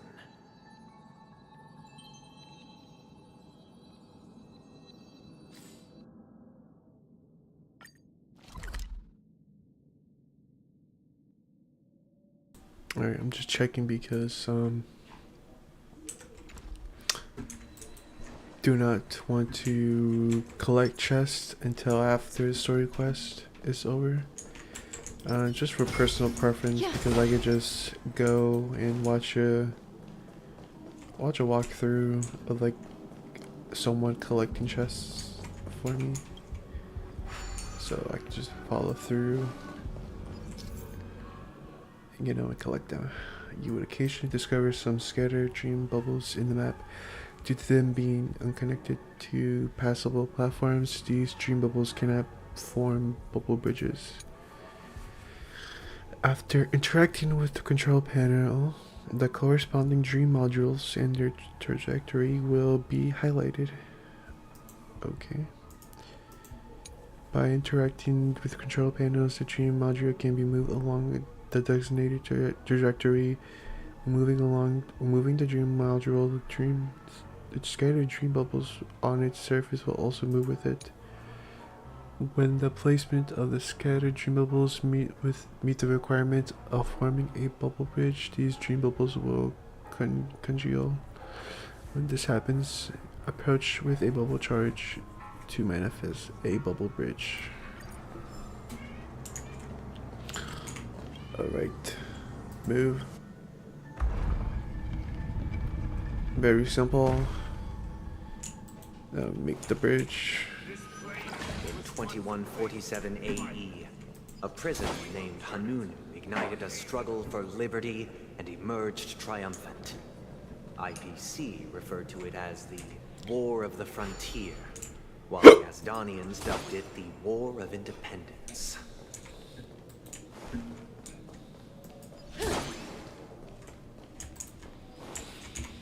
We don't really have to move it though, right?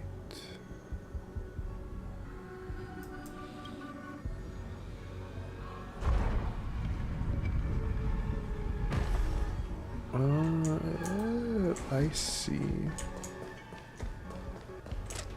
Actually, I do not see. What am I doing? This should be alright, but let me see. It's true that Hanunu was a legendary hero. That's right. But it must be acknowledged that while he bestowed freedom upon the prisoners, he didn't grant them true liberation.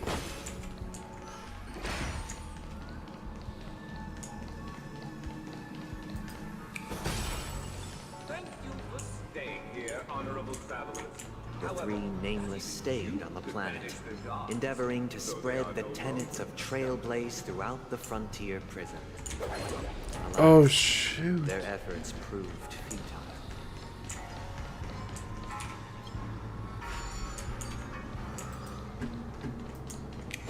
Don't engage, please. I don't want to. I don't want to fight. I do not want to fight anyone. Let me progress. Once again, as Donna was engulfed in war, this time the enemies originating from within. The prisoners remained prisoners for the rest of their lives, fighting for freedom rather than living for it. I hope you like this land of freedom on a scorched earth. As you can see, their sentences have long ended, and the IPC guards have long been expelled. Yet, these prisoners remain enslaved, not by external forces, but by the confines of their own minds. Freedom permeates every corner, except fragile souls. It gives solace only to those who believe in its existence. Prisoners, this is my order. Learn the essence of freedom and teach your fellow prisoners to fight for their lives.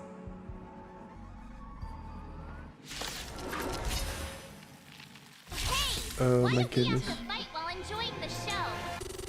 For I desire not only your enjoyment, but also your assistance in its completion. Oh my goodness. Some value our existence as unity. Ruin Mango. Every petal, all will be swept away by the wind. What do you want to know? Black Swan, go. Stand still. Sure, I'll play Adventuring, go. It's on me. Memories are beneath the waters lies an endless abyss.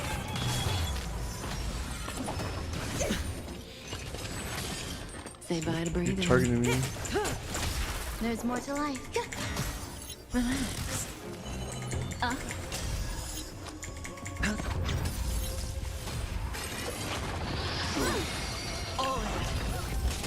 Cutting the net.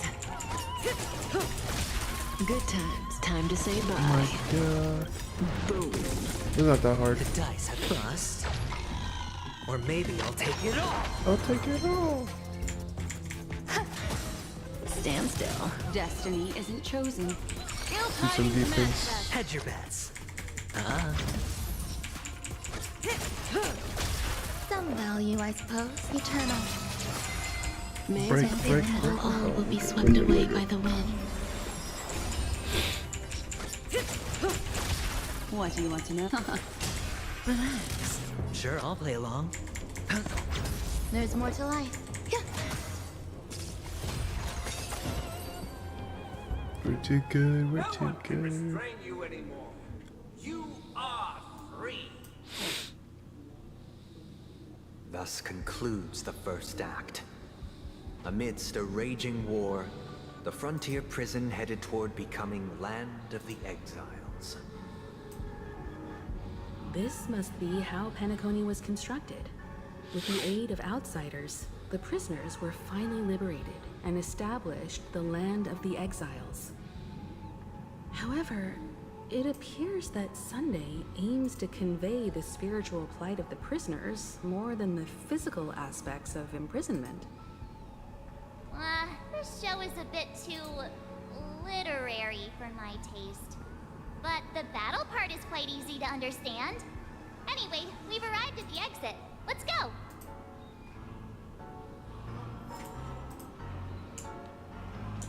These puppets... Where are they guiding us this time?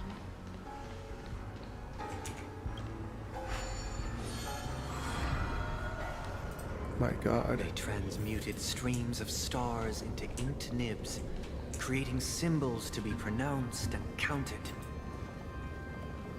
They molded stardust into flowing rivers, assigning the righteous upstream and the unjust downstream. Thus, all things were marked, and the world learned to discern between good and evil. That marked the third and fourth days. Okay.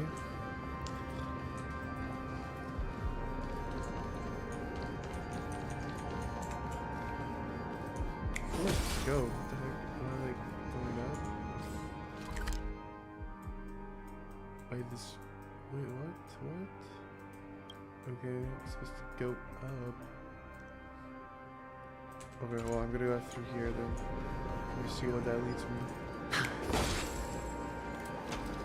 Okay. Pretty big area. Let me put myself a little bit of, I was gonna say, it's a little bit big. The area. It's pretty huge. How many chests are there? 31 in total. That's pretty big. Okay. Okay. Oh my god, I was about to engage someone. No. Thank you for leading me. I was looking at you. Look! Another frame! Alright, let us go in.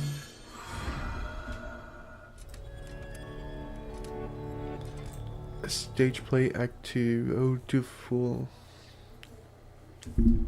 Okay, well, let's Ode to go. Fool. This must be the second act. Himiko, you're so The right. surroundings are different from before. The stage decorations look a bit tidier now. Behold the ensuing tale, a struggle for power. Penacony witnessed the ascent of the 7 major lineages: tree, grass, flower, bird, beast, fruit, and insect. Peace never truly graced Land of the Exiles. The history in this era is rich and intricate, so please allow me to present it in allegorical form. Welcome to this mansion. Maybe Sunday deserves Land to of be the a Exiles 4-star. was in disarray, besieged by both internal and external perils. Though the 7 major lineages appeared united on the surface, each harbored their own ambitions, leading to ceaseless conflict. Accountant! We are the pillars of this mansion. The Black Plum family was the first to fall. They withered away in the White Desert event, orchestrated by the Alfalfa family. Because Master shaped you from clay, but forged me from fire. I'm superior to you.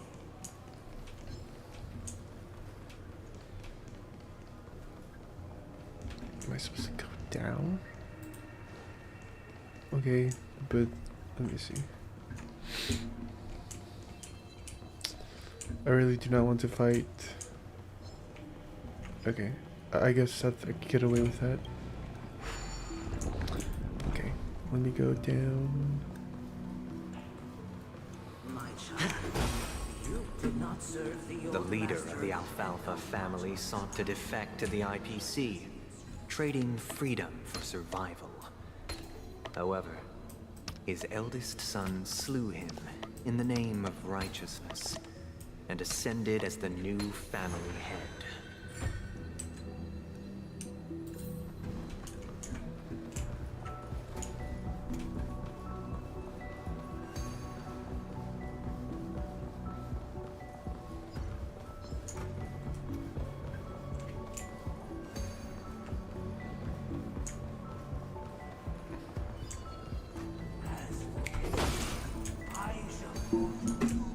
when Gopher Wood led the family to Land of the Exiles and earned recognition from all 5 major lineages, did Penacony earn its new name, the Land of the Dreams. The Land of the Dreams. So let me look something up.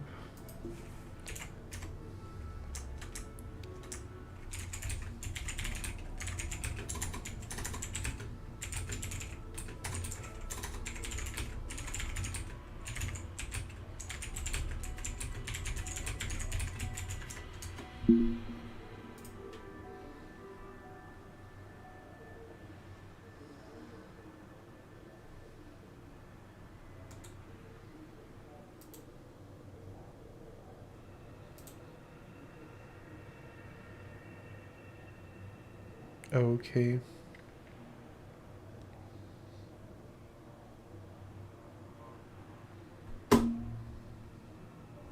Brr, brr, brr. Brr, brr, brr. Okay. Okay. Okay. Okay. Okay. We're so back. Engaging another battle. Outsider, I beseech your aid in purging this mansion of the poison spread by the lurking instigators. You want us to help you? What do you need? I wish they could regain their reason and cast away the shackles of hypocrisy. This is the second act. Looks like it's about Penacony's journey to becoming the Land of the Dreams, during which the family plays a crucial role. But this new master seems like a bad guy to me, don't you think? Perhaps this is the truth Sunday is trying to express, if you read between the lines. The Harmony changed Penacony just as the guards once did. Looks like we've gotta help those guys kneeling down over there calm down a bit, right?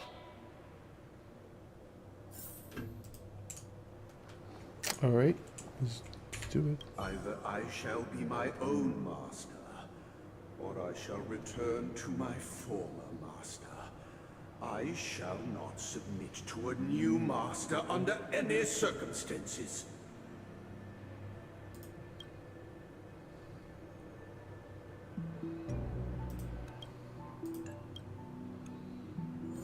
Make him happy.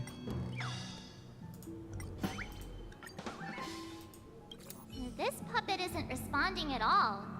Did something go wrong? Oh, we gotta calm down. I wasn't reading, sorry. Very calm down. Without a master, who can grant me true freedom? Master is no longer here.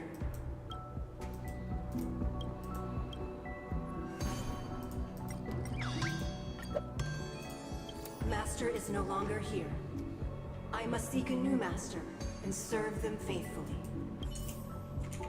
Once, I stood as the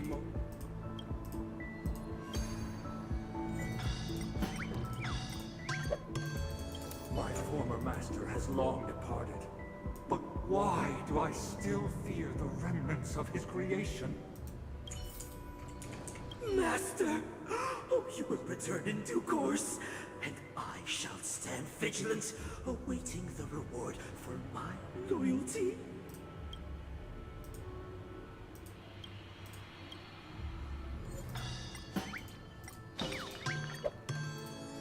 Master, now that you have gone, I shall wait no longer for my reward. I shall seize what is rightfully mine. In the absence of my master, I am free. But without their guidance, for whom shall I sing?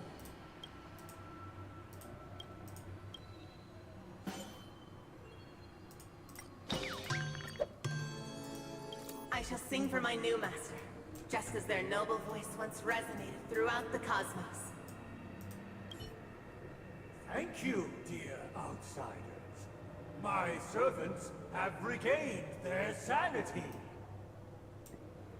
Kind of like a mohawk head. One and all, your former master shall not return. It is through righteousness and unwavering support for one another that we shall attain true perfection. Cast aside the veils of hypocrisy and embrace one another. Get ready. Looks like another fight is about to begin. This is what they call immersive theater. The snow blankets all has done. The sky trembles, and the earth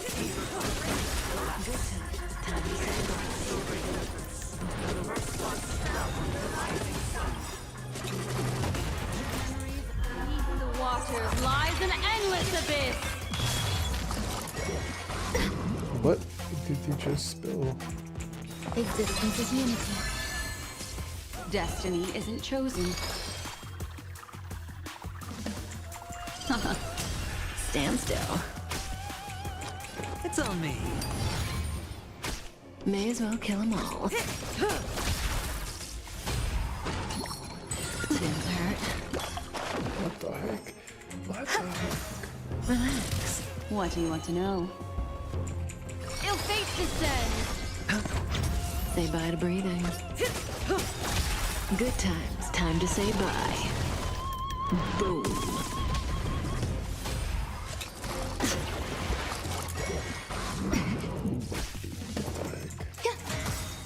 Stand still. Every petal, All will be swept away by the wind. Destiny. Sure, I'll play along. The dice bust. Or maybe I'll take it all. May as well kill them all. eternal. Run! Run! My god, down. Died. What do you mean? Relax. Hedge your bets. Some value, I suppose. Alas, they remain but slaves till the very end, with the illusion of freedom. Thus concludes the second act. Amidst an illusory harmony, Land of the Exiles charted its course toward becoming the planet of festivities. This is how Penacony fell under the family's control. Since the arrival of the Harmony, the Land of the Exiles has undergone dramatic changes, not all of which have proven beneficial. This guy really loves dramatic scenes. Bet he comes from a whole lineage of stage performers.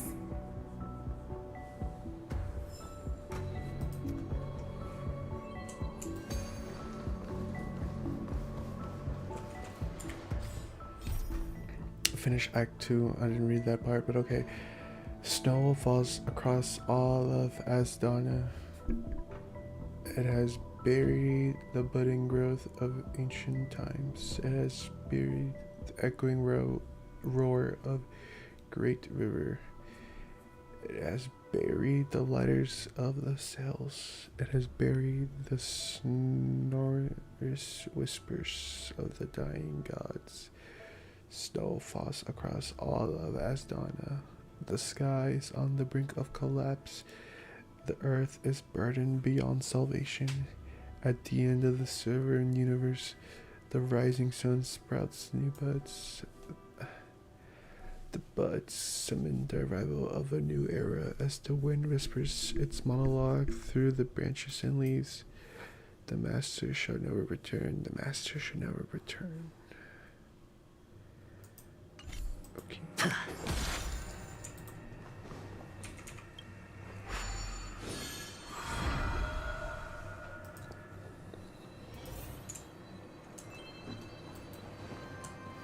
They used the planetary rings to establish the law, forging a code of conduct among the masses. A grand lyre with black and white keys served as an instrument, while symbols of articulation and numerical notation took the form of musical notes. The downward flowing river became a melody, and the canon of law dictated the form. Thus, all mortals found their unique place within this symphony. That marked the 5th and 6th days.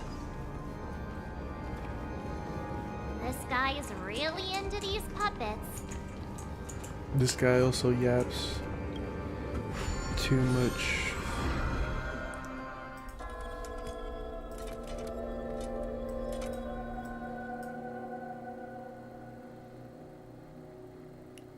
Oh, Theodore. Oh, I get it now. The last scene is all about singing the praises of the Order. And the atmosphere here is completely different from the previous two scenes.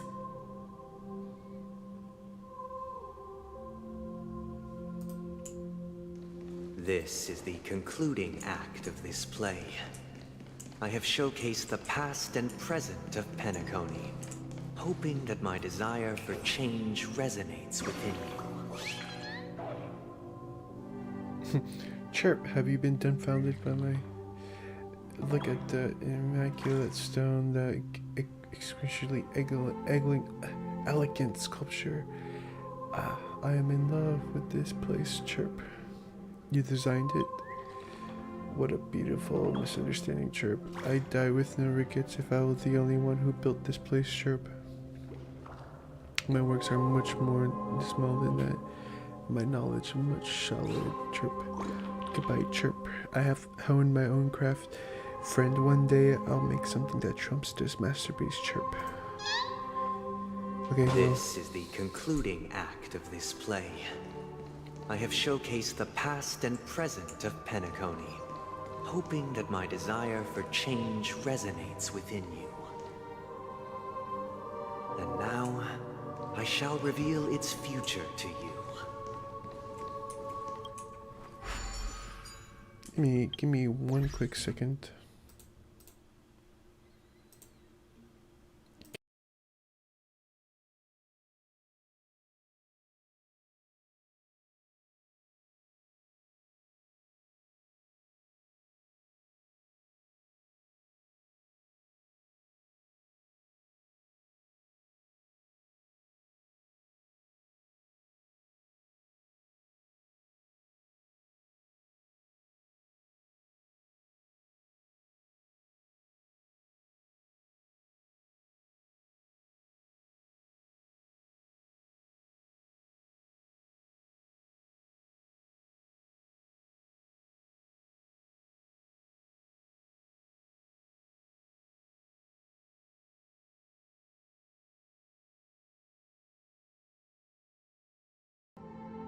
Alright, I'm back.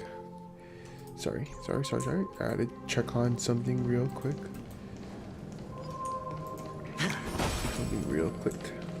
You know what, new quest. Oh my god, so much text in here. Let me take a water break. Okay. Advance through Act 3 and work together to complete the performance. General, without a ruler, who would protect the weak and fight back against the tyrants? Chancellor, we must assist each other in protecting the weak, just as we must assist each other in opposing the tyrannical. Jester, without a ruler, who will make the stars follow their paths? The tides rise and fall and allow life to grow. Chancellor, these things did as they will long before the ruler appeared, just as they will continue to do with rulers gone. Minister, however, now that we have bid farewell to our ruler, we shall take their place. Chancellor, we no longer require a ruler, for we are originally all rulers who stand above all things.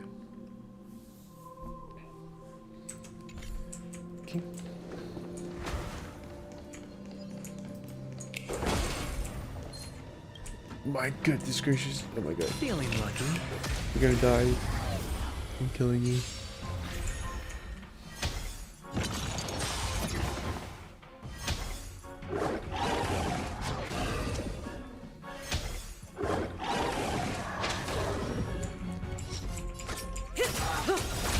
Good times. Time to say bye. Boom.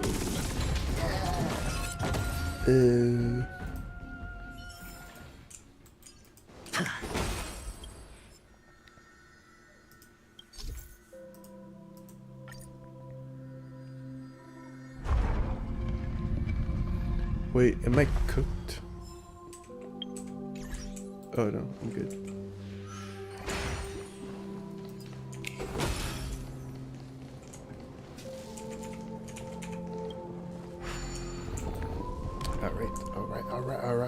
Alright.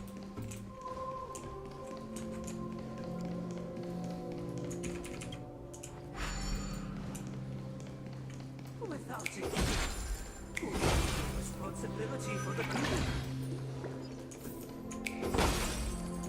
If the people lack foresight, we will make choices on their behalf and bear responsibility. The weak and stand against the mighty. We shall support one another. And standing against the mighty.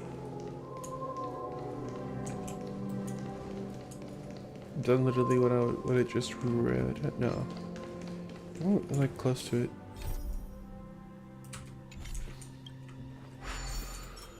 I'm not gonna reread it again. Let me see.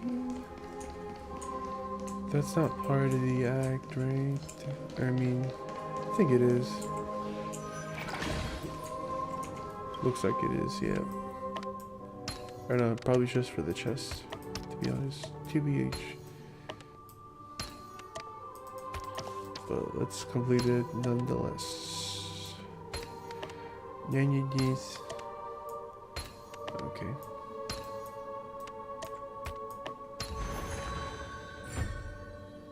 No, yeah, just for the chest. Okay. It's worth checking it out. I don't want to kill you.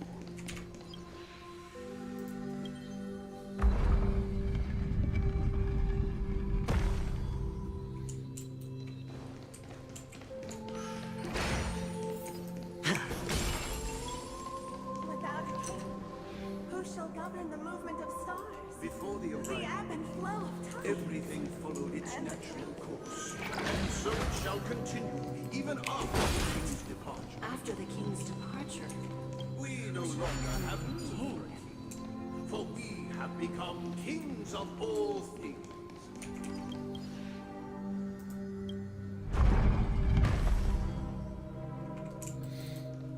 My god.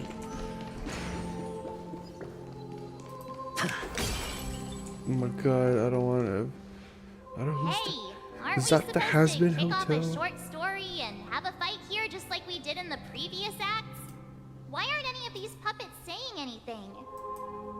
Perhaps we'll need to complete the story ourselves, just like we did before. So, do you think their mind needs tinkering or something?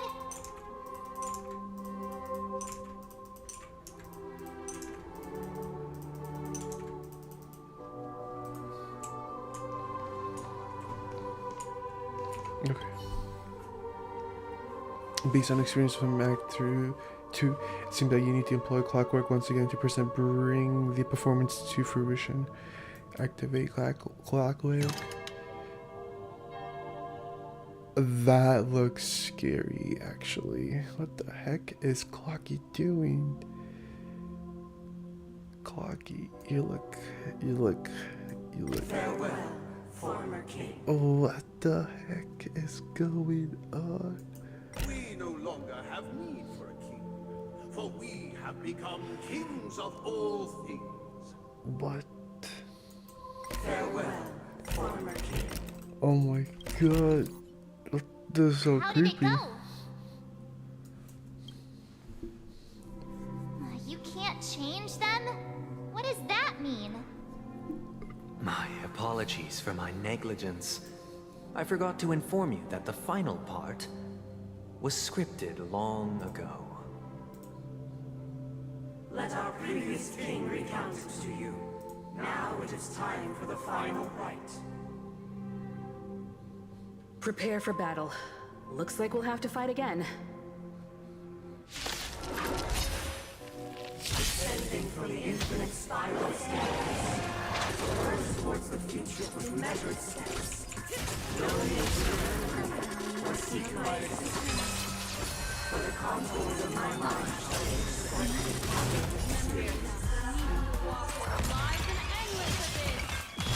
Hedge your bets.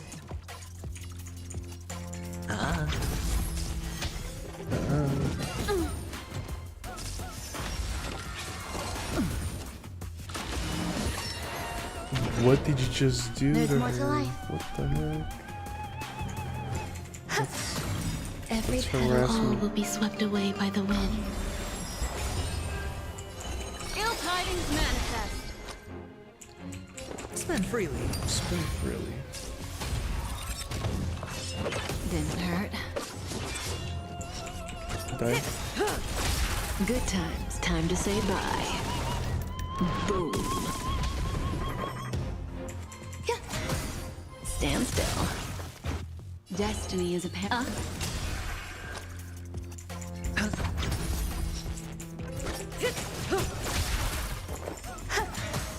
Relax.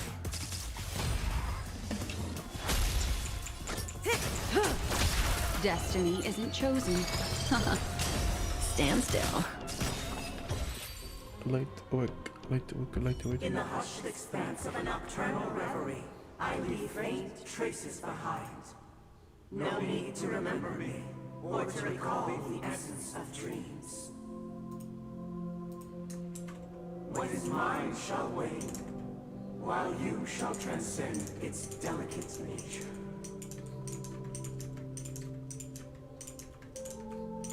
This is the final scene. It's much more straightforward.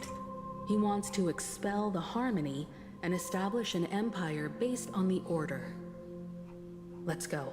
Once this stage play concludes, it'll be time for the main event, the Charmony Festival. The Charmony. The Charmony Festival. We're gonna go to the Charmony Festival. Charmony Festival.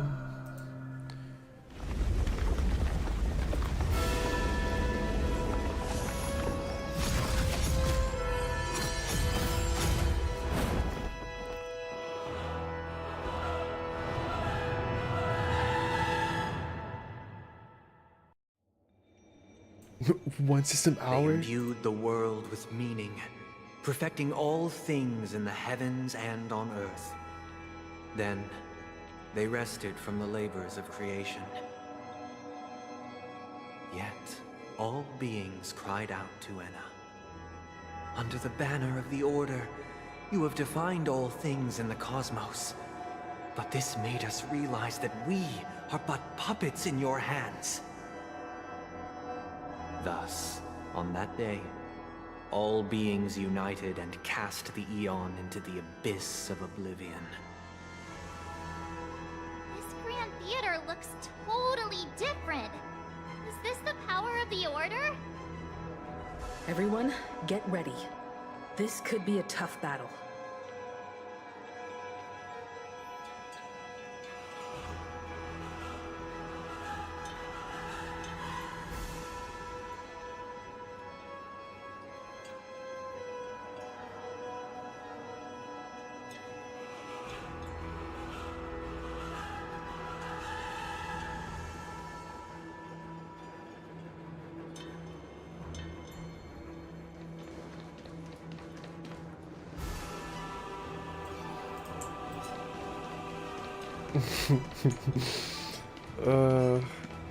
Okay. That marked the 7th day. Cheers and chants reverberated in ears. What the heck?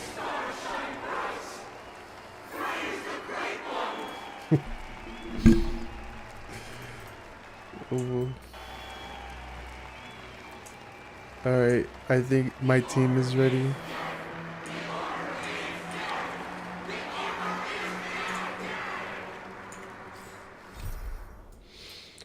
Oh my god, everything that rises must converge. They gave meaning to all existence, and all of heaven and earth were made perfect. Hence they rested from their work of creation. However, the masses cried out once more to Etna that the blood of the great Aeon must be spilt. You use the order to define all of creation, yet you make us aware that we are not more than your puppets. It was on that day that all creation united as one and casted the divine into the pit of destruction. This is how it came to pass. This was the seventh day. All of existence exclaimed in joy, and their voices of celebration shook the very earth. In that moment, the stars sing in great unison. The world is at harmony. The stars shine together. Praise to be the Great One. The order is dead. The order is dead. The order is dead. Wow. Let me roll for Robin. I'm just kidding.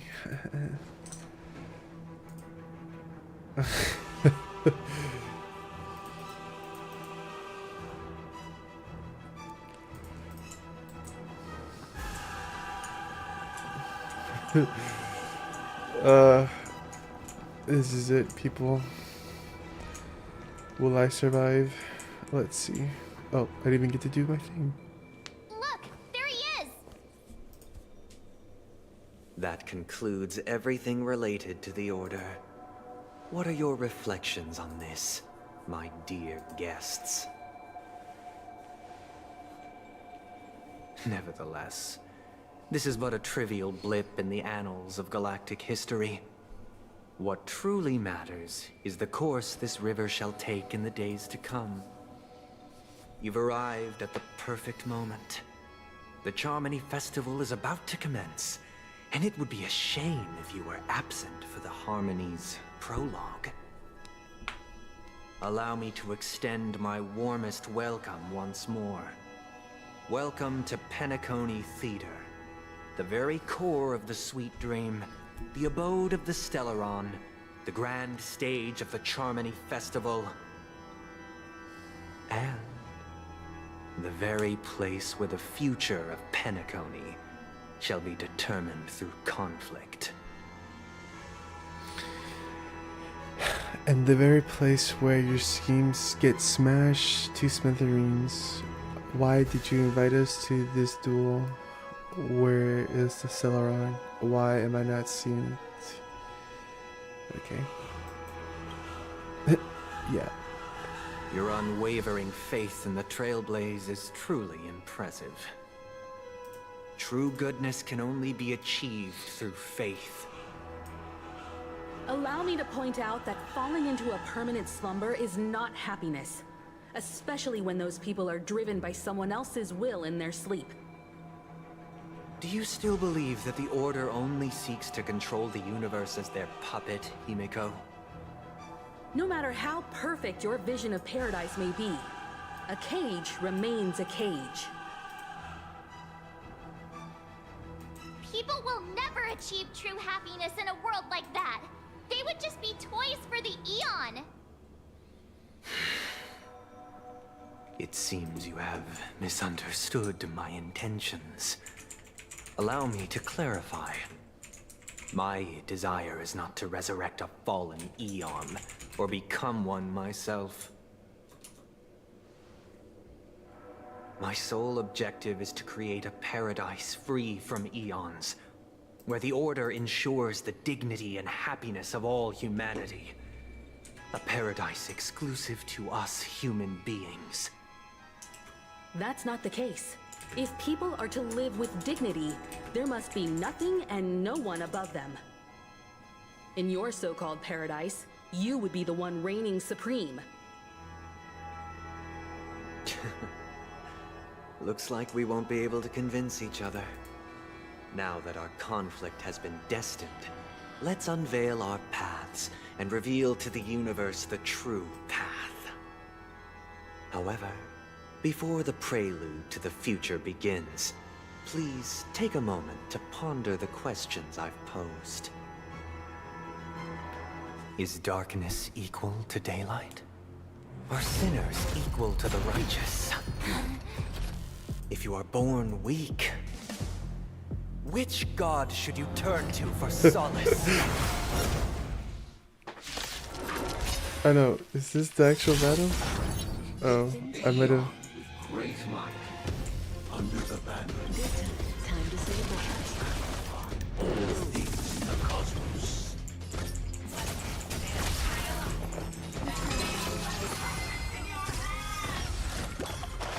Destiny isn't true.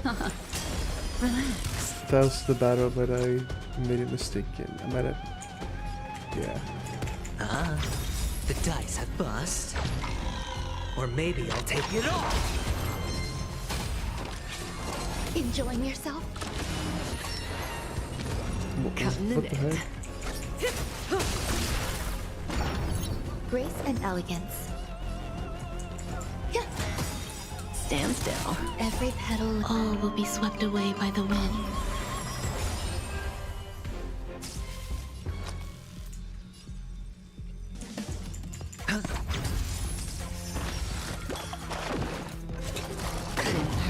Why did they make me wet? Watch your head. Memories of beneath the waters lies an endless abyss.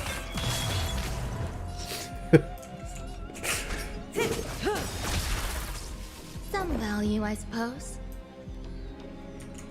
Good times. Now time to say bye. Boom. Oh my god.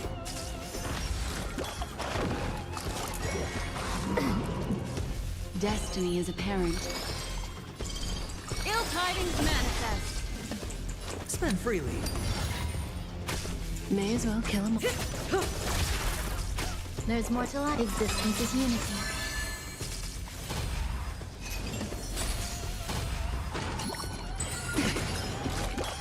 No dirty Say bye to tricks. breathing. What do you want to know? Stand still. It's on me. Stay away.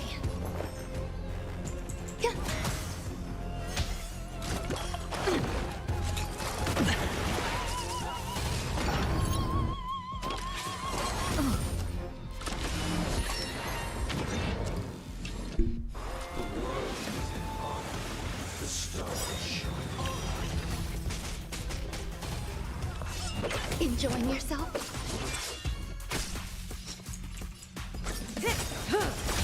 Good times. Time to say bye. Boom.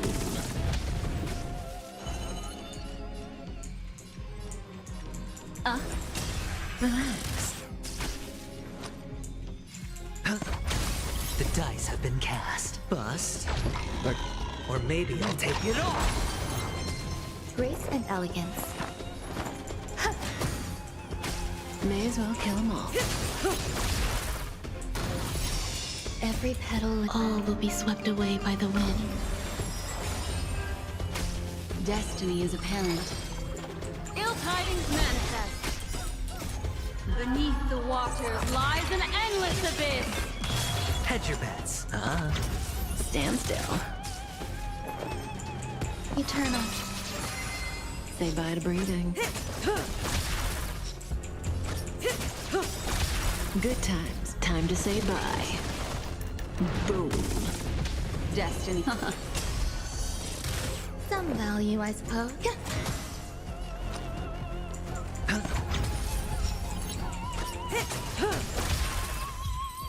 Act 1 play. I already know your decision. I now permit you to gaze into the sun. On these 107,336 stones, the almighty and powerful strings of harmony are at my disposal. Supreme Tutor, Harmonious Choir, Dominicus.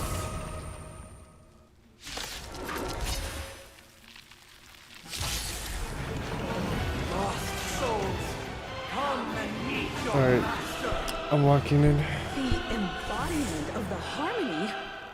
So the true purpose of the Charmony Festival is to usurp it?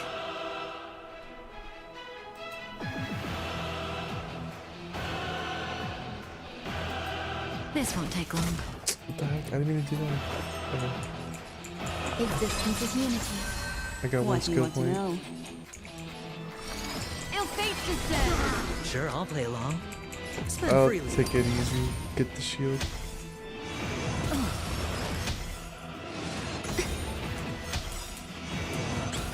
Every petal, all will be swept away by the wind.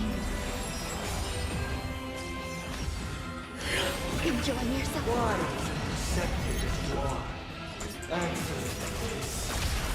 Why could the harmony of the order merge into one? Stand still.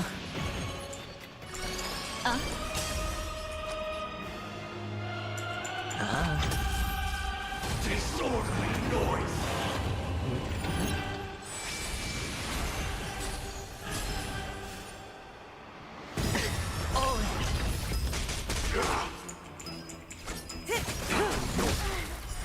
Feeling like there's another world in front of my eyes. It's the power of tuning. Don't let the song distract you. Bust.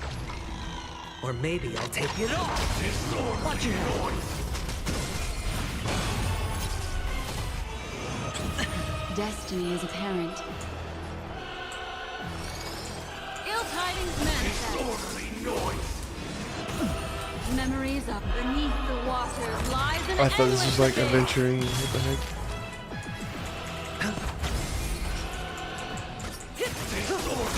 Good times. Time to say bye. Boom. Oh my god. I'm sorry. Wait, no, that's not it. This is line. Time has come. Creation will be reborn from the remains of the gods. Dan Heng?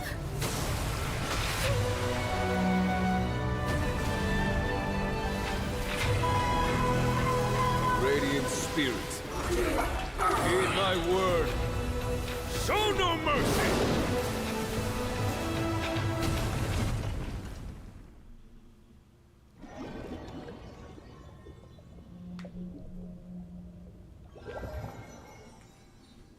Wake up! Wake up! Hey, wake up! The sun's frying your butt! Are you alright? Can you hear me? Do you remember your name? I don't remember anything. Why does the line sound so familiar? Didn't I shoot the sun out of the sky? Kind of. It was General Qing Yuan who helped us shoot it down. In any case, since you remember what happened just now, well, that's put my mind at ease. What happened while I was out? Are we in a dream or reality? It's a long story. Simply put, Dan Heng used the Jade Abacus of Allying Oath when we were in the middle of a fierce battle, and summoned the General to help us just in time. And then we returned to reality. Look, this is your room. Everyone else has also returned from the dreamscape. Himeko and the rest are at the lobby discussing matters with the General. And now that you're awake, we should tell the crew that you're alright. Come with me. Was that actually it? Not going to come chat with me, sleepyhead. That voice. Is that Black Swan? Was that actually it? What the heck? What the heck? I thought it was gonna be like a tough battle. I was so prepared. That was kind of like... That was it.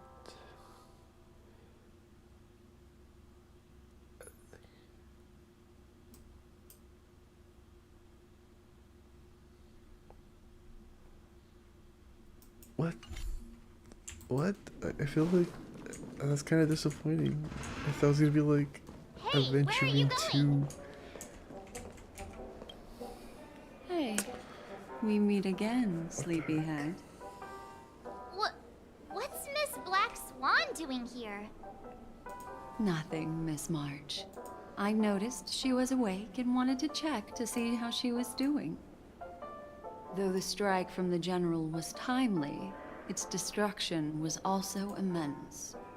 When emanators collide, ordinary people inevitably suffer. But, luckily for them, the dreamscape is my home turf. Thankfully, I managed to get everyone out before the harmonious choir collapsed. Oh, so that's what happened! Thank you, Miss Black Swan! Don't mention it. After all, I wouldn't want to see such precious memories vanish. You're heading to see your friends, aren't you? Would it bother you if I walked with you for a short while? Of course not. But you're not planning on doing something like last time, are you? Why would you think that? I've never harbored any ill intentions. Well, not when you are around, anyway. Himeko and Mr. Yang are probably still busy. Let's go look for Don Hung first. That's actually it? No, what the heck? What the heck?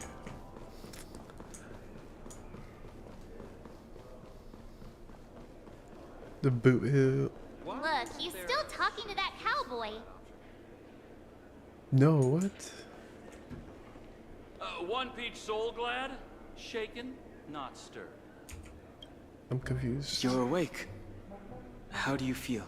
Oh no. Well, fork me. You must be that Stellaron they were talking about. I'm fine, thank you, Don Hung. Why do you have that blab about? What do you have to blab about everything? Fork, huh?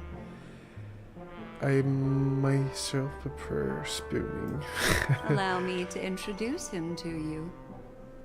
This is Boot Hill, a Galaxy Ranger. During our pursuit of a certain person, we crossed paths and just so happened to uncover a shocking plot being concocted by Mr. Sunday. Which is why we sought you out, to help the Astral Express save the world together. No need for thanks. Now, the Galaxy Ranger's principle is correct every injustice one sees. That's how you lot in the Ciencho put it, right, Don Hung? More or less. Wait, hold on a sec. This is the first time I'm hearing about this certain person. Who are you chasing? And why would that lead you to the Express? Good question. It's, who was it again? Don Hung. Do you remember? Oh my god. No, that ain't it. I just can't seem to recall. Weird. But a neurochip hasn't registered any malfunctions. I can't seem to remember either. What's going on?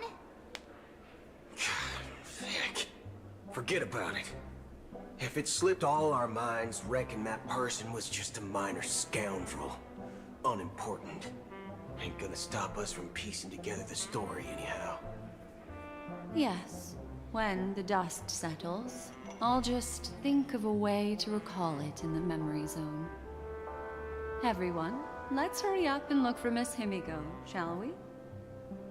She's now a minor star on Penacony, and the entire hotel's concerned about her well-being. You're right. Let's head to the lobby then.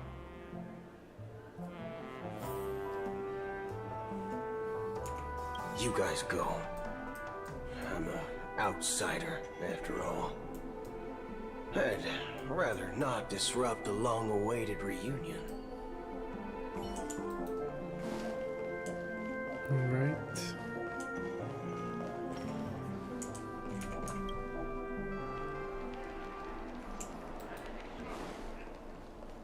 Jin Yuan. Look, they're with the... That's all right. In these times of conflict, for the sake of utmost safety, it is only right that the Alliance steps forward to mediate on behalf of the Astral Express. We must not allow you to take unnecessary risks. Furthermore, despite the IPC's eagerness for success, it prioritizes peace above all. And the family, trapped though it may be, professes a desire for harmony. The Alliance has always won people over with reason. I firmly believe both parties can indeed put aside their differences and come to a peaceful agreement. The General possesses a deep understanding of the greater good. With the Cienjo Alliance mediating, peace for Penacony is within reach. You flatter me. But ultimately, it's been all down to the Express. Without your efforts, this sweet dream paradise would have been claimed by the last remnants of order before there was even a shot of peace. Well, would you look at that? Here comes the big hero.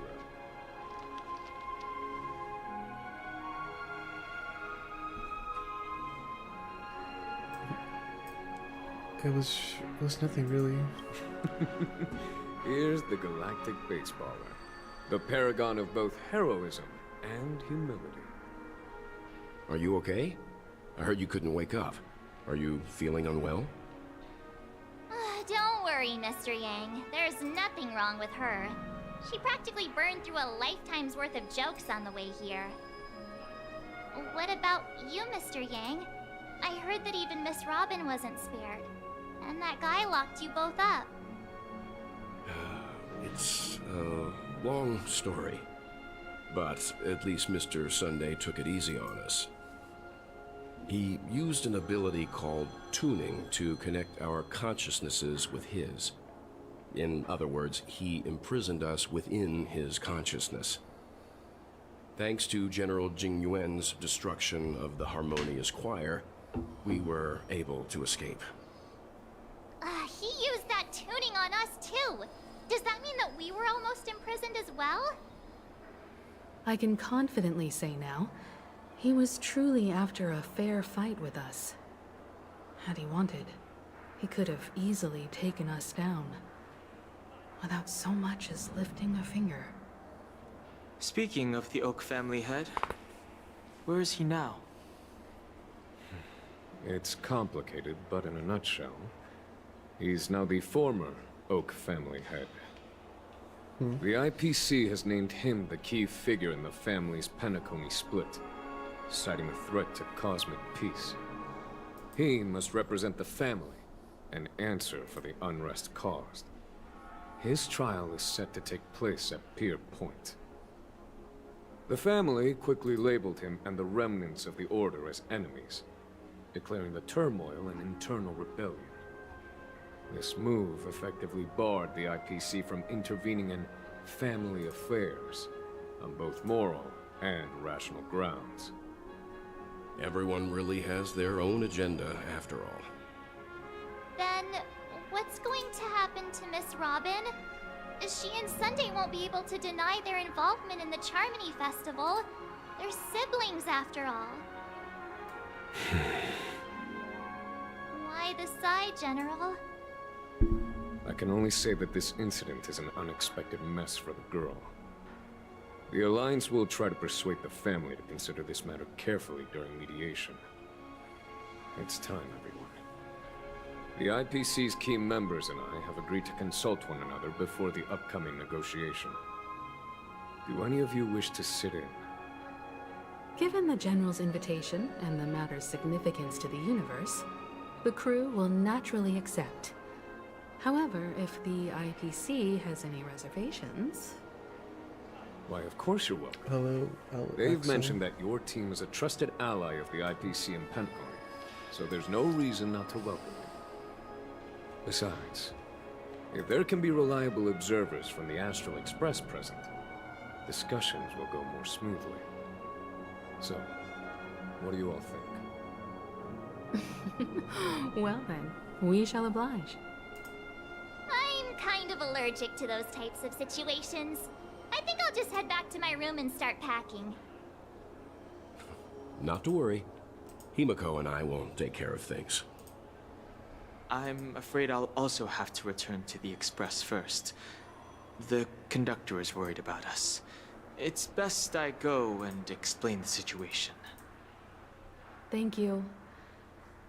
What about you, Will you join Welt and me? Or have you got other plans? I'll go with Miss Himiko. I have to help March pack her suitcase. Don't know why, but something tells me I only have one real option here. And it's to go to Miss Himiko. Great. Although I'm not too sure of the reason, the representatives from the IPC have insisted on her presence. Allow me to lead the way. Follow me, please. The negotiation will commence at the hotel lobby. Everyone, please follow me. What the heck?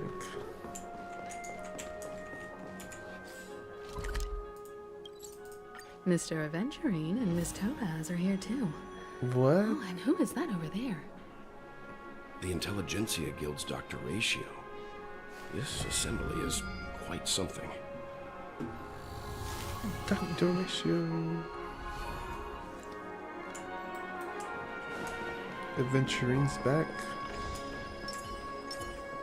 Welcome back, Aventurine. It's been a while, my Astral Express friends. I would also extend my sincere thanks to you, General of the Lawfu. The presence of everyone here assures that the talks will likely reach a conclusion that satisfies all sides. Oh. Looks like everyone has come with expectations. Care to share? Of course. Topaz, if you please. Sure, leave it to me. In summary, it's good news. After much deliberation from the Strategic Investment Department's Council, the absolute majority of members have agreed to the following resolutions. In light of long-term considerations for interastral peace, and by authority of Pierpoint HQ, the Strategic Investment Department, on behalf of the Interastral Peace Corporation, will permanently relinquish its claim on Penacony sovereignty and offer unconditional support of the family's rebuilding efforts on Penacony. Now that's something. Okay, what did you say? Well, I wasn't listening. In summary, it's good news. After much deliberation from the Strategic Investment Department's Council, the absolute majority of members have agreed to the following resolutions. In light of long-term considerations for interastral peace, and by authority of Pierpoint HQ, the Strategic Investment Department, on behalf of the Interastral Peace Corporation, will permanently relinquish its claim on Penacony sovereignty and offer unconditional support of the family's rebuilding efforts on Penacony. Okay. So the IPC does see the big picture, huh? What is it in for you guys? Doesn't that mean eventually took a hit for nothing? Well, if that's what it takes to bring peace to the entire universe, it's a price I'll gladly pay. Has the IPC finished sharing all its thoughts? Then it's our turn. The Guild, much like the Genius Society, has taken a keen interest in the recent calamity in Penacony. Ultimately, both parties have agreed to a comprehensive collaboration, offering technical support for the reconstruction of Penacony. The floor is yours for the finer points, Mr. Screwlum. Enlighten us, please. Organic life's unrelenting surge to understand the realm of inner spirituality is something I both admire and envy. Inorganic life has no mechanism to evoke dreams. but when my mechanical impulses are activated, my inspiration circuits will start to operate, and I will enter a state defined as imagination. Every time, within the realm of imagination, there emerges a fire from the shadows. It is warm, bright. I frequently ponder this flame might represent the essence of intelligence. A cluster of inspiration ignited by high temperatures. The future direction of the universe may well lie within it. Alas, they are nothing but projections of my thought system to me. Desired, but unattainable.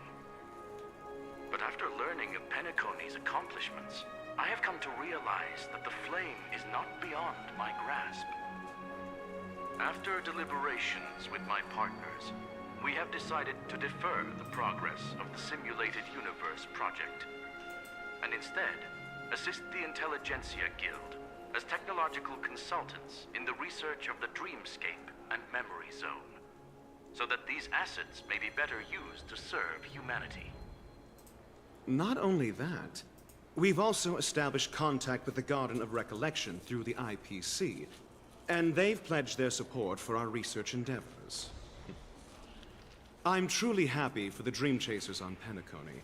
The cosmos' brightest and, let's admit, dimmer intellects are now at their service.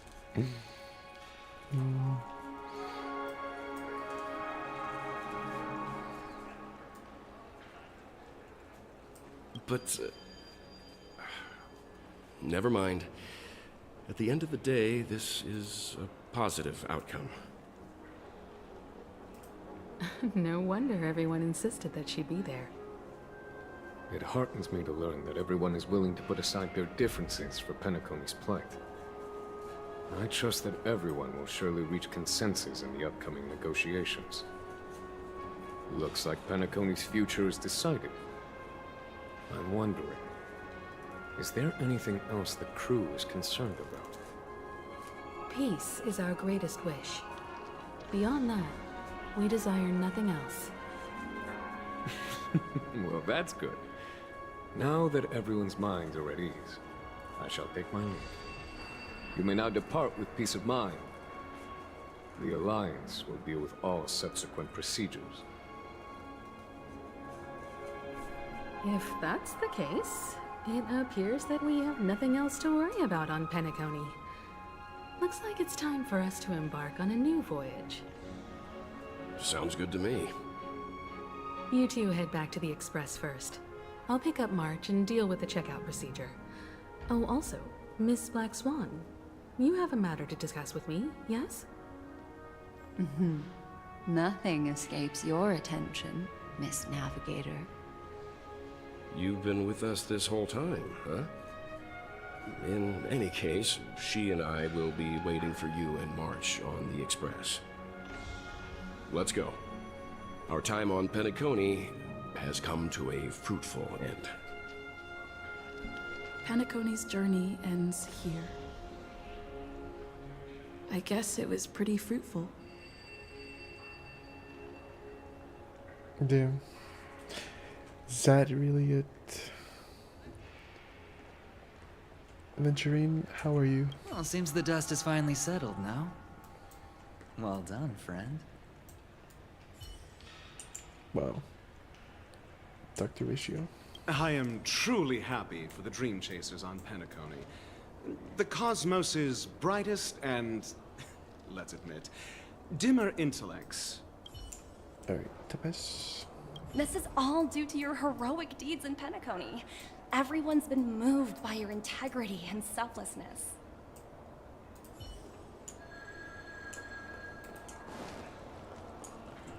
Face recognition failed.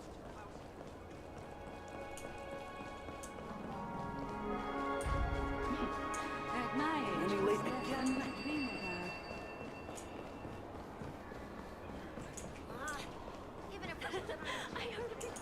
Why is it detecting life forms inside the luggage?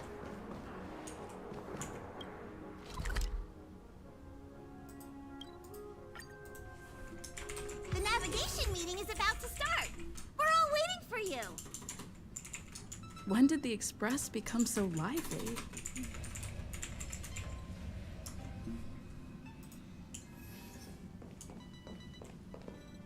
Ahem! Looks like everyone's present. Let the navigation meeting commence then! This a meeting to decide our next stop?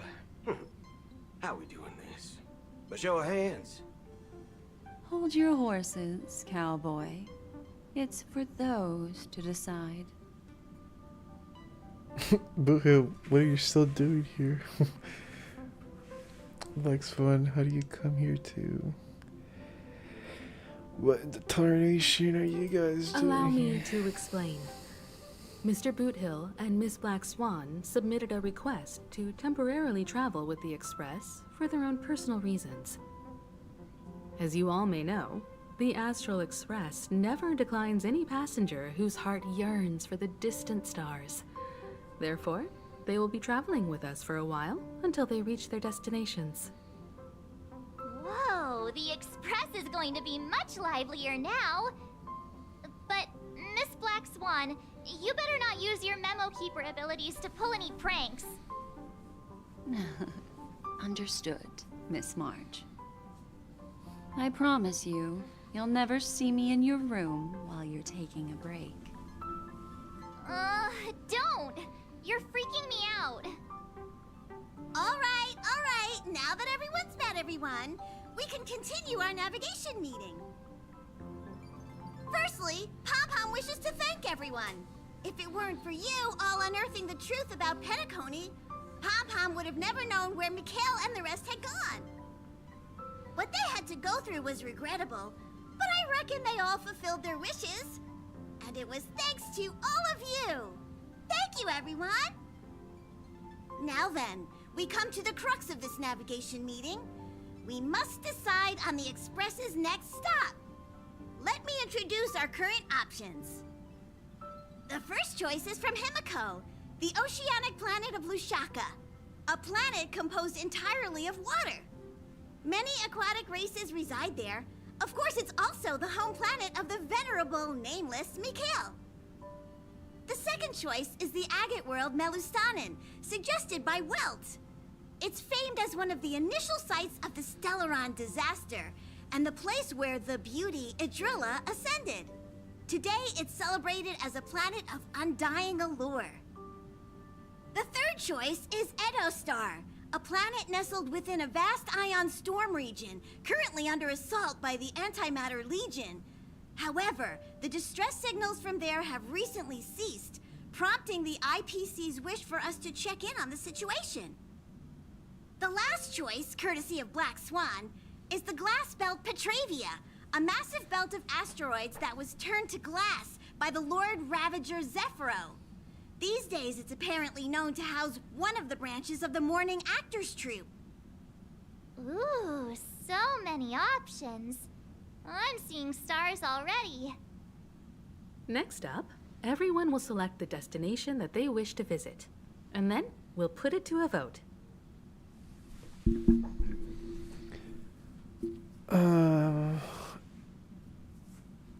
That one. Little Misha and old Mikhail's homeland.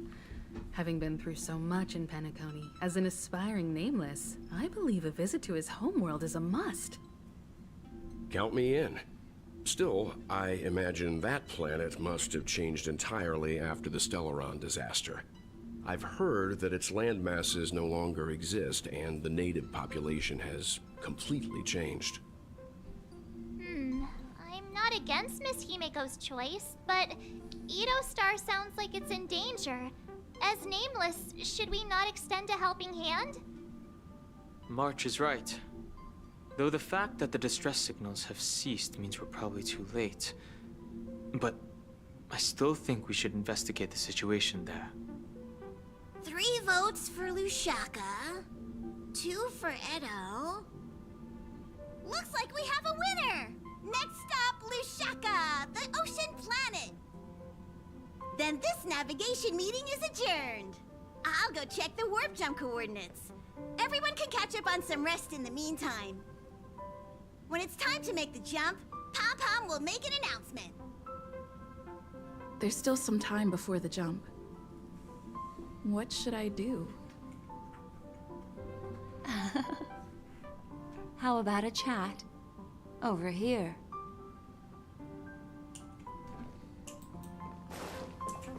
Please let this trip be uneventful. Please let this trip be uneventful. Please let this trip be uneventful. What's with you and always copying the way I talk? The last couple of trailblazing expeditions have been downright terrifying. It's about time we had some fun, cozy, and cute adventures for a change. Come on, start praying with me. Please let this trip be uneventful. Please let this trip be uneventful. Please let this trip be uneventful.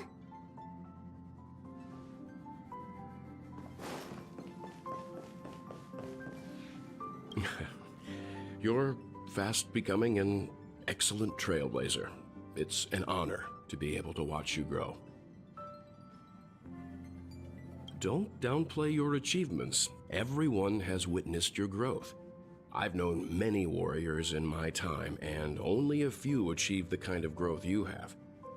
Back home, where I'm from, you'd be rated at least an S tier. It's not been easy for you these past few days. You've earned some downtime. I'm looking forward to seeing how you'll perform on our next journey.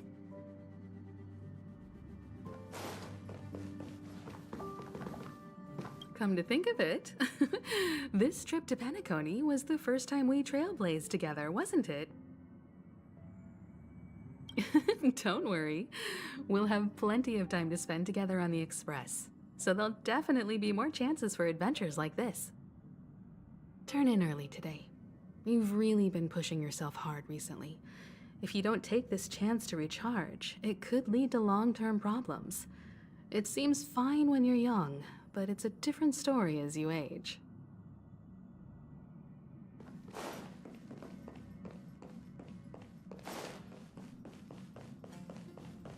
Huh.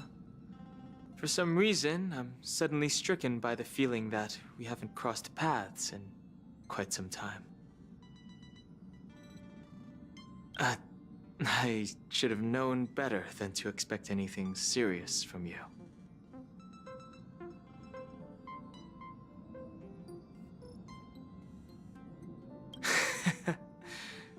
Got it.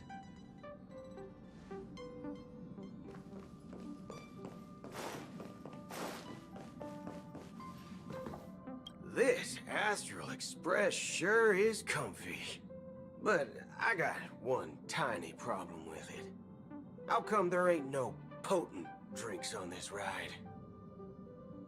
I can live without malt juice. At least stock something else. Like that white gem. Common as dirt and not too pricey.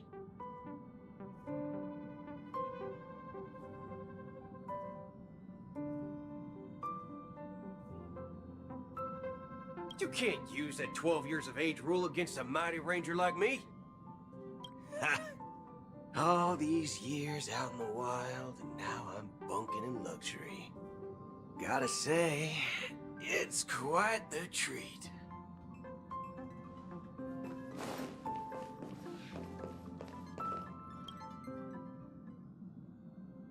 Oh, you're here. Seeing your reflection among the stars in the porthole really does seem somewhat surreal. How about it? This journey of beautiful dreams. Was it to your liking?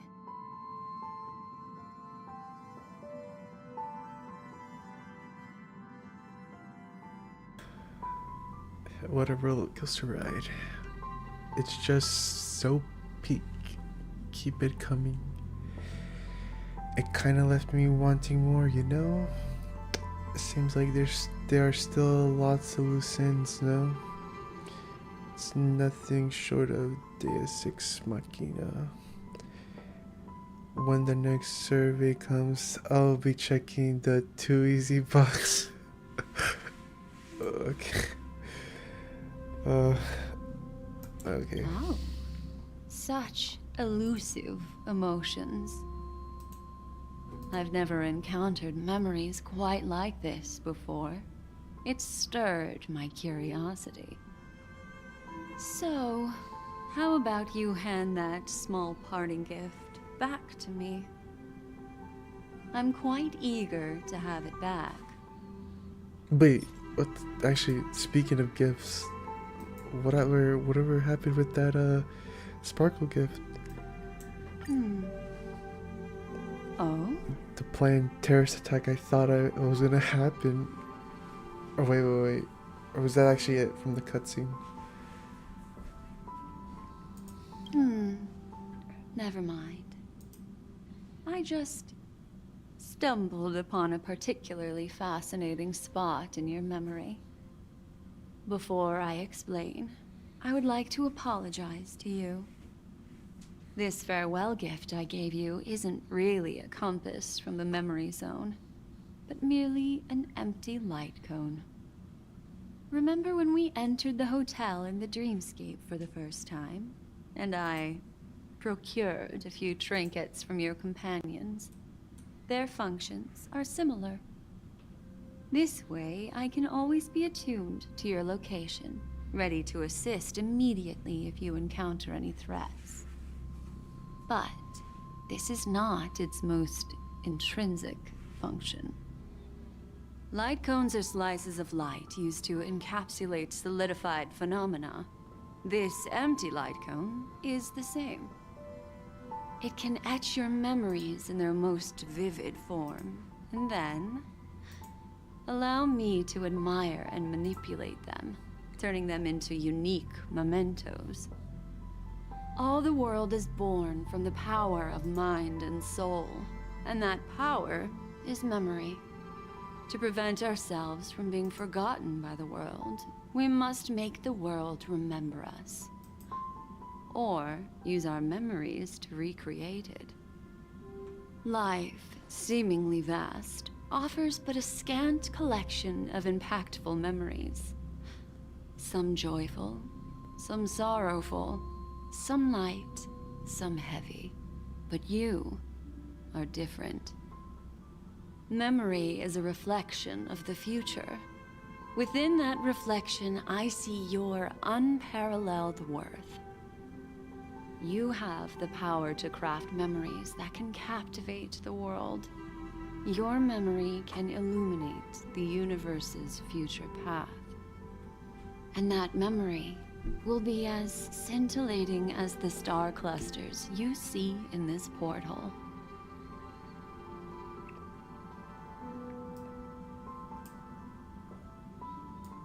Precisely. But do you know the deeper meaning behind it? The reason is simple.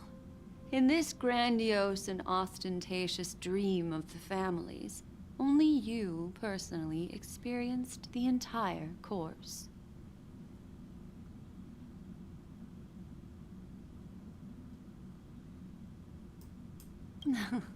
Patience, my friend.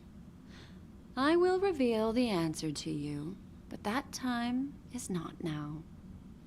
Turn around and take a look at your friends. Every one of them is reveling at the arrival of their next destination, all filled with hopes and expectations of their own present and future.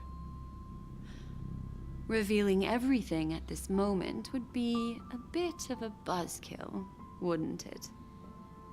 I'm looking for an opportune time, a time when you're totally at ease. Perhaps when the night grows hazy and you're about to drift off would be the most opportune. How about one fine night? I will prepare the candles, aromatics, and even a cushy couch to create a cozy dreamland for you. And then I will tell you the answer in the form of a little bedtime story to lull you to sleep. Ahem. Hi. Hello. Attention all passengers. The express is about to make the jump. Please be seated and hold on. It looks like we're finally about to set off. There are countless gleaming memories out there waiting for us. Why don't we just leave it at that for now? Ah, that's right. As a small token of compensation for playing that little trick on you with the empty light cone, I will gift you with some words. They hold great significance to me. Life is akin to a winding labyrinth where memories serve as our sole companions. You'll remember these words dearly, won't you? In the year 2158 of the Amber Era, the first year of the new epoch, the universe resumed its intended trajectory. The kindling of conspiracy smoldered in Penacony, the land of the dreams. Failing to erupt into a blaze, it instead flickered briefly on Klapoth's anvil, before vanishing in the blink of an eye. The dead and those fated to die remain in their eternal slumber, while the living find solace in deep sleep. All clamored in a cacophony of silence, and then went about their own ways.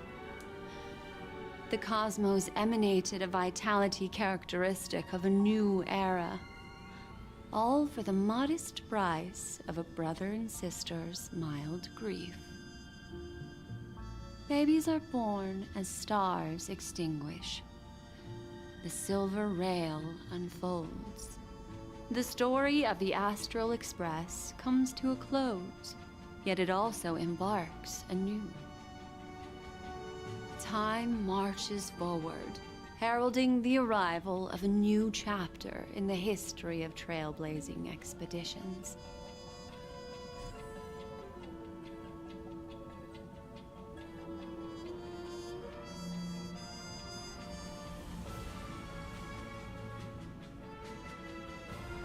The leading actor, bro.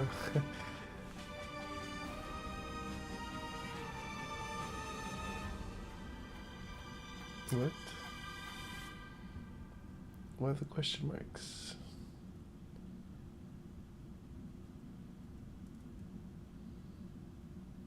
Well, because, sure.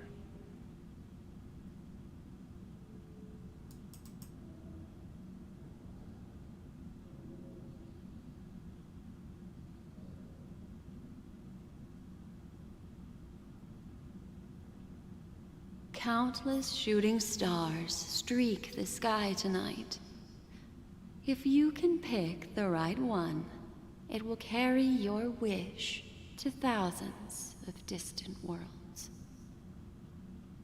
You're feeling very relaxed now, aren't you? So, then, it's time to tell you a little bedtime story. Well, let's start with a conclusion. The crew was defeated in the battle against Sunday. Everyone in Penacony failed, and no one survived. But don't panic. The truth, as horrifying as it may be, is not yet irreversible. There's still a glimmer of hope, and that's why I'm here.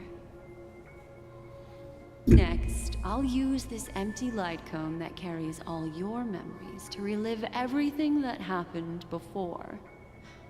And when this story reaches its end, I'm sure someone as clever as you will notice that. There's a major flaw in the story you have experienced, yet within that flaw lies a glimmer of hope. Are you ready for it? Do you remember everything? When the clock turned back, the Express started a warp jump, sending you to a strange dream. You were bewildered back then, and then a Galaxy Ranger named Acheron showed you a way out.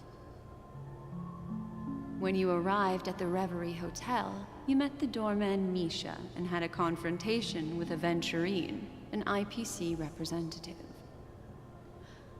Thankfully, Acheron appeared again and helped you.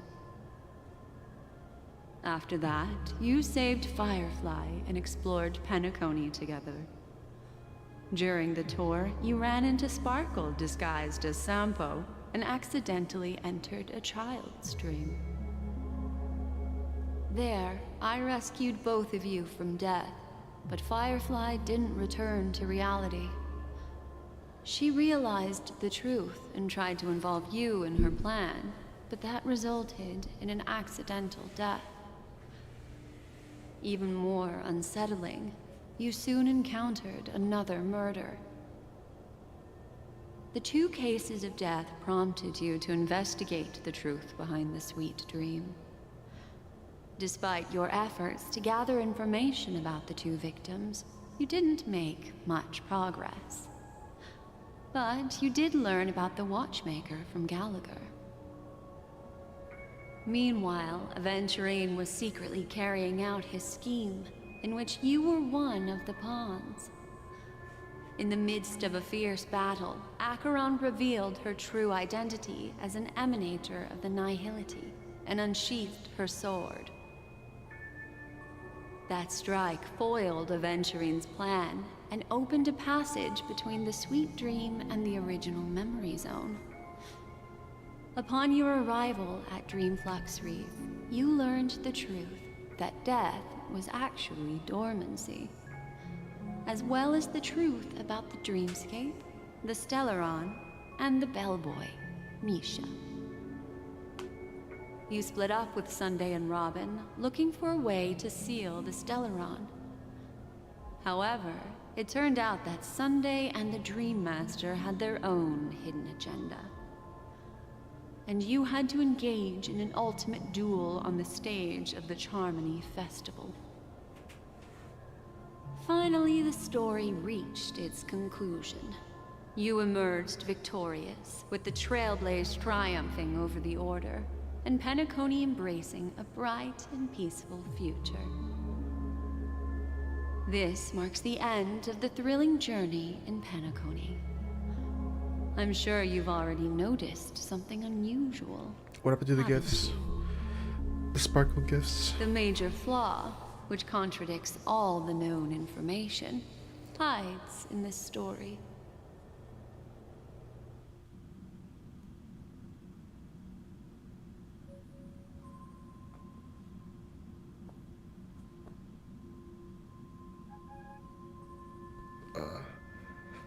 I don't know why, but like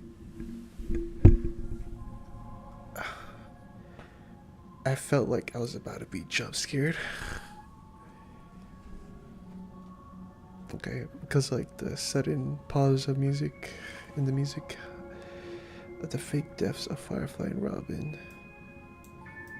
Well, although the fake deaths of those 2 ladies don't align with our initial assumptions, this fact itself doesn't contradict the information we have, so I'll go ahead and eliminate that incorrect answer for you. So, what is the fatal variable?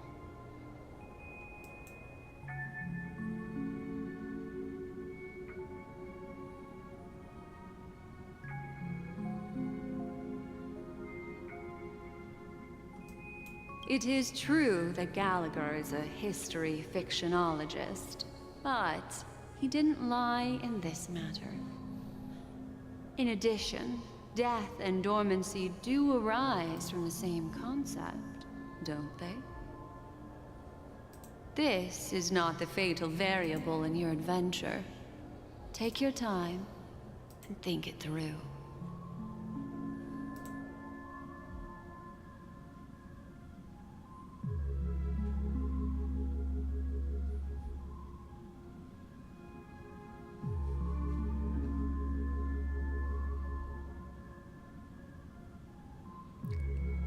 Sparkle the fall. I'm not. Oh, okay. Sparkle. Yes, Sparkle. The most enigmatic and elusive character in the entire story. But, unfortunately, she was the first to uncover the truth, and she did purposefully attack you to create confusion. By the way, she left me a message to pass on to you. Always make sure you can distinguish reality from imagination. Is that a clue, you may wonder? I'm not sure, although I'm pretty sure that the fatal variable has nothing to do with that masked fool. Misha? What the heck? Little Misha. Or should I call him the Watchmaker? He's only a segment of memory in a dream bubble, but his ambition for the Trailblaze led him to leave the bubble and embark on a grand adventure in Penacony. While Misha is a rather special Memory Zone meme, and he was granted power by the Trailblaze, there's still one thing that he shouldn't be able to do. A life born in the Memory Zone could never manifest in reality. So, why did he appear in the Reverie Hotel in reality? The answer is simple. He is the one fatal variable that contradicts all our known information. This means that you, who wholeheartedly believe in this memory, are still trapped in the dreamscape at this very moment. Wake up, sleepyhead. Break free from this eternal dream and return to the real world. We'll find our answers there. The train is about to make the jump. 5, 4, 3, 2...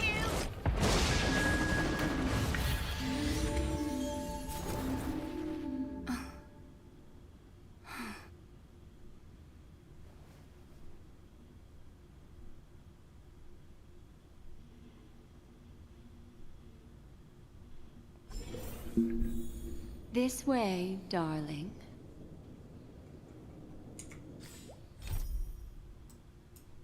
Look at the island. Whoa.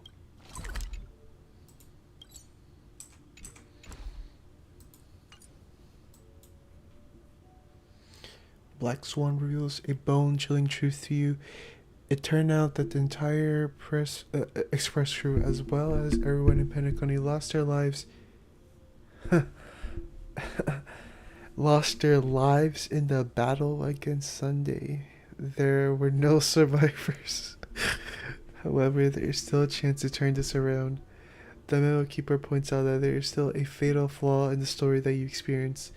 Behind this fatal flaw lies a glimmer of hope. Now that you have seen through the illusion of a dream.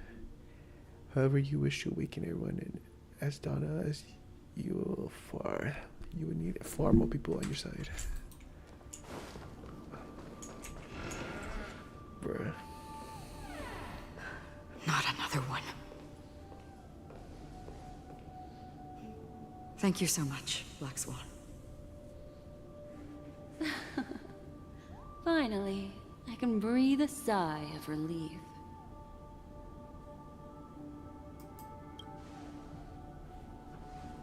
I understand you must be confused, and will do our best to shed light on the situation. However, before that, it's essential to know that this place is the rift between dream and reality. A place reserved only for those who have awakened from Enna's dream. Do you remember Sunday's ambitious plan? He intended to harness the power of the Stellaron, the collective will of over 100,000 Oak family members, and the desires of everyone in Penacony to usurp the harmony and restore the order. Unfortunately, it didn't stop there.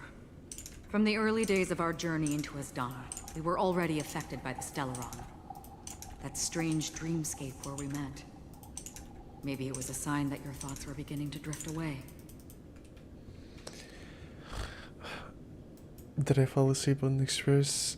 I'm now back at the beginning of the story. I don't think the goal of the Order was to put everyone into a deep sleep. Quite the contrary. They used the Stellaron to catalyze the leakage of Asdana's memoria into the material world, allowing the dreamscape to blend with reality. And that included a lot of memoria from the Beyond the Sky Choir. As time came and went, the dreams eventually became indistinguishable from reality, and reality became an illusion. People think they are awake, but their spirits have long since stepped into the Temple of Order. This is what makes Anna's dream so powerful. In this paradise governed by the Order, everyone indulges in their delightful dreams and lives happily ever after. I believe what you experienced in the sweet dream, except for that flaw, was real. Only in this way could you reach the destination, lifting the crisis in Penacony and embarking on your next trailblazing expedition. If it wasn't for Acheron's plan, we might have been trapped in this dream forever. Fortunately, while the path of the Order governs all things, it can't affect the Nihility. I came to realize this when the Dream Master tried to expel me at any cost. This is also why you felt a sense of peculiarity when traveling with her. Well, I'm not as fortunate as she is. Even if I'm a memo keeper, I was still influenced by the power of the Order and fell into hallucinations. However, thanks to your memories, now we still have a chance to turn the tide. For mortals, even if they possess the great power of a path, they can't create a flawless world like gods do. That's why there was a flaw in your dream. In other words, once you have realized the world is not real, you'll have a chance to break free from the dream. The flaw in your dream lies within Misha, who could have never appeared in reality. When I turned the pages of your memories, I realized that I was in an illusion too.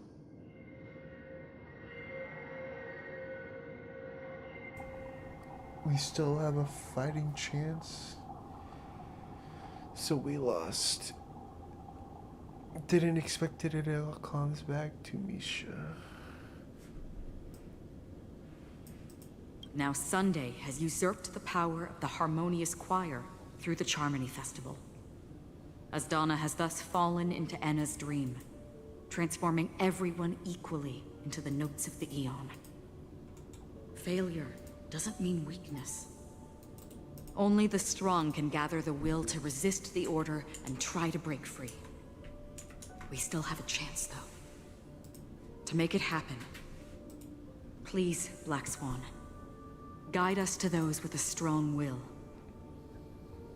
All right, please come with me.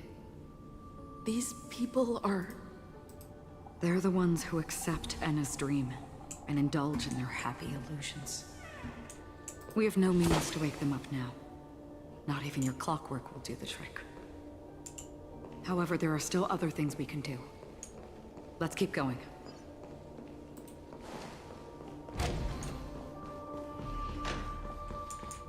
Actually, let me like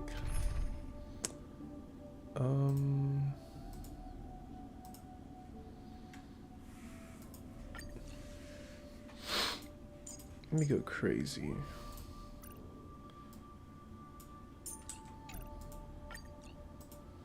Sorry, adventuring.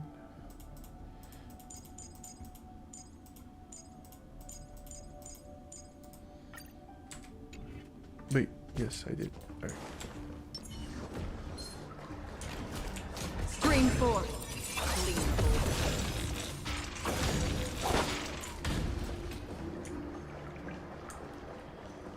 Where's that silk lad?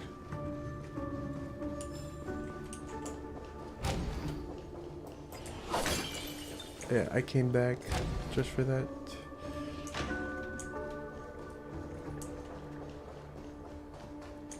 Did I just initiate a quest?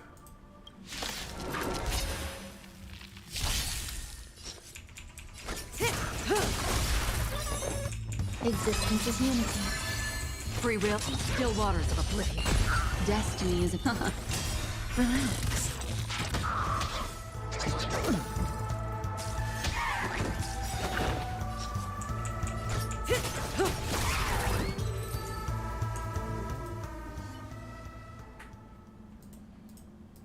Alright, safe and sound.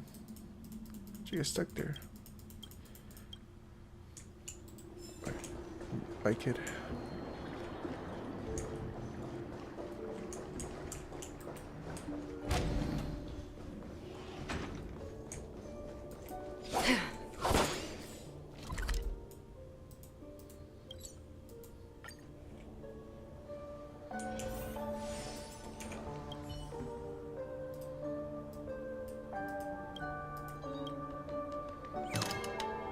Damn, what the heck? It's like the Clocky looks so like he's like possessed. He's the puppet.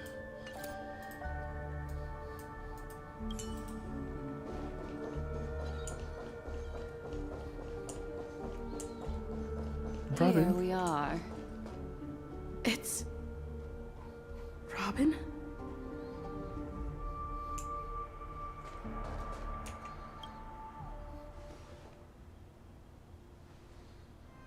Finally, you've arrived. Let me introduce you to Robin. She woke up from Anna's dream by her own will, and it's this tough lady who led us here with her song. I woke up for the same reason as all of you. In the dream, I experienced something that could never occur in reality. Are we going to lock it up in a cage? I want to see it fly freely in the sky. Without us, this bird would be too fragile to survive on its own. Do you want it to die? No, but... Then let's take care of it together until it can return to the sky. Huh? Birds have wings because they're meant to fly. Even if they may crash on the ground one day, they shouldn't be trapped in a cage. Birds belong to the sky, so we should help them return there, right? The illusion was so impossibly blissful that I realized it was just a dream. And this is our final hope. Anna's dream is founded upon the harmonious choir, namely everyone's shared wishes. It will only materialize once the aspirations of all beings in Penacony merge as one. At present, it has become impervious due to people's desire to remain slumbering within the dream. And in order to destroy it, we must make everyone in Penacony want to wake up. Now comes the tricky part. How do we do it? I'm curious too. That doesn't sound simple at all. Maybe we should just go back to Etna's dream?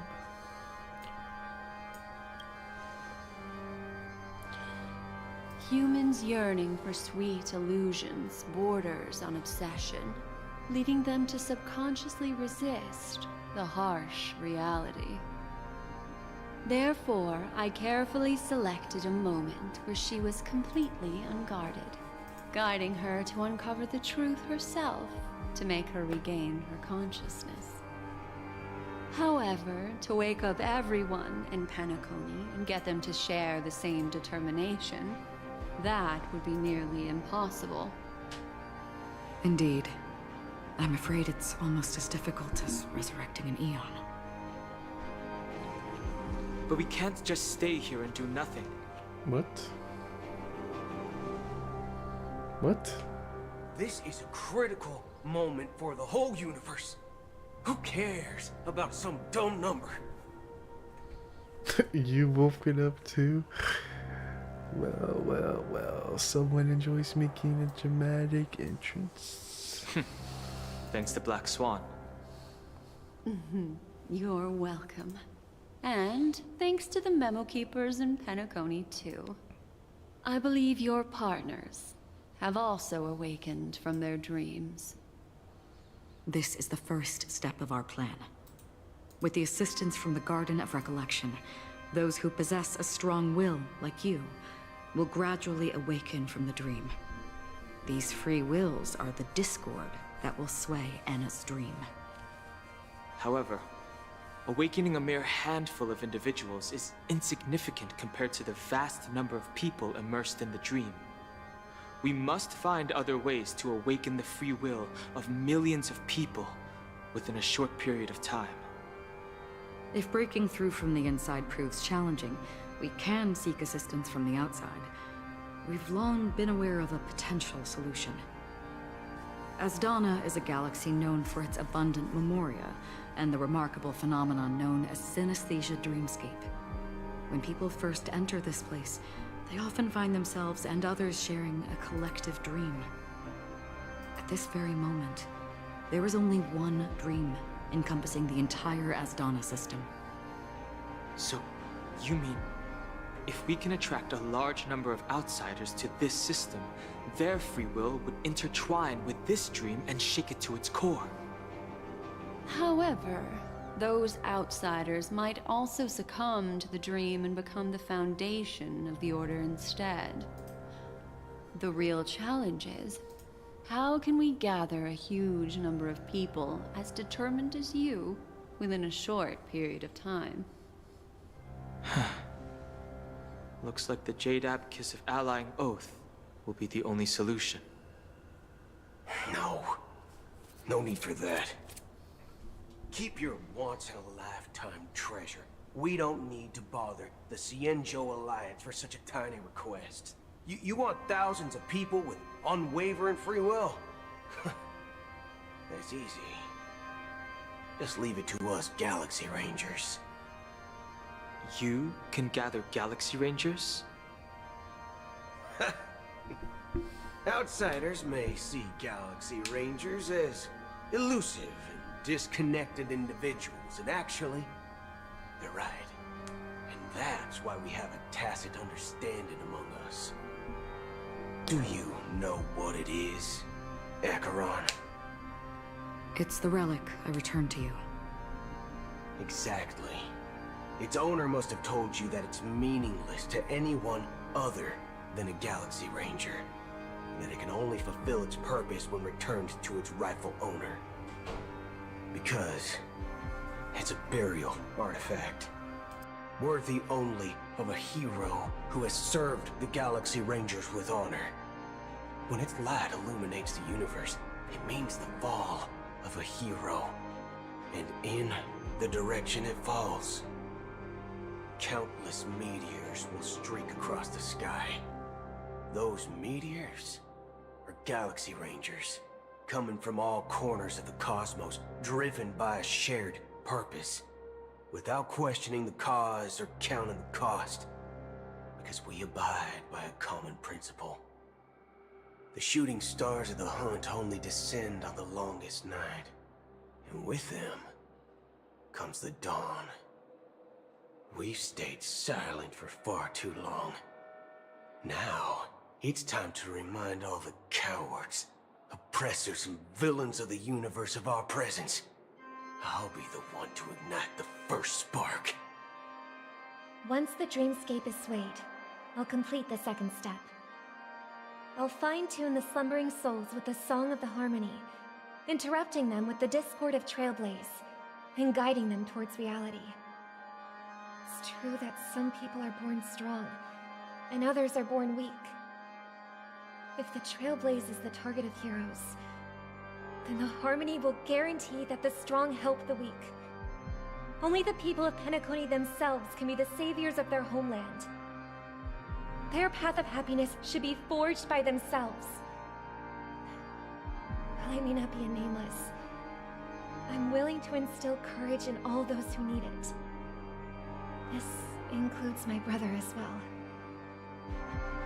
Anna's dream is too cruel for him and everyone else. Your plan sounds well conceived, but still, it appears somewhat idealistic and romantic. The flaws rooted in human nature can't be eradicated overnight. Do you believe these efforts alone are enough to convince everyone to choose the right path? I agree with you, Black Swan. That's why the most critical aspect of this plan is not to convince everyone to choose the right path, but to inspire them to save themselves. So, you're the key in the end, I assume? The Harmonious Choir possesses the power of an emanator. To overcome it, you'll need the same level of power. The final step in destroying the sweet dream will be my responsibility. That's a relief to hear. Now that our roles are assigned, let's get to our battlefields and pose a grand finale. May I have a moment alone with you? There's one more thing I need to explain to you. This grand festival is drawing to its close. This is the starting point for the ultimate stage of our journey, just as it marked the beginning of all the stories in Penacony.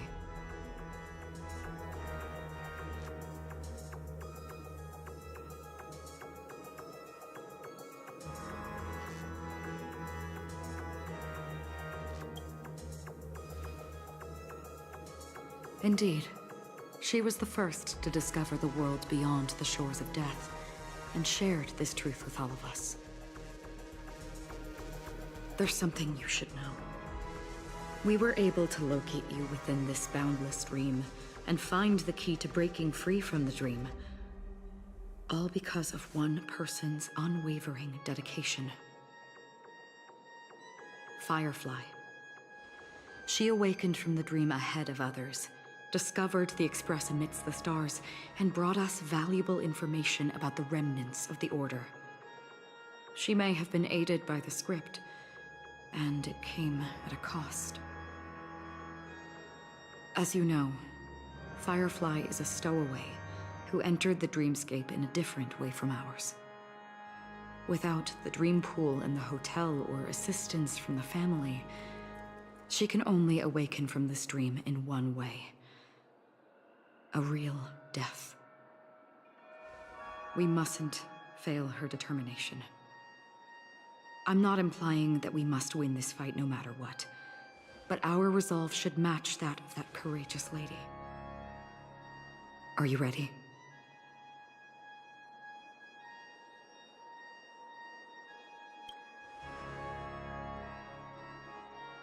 Very well. Now, please close your eyes.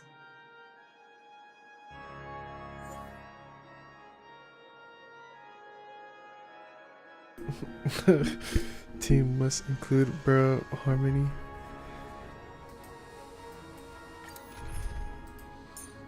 My god. Actually, yeah, please give me the one.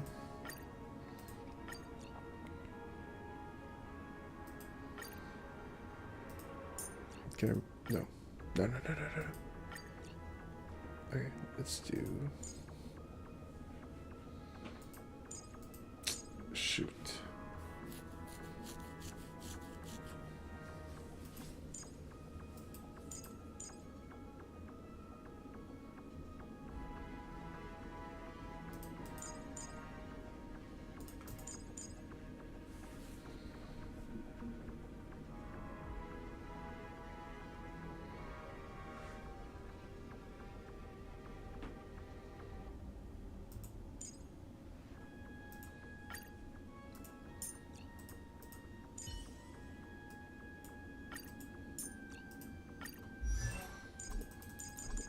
Why not? Why not? Why not? Why not?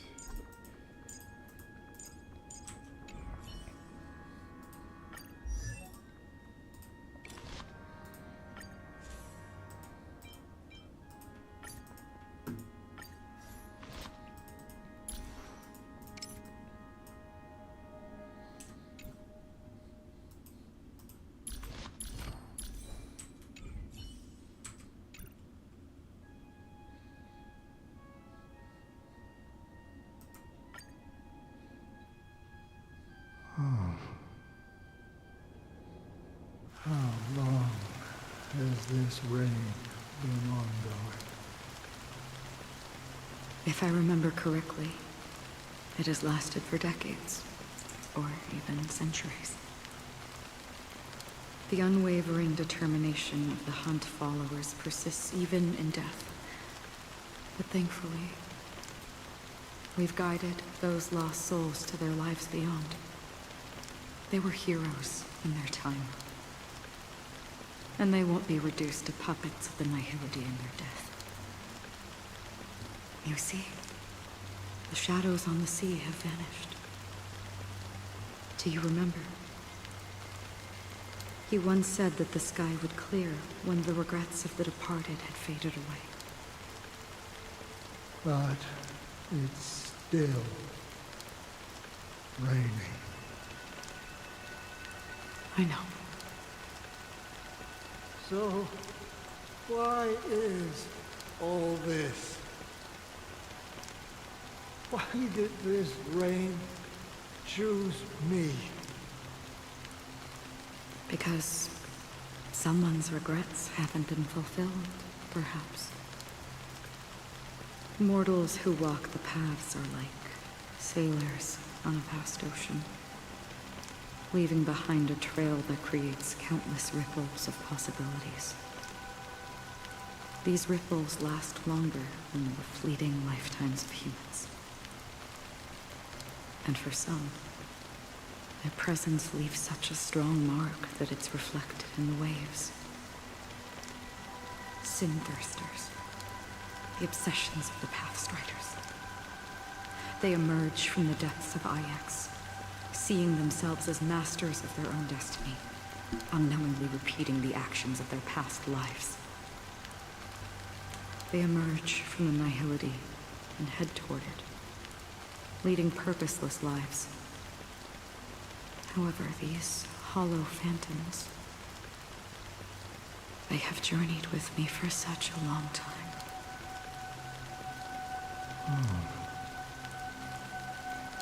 So this is how it is.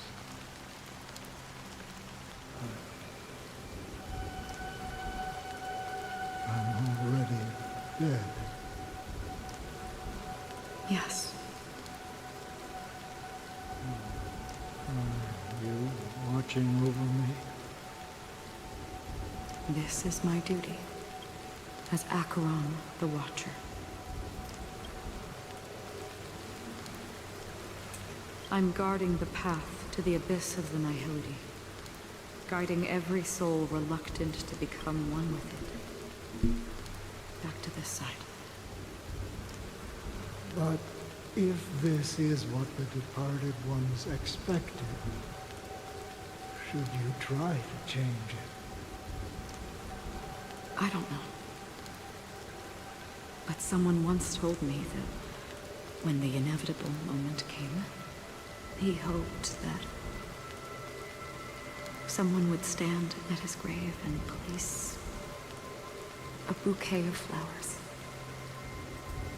Even if it doesn't make sense at all.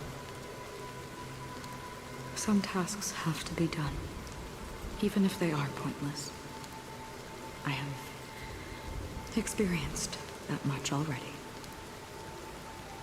Please extend your hand and then close your eyes. I'll carry your wish with me and fulfill it.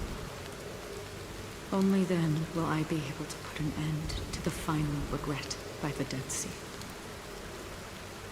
Will I ever see them again?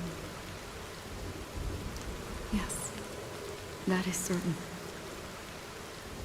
Because it was you who told me about the Express, your two former companions. The expedition cut short by the swarm, your narrow escape from death, and your encounter with the Galaxy Rangers. And Penacony, the hometown to which you could never return. Yeah. For countless times, I got rejected by the family and had to pass it by. But I knew that my companion was still there.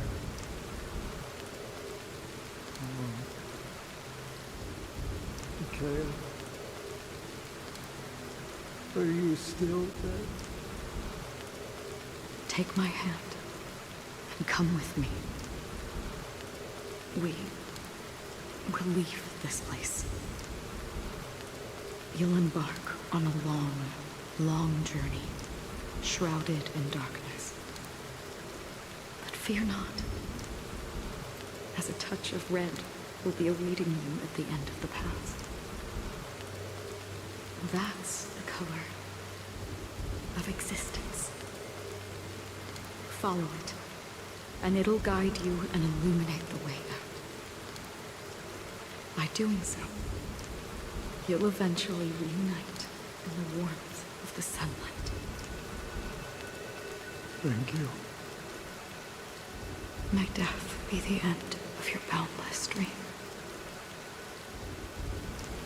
guiding you back to the waking world. Welcome to the horizon of existence. This place is one of the thousands of manifestations belonging to the sleeping and shapeless.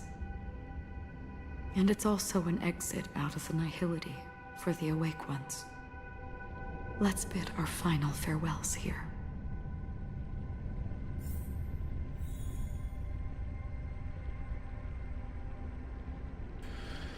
Okay, Aventurine, where are you? Always distinguish between reality and imagination. All right, Gray. Life is akin to a winding labyrinth where memories serve. May your schemes be forever concealed. Anna's dream was too cruel for him and everyone else. To the imperfect tomorrow. I still remember the question on the invitation letter. Why does life slumber?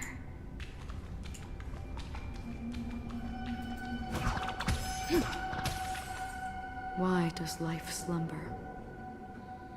We don't know the answer yet, but we're about to awaken from this dream. Or perhaps such is the answer itself. Leave this place. Return to where you belong. And awaken Penacony from this dream.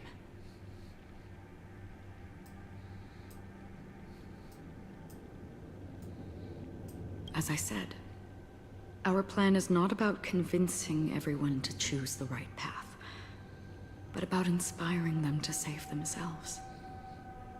So, when will people actively save themselves?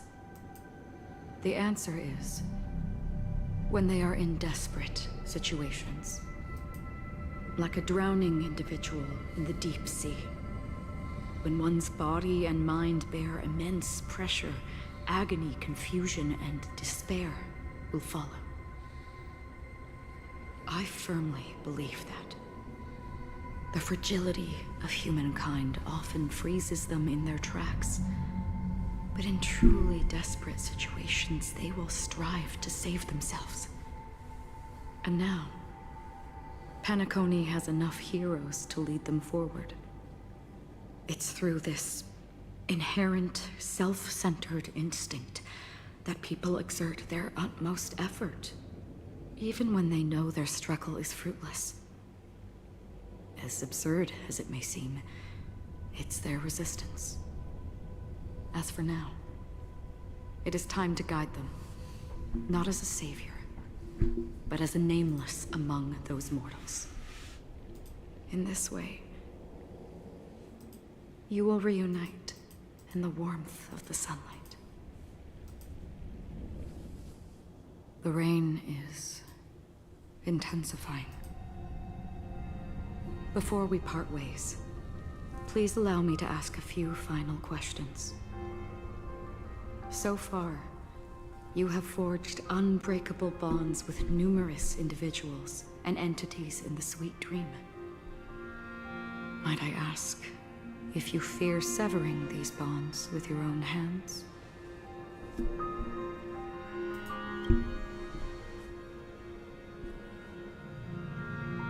If there is a vast, lifelike dreamland that is virtually indistinguishable from reality, a realm without death, where everyone can attain the happiness and fulfillment they deserve, living blissfully ever after,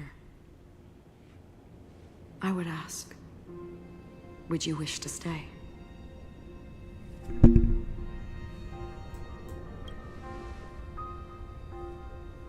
Imagine if this splendid dream were fated to fall apart. Friends, family, strangers, followed by the gentle breeze, soaring birds, the stars, and ultimately yourself. Everyone, and every face they remember. The joy and the heartaches, the vows sealed and those left hanging. All will inevitably march towards a predetermined ending. If you had grasped the journey's finale right from its inception, I would ask, would you still embark on this journey?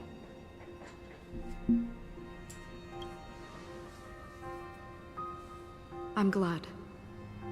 The answer itself doesn't matter. What matters is that you've made a decision. Listen, touch, and ponder. And therein lies the sensation. Cherish it, because that's what makes us exist. Such is the only answer humans can offer when facing the nihility. If the nihility represents the primal fear of life, rendering any lofty convictions insignificant under their imposing shadow,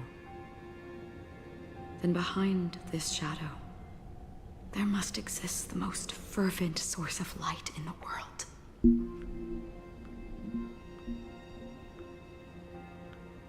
Just as every life that edges closer to death fervently approaches the end of the nihility, we must pursue that primordial light. You're going to think you exist in the nihility, and you watch over others to depart it? Such a task is absurd and meaningless. Nevertheless, someone had to do it. As for the meaning you mentioned, even if it's a meaningless task, I've come this far, haven't I? Even if the future you forge may not even belong to you. It may not belong to me, but it definitely belongs to someone. What hardships you must have experienced. In that case, allow me to do something meaningless too. Please, do me your name.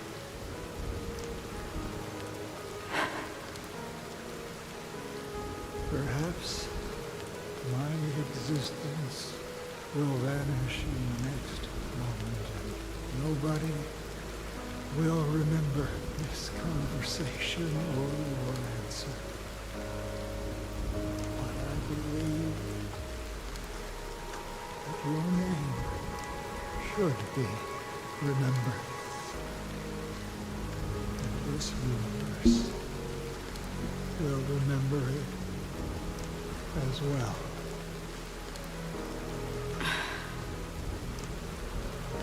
For me, some things are difficult to recall, yet there are others that I find challenging to forget. Such is memory, a creation of the past that blossoms into significance in the distant future. I remember that marks the start of my journey, the origin of the vibrant red hue in my life. and the most fervent element amidst every tempest. That's my name. Raiden Ozanori. Whoa. May. Raiden May? That's my May. The Golden Dream is getting restless. In the coming long nights, I'm afraid you will face many setbacks and witness many tragedies. And in the end, you will only see in black and white. But please believe me, that in that monochrome world, there will be a glimpse of fleeting red. And when you make a choice, it will appear once more.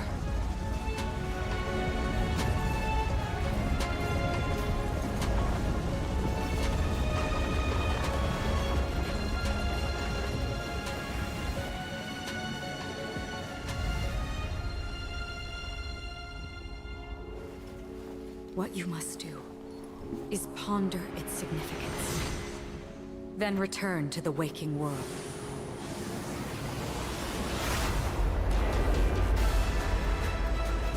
That's where we all find our answers.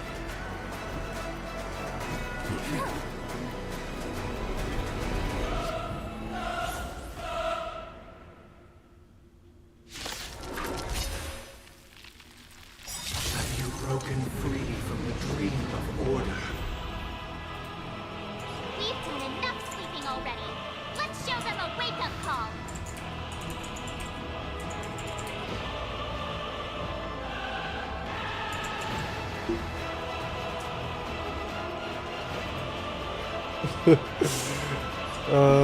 This is so funny.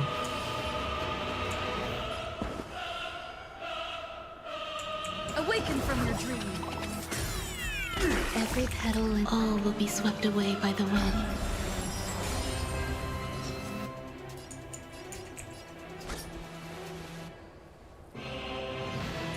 Good times. Time to say bye.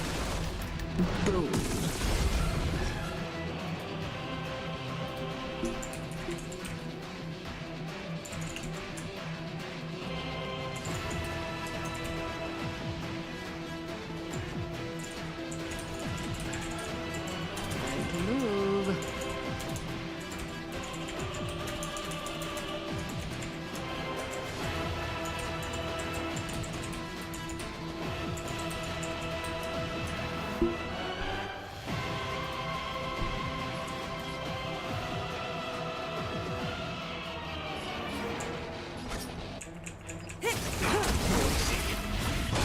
There's more to life.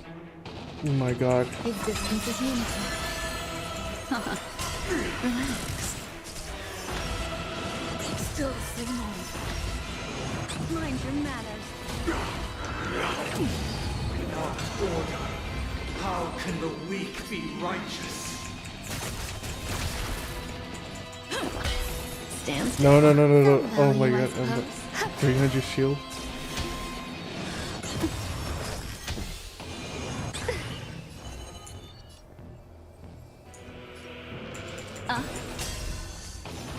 Nor if you have any objection, feel free to make your case. I think I may be Kirk. Good times. Time to say bye. Boom. No, no, no, no. I'm good.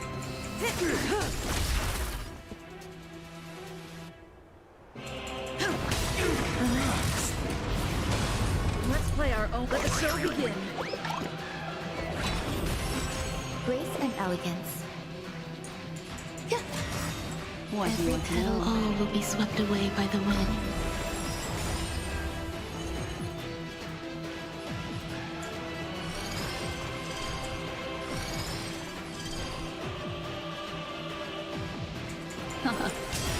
Memories of beneath the water lies an endless abyss.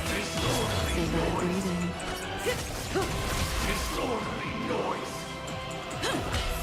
Stand still. Disorderly noise! Eternal.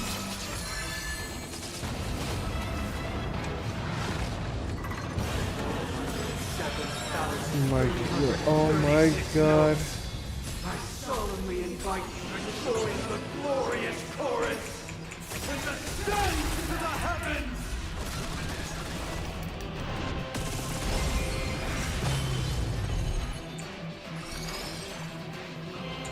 Ill fate is dead. Relax. Noise is fading. My god. Oh my goodness gracious. From reality. Can it still be called an illusion? Oh my goodness. I'm gonna figure it out.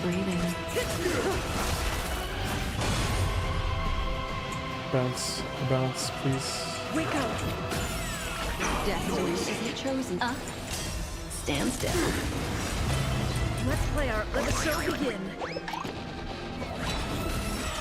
Grace and elegance. Those meant to battle all will be swept away by the wind.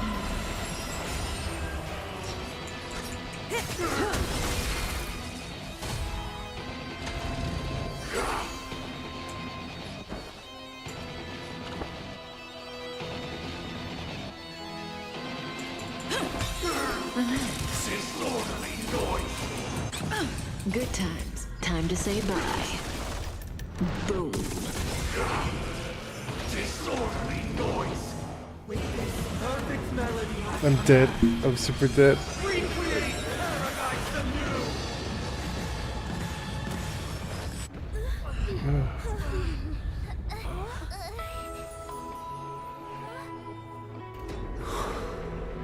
Music.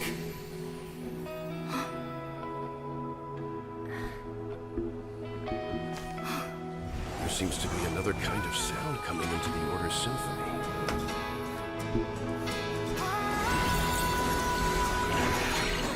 Penacony's first and last disharmony.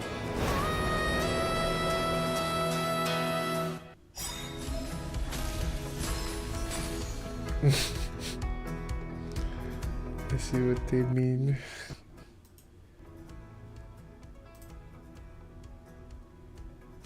Okay, attack. Stay alert. Don't let his tomb distract you.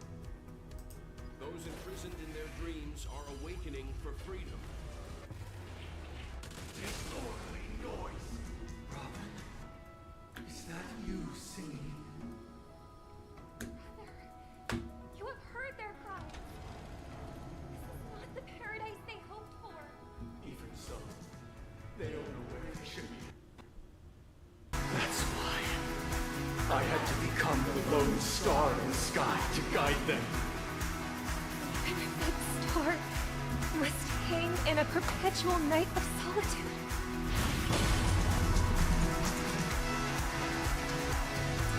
Let's play our let the show begin. Every petal, all will be swept away by the wind.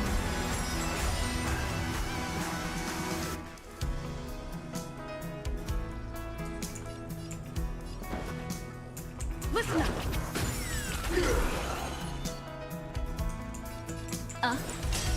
Noisy. Disorderly noise. Good times. Time to say bye. Boom. If we had never experienced solitude, how could we have embarked on different paths? Now, our final talk has concluded. All the work of creation has been completed. The inevitable day has arrived. The embryo of philosophy will reshape for us all of reality. If your paradise can save more people, sever my path with your hands. I swear on truth. Some value, I suppose.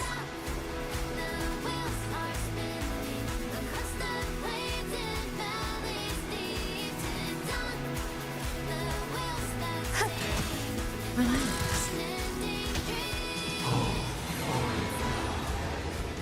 May I honor you? How insolent!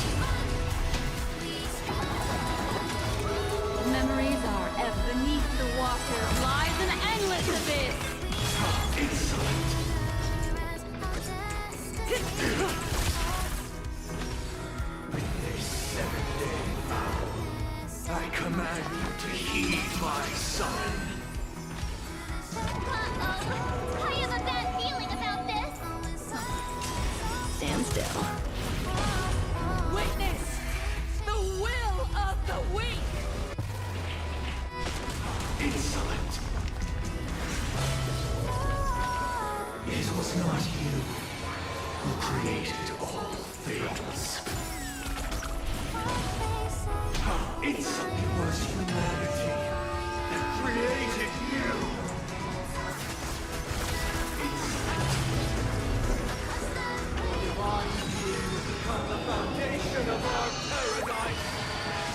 Oh my.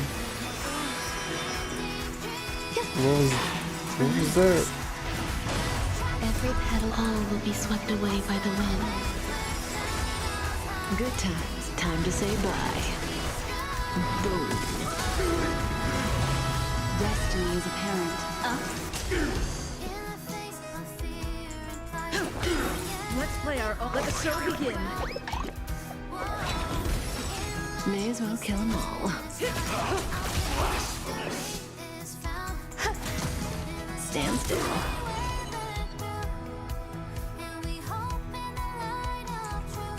Ill fate is dead.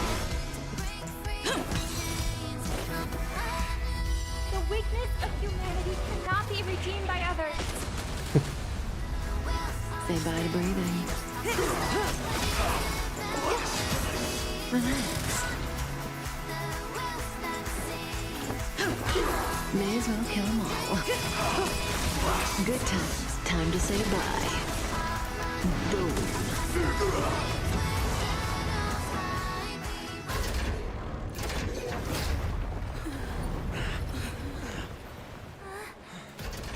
So, why does life slumber? Because someday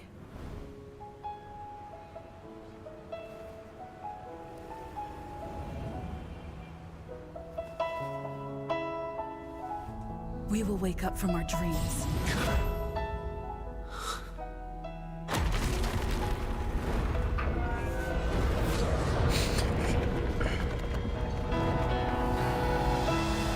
The night is still too short.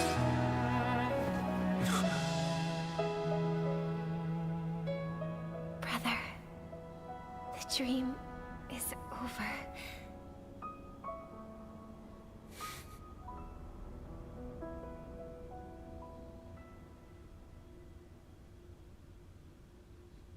In the first year of the AE 2158, a fiery conspiracy erupted in the land of the dreams, but soon faded in chaos and destruction. Whispers carried the tale of those fateful 48 system hours, when a sun teetered on the precipice of collapse. A paradise stood on the brink of destruction, and a world was poised to surrender to its new master.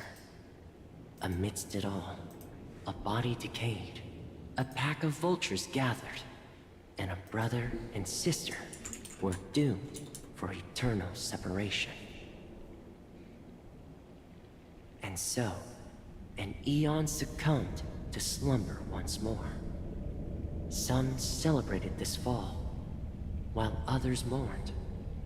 Among the insignificant witnesses, mere specks in the vast tapestry of the universe, it was said that this time, the Eon met their demise with dignity.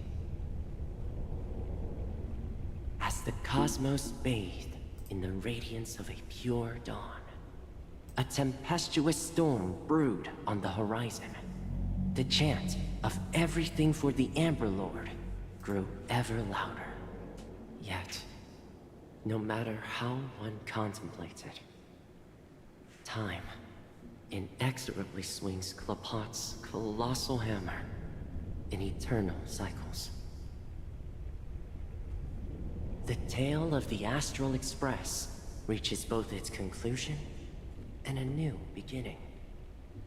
Time marches forward, heralding the arrival of a new chapter in the history of trailblazing expeditions. Do you think the stars will fade away? Where did that come all of a sudden?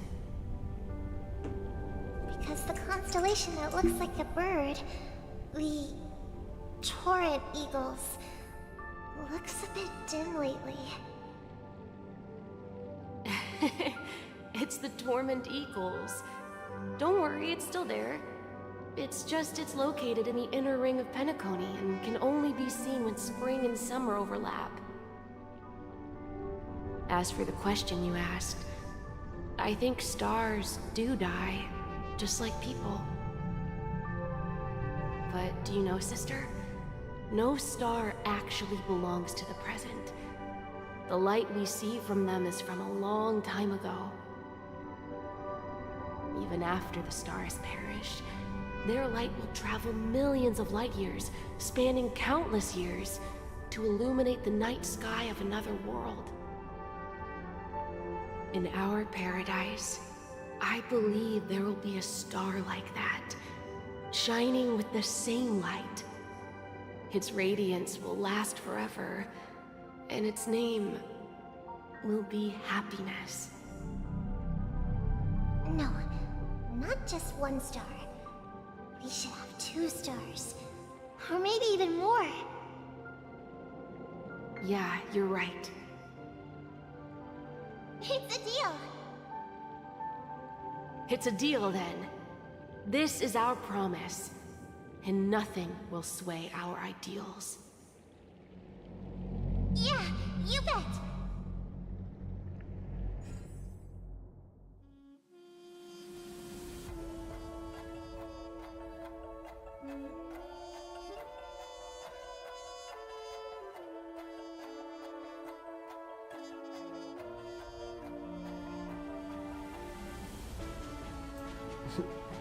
Right in was when we may. What the heck? Simple, Soul, Topaz, Jade, Argenti, Elio.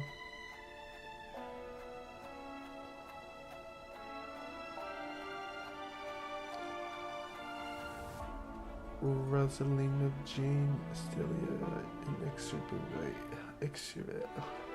Next surveyor brought the Astral Express, a young scholar brimming with enthusiasm and curiosity. Hailing from the Zorni, seek out. It's like almost. It's 1:30 a.m. This better be the end. Or better be a little more.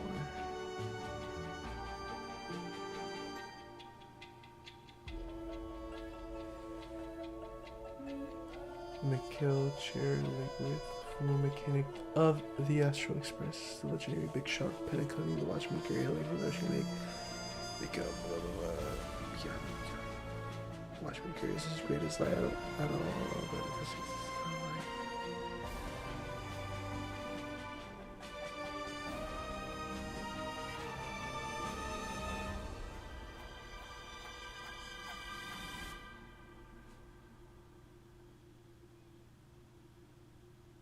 what if they do another ending like that? It's like, sorry, this is not the real ending. You must do another an hour segment. It's a pleasure to hear your voice again. Congratulations. You've become the biggest winner of this festival. Are you calling just to poke fun at me? No. I'm just impressed. Not only did you venture alone into Penacony and discover the truth of Dreamflux Reef, but you also managed to escape with the help of that Knight of Beauty. Remember the recording you received from your Trailblaze friend? It's now the most valuable chip in this game. However, this came at a high cost. Losing a cornerstone is a hefty price to pay. Diamond just called a meeting to discuss what to do with you. Just as I expected. So is Diamond planning to demote me? Or Kick me out of the 10 Stonehearts? Why don't you take a wild guess? Well, alright. Then I'll guess. He's going to promote me to P46? Alright. What will you wager? Are we talking about a real bet here? I don't want to wager anything just to escape your clutches. But if it's just a friendly bet, I'll put on the line what I did when we first met. I'll bet my life, ma'am. Interesting. But since it's Diamond's call, no one can predict the outcome. I'm on my way to Penacony. Once everyone is settled, we'll return to Pier Point for the final showdown. Sounds like I'll be out of the action for a while. Finally, a chance to kick back and relax. Yeah. Leave everything to me and Topaz, child. Thanks to you, as soon as the Jade Stone was delivered to the family's compound, we finished up our preparations. The seeds we planted have taken root. Soon, it'll be time to reap the rewards. Huh?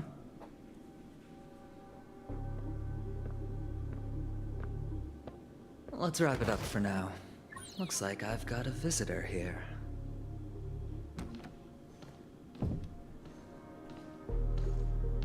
Oh, so many surprises today. Didn't expect a Galaxy Ranger and wanted criminal to show up here. One who managed to take out 2 IPC members under the noses of our fleet. Do you understand what that means? Screw wubba boo, I just put him to sleep. Don't try to intimidate me with that nonsense.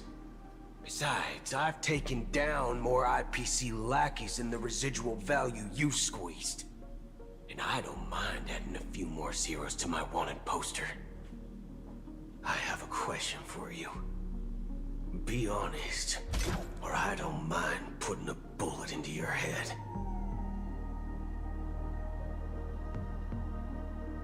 Tell me, where is Oswaldo Snyder? Yes! More story. More story.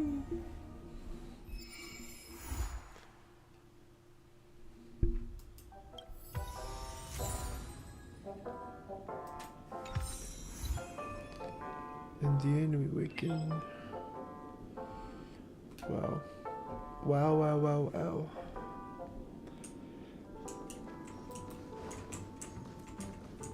I'm done playing.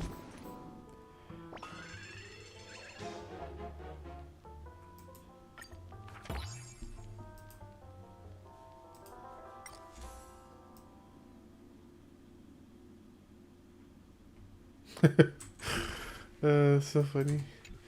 The light cone.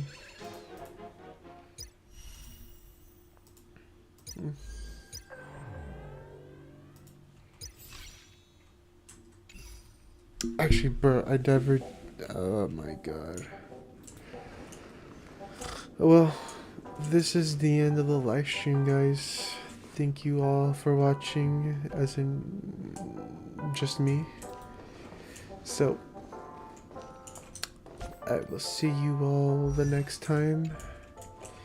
Goodbyes and good night. Bye bye.